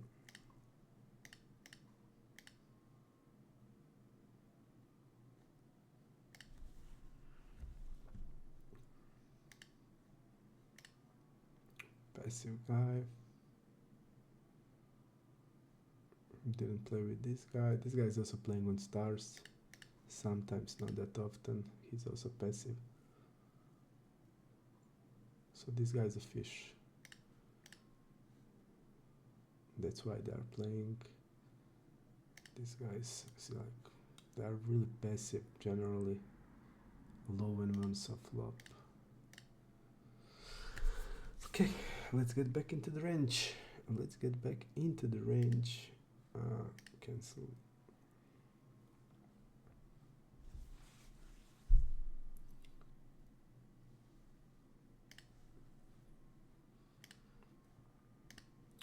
Our image not good. We need to get some hands, guys. We need to start getting something.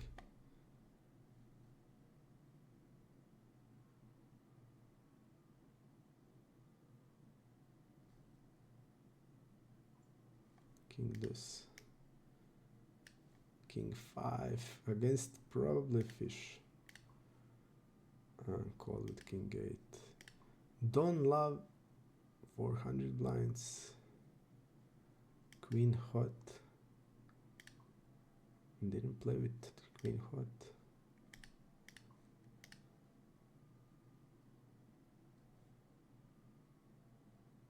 Double barrels, okay. We're gonna go pot. And we're gonna call it king 5. I thought we have a king 5. I thought we have a king 5. I can't believe I did it. I thought we have a king 5. So he bets. When he gets the ace, he checks. Okay. I thought we have a king 5 2 pair. King 5 we're gonna call here. Yeah. Huge mistake. I can't believe with my eyes. I thought we have a king 5. And when 5 hits river, I was thought, do I want to check raise? And because I feel that he's gonna do like ace 10, ace jack. Then I said, no, I'm just gonna pot. What happened? And Jim 3 can come into my other table and heads up. So I'm gonna play. I'm gonna go 19. We're gonna move this and enter this. I think that's the best way. So you can see heads up and okay. I think this is the best way. Such a mistake, guys. I can't believe I did it. Can't believe I did it.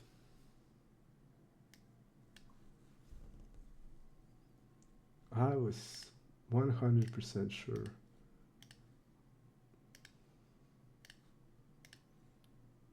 King jack, ace jack. Wow, this is a can.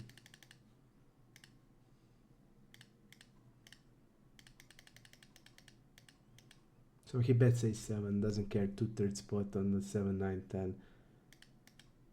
He bets the turn. Disgusting hand.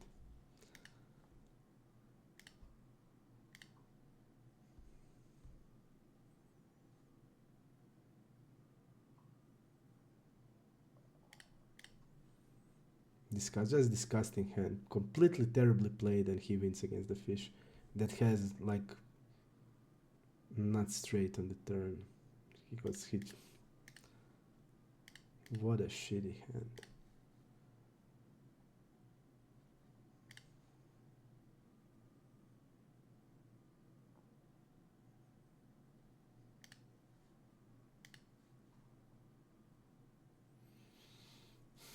Incredibly shitty. Really shitty. Queen 4 we're gonna open. 3-betting here against this guy. Gultefan, I didn't ever play with him, so I think he's a fish. And I'm gonna go 5.6 here.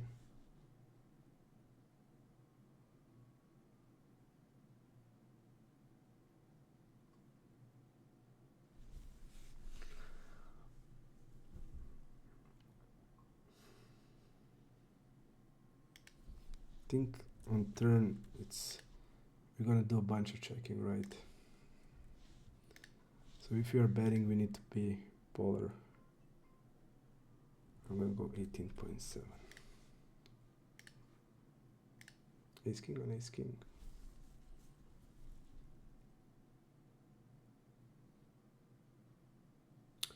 We're jamming the river. Super great river for our bluffing range. 9-10 go there. We have kings, king, queen, queen 4, pocket 4s. So we are really strong. He's gonna have a king.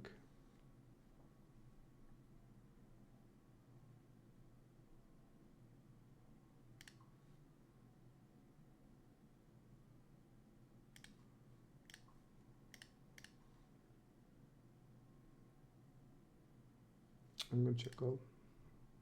King 8.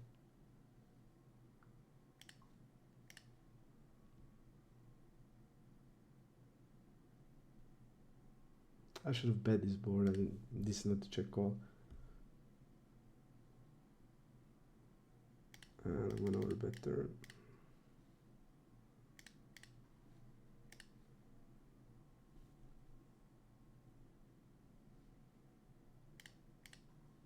I made a mistake there, guys.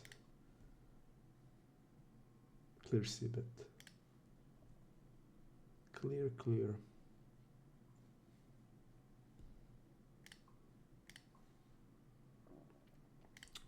We're not gonna overbet. Just a normal size.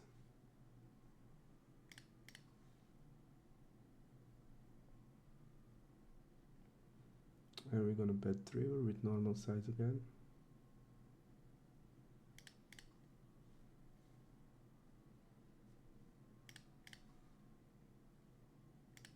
Small bet here.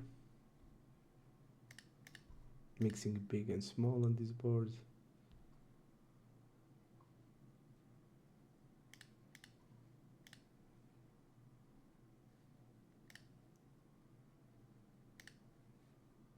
Suddenly without on 3 tables we are on 5 tables. Okay.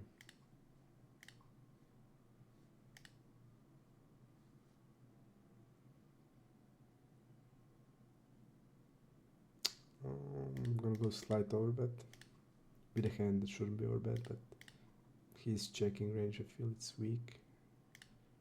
I'm gonna bet like this.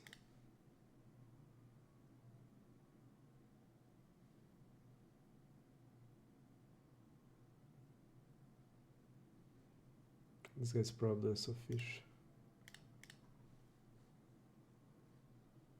Yep, I don't know him, and other guys are quickly coming, so I'm betting small on king jack 8. I'm gonna check behind turn to call river.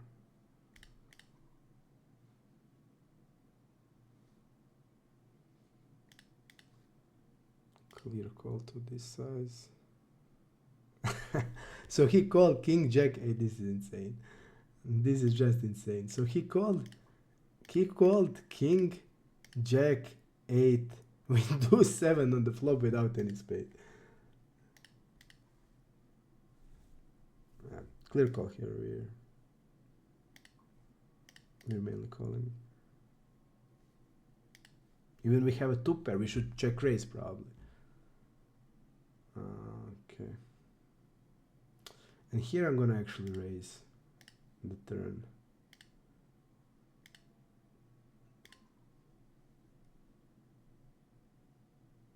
Just by the dynamics, I feel I want to raise the turn.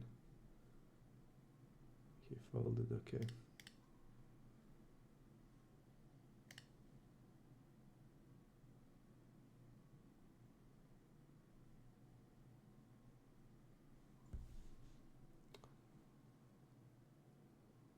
Yeah, we had the board locked up, but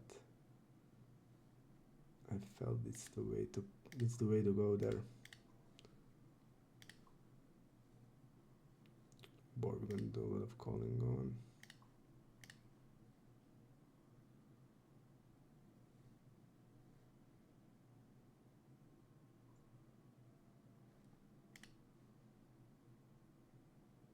I'm gonna block river here with 3-4.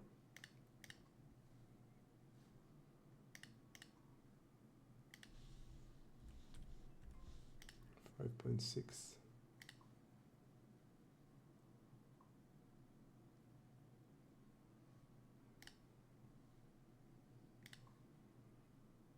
We're gonna go 21 4.7.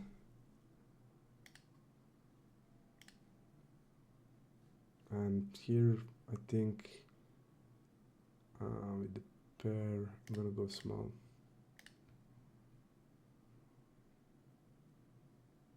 He's opening only 52%. I need to fold this actually.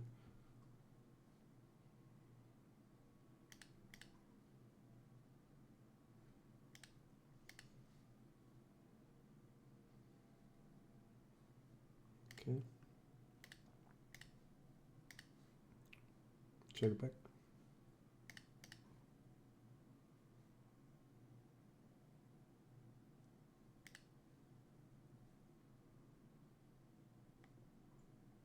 Queen 8 off.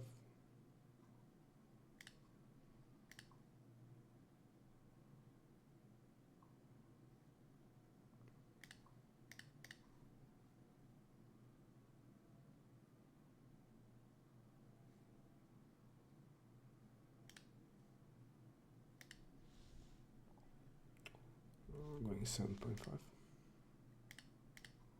Ace king is a clear check on a 4-5-7.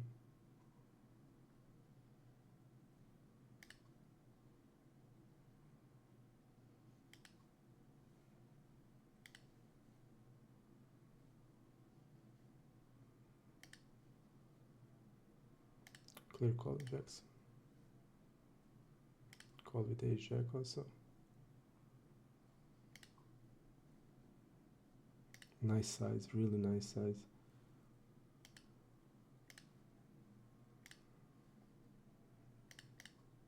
Bet here.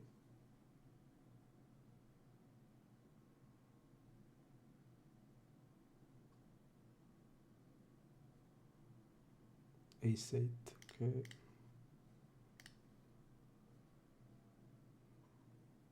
Six, 9.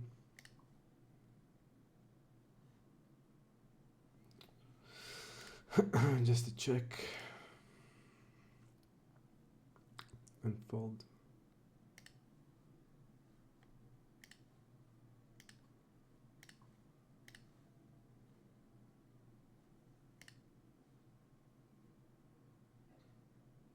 Let's check. I'm gonna block river.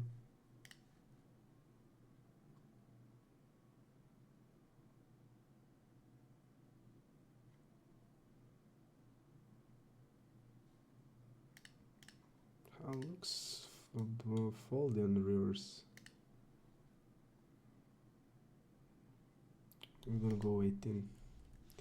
He has around that.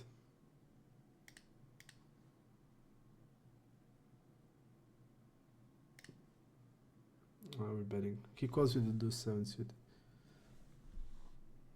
Okay, we're gonna bet turn.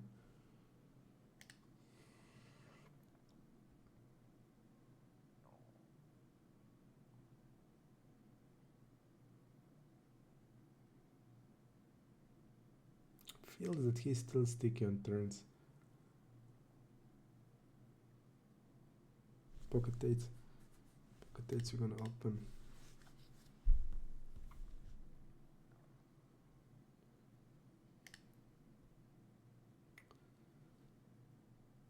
Only 12%. Ace 10 suit. So this is not. This is not. Definitely not.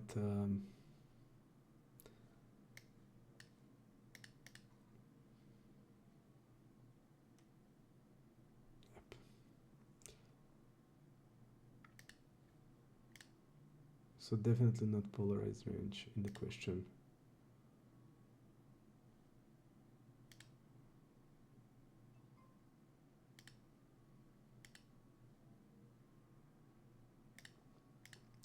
So if he's not gonna have polar range, Then the situation start to get like against 12%. Linear is not that great. We're calling a turn here. Step flop at turn. Clear call.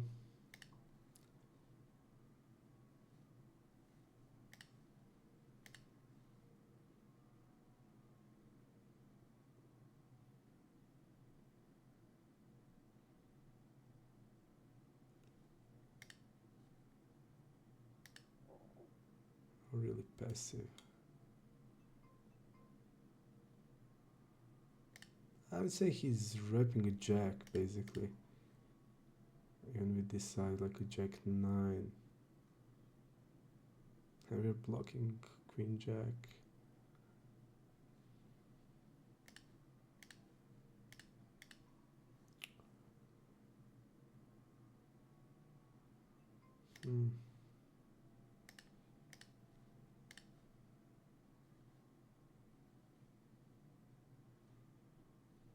Looks weird. Size to me it looks a little too much for a jack 9. When we call the turn, we're gonna have a lot of king jack ace jack also. Yeah, we're gonna have some 10x. Jack x is a beta, but I don't think it's like 21. This size looks, just by size it looks bluffy to me. I don't know why. And his range needs to be pretty wide here to have like a jack, like a 9, and like a 9x only suited ones.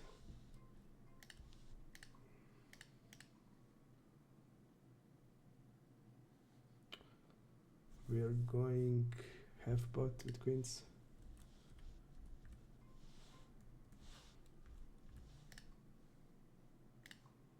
Fold.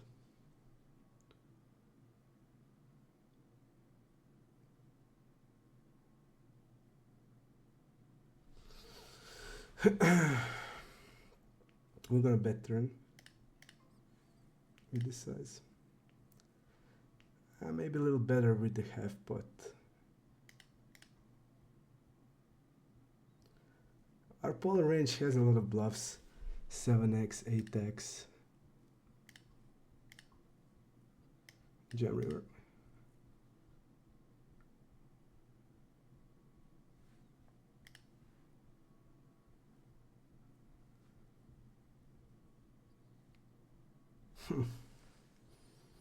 Turn. Check, check.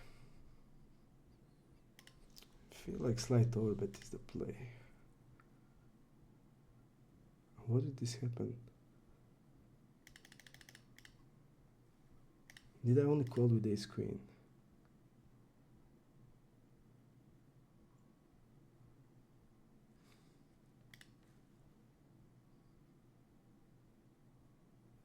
It seems I did. I'm block river.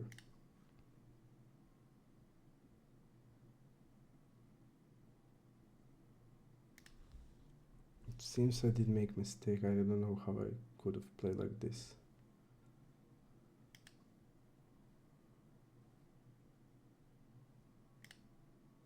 Yep, it's small blind versus big blind, insane.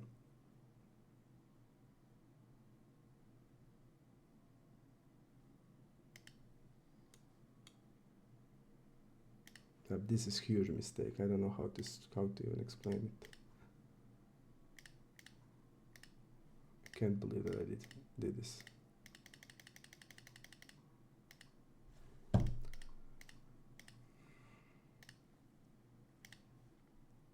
Super huge mistake and super big mistake.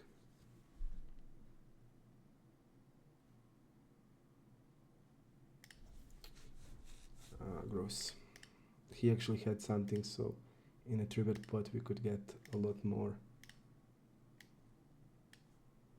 Insane. And we now look super strong also when you play like this. In a 3-bet pot it would be different. Yeah. This was a huge mistake. I can't believe that I made it. Yes, it's been 4 hours, 4.5 hours, guys. So it has probably a lot of with that also, but huge mistake, like huge mistake. Pretty bad, pretty bad feeling though.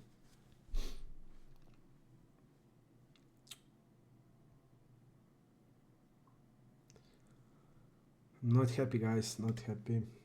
Not happy.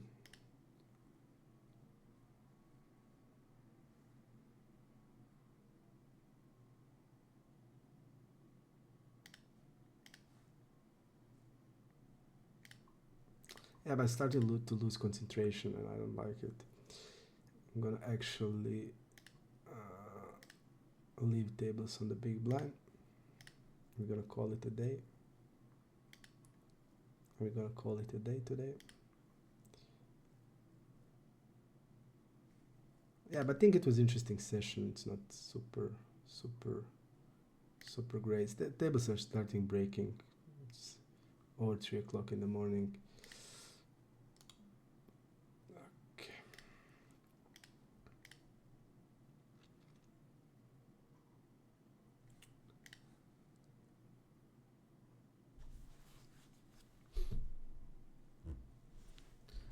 It's been an interesting session. I hope you did enjoy it. If you like it, guys, please like. If you like it, please like it. Please give a like, because it helps grows the channel. The other people will be more likely to see the content, and uh, definitely it helps me, and it shows that you appreciate the work that we did, that I did, and definitely it means a lot to me, because uh, we're just gonna be getting bigger, and a lot of people will see it, and that would also give me more motivation for making videos. So definitely, if you like the content, if you have any comments, if you have any questions, be free to ask. If you think what I did think there, here or there, be free to ask. um, I did my best to give you my complete thought process, and I'm only speaking from heart. So if I did offend some player in the game, it's nothing personal. I'm just speaking about the game. So if I said somebody played like shit, if somebody, I'm just giving my thoughts about his game. I don't know any of these guys, and nothing is personal to me. Poker is just a game, the game that I really like, but just a game. So nothing personal, and uh, yeah, I'm just commenting. If somebody play like shit, he played like shit. I can say, okay, he played okay. No, in the spots where I said he played like shit, he did really play like shit, completely wrong, didn't care about the range. So if I saying that, it's from the heart. So yeah, thank you for your time, and if you have any suggestions, if you want to see me something, if you have any idea for the challenge, uh, be free to ask. This is the year that I'm gonna give my super best to become better, and let's see what's gonna happen there. And it's gonna be super interesting. And with you following me, I'm just gonna have a lot more motivation for to be better, to give you more better content, and just whatever whatever question you have, idea, please ask. And I hope I'm gonna make another video really soon. Interesting play, King Jack suited. Okay, King Queen. Our last hand, we're gonna show how we went today, and yeah, it's not going great. Didn't go great today. We actually did run a lot better than usual.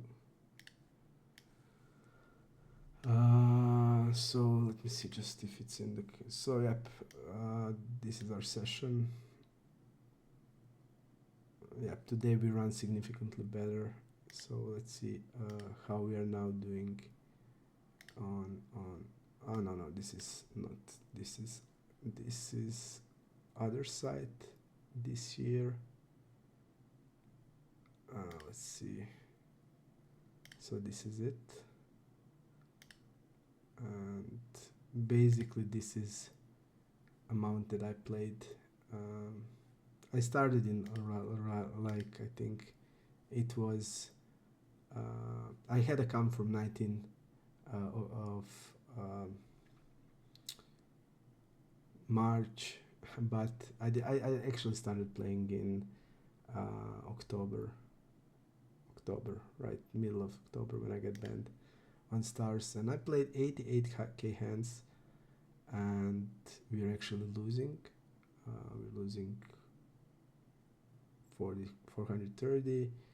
We should be winning a little bit, but the run I had here, it's the worst run I ever had on any side, but we are getting there, guys. So maybe it's time to heat up. Maybe it's time to, I mixed some 200 and 400. I did play a little bit of 400 and I ran also bad there. So yeah, I'm looking forward just to getting a little bit hit up so I can also move to 400 there, because the players are the same, and little more tables on 200, but sometimes you got more tables on 400. So I will see. I'm not going to say anything until I see that new ragbig system from stars, but definitely the worst run I ever had in my life. And the last time I played on Ipoker, my last two accounts were over 10 BBs, and I played without my breakthrough HUD. So definitely, I can't wait that run starts normal, because this is pretty much, I just can't do anything. I'm just winning, making them fold. Yep, I made some punts, but that's my usual game. I always play like that. So, but yeah, you see now where we are on 88k hands. The same as in stars when I started. The same, and we did finished really strong. So this year we're gonna crush this site together. I hope you will be with me on this journey, and thank you for your time. I don't know what else to say, and I hope I'm gonna see you soon.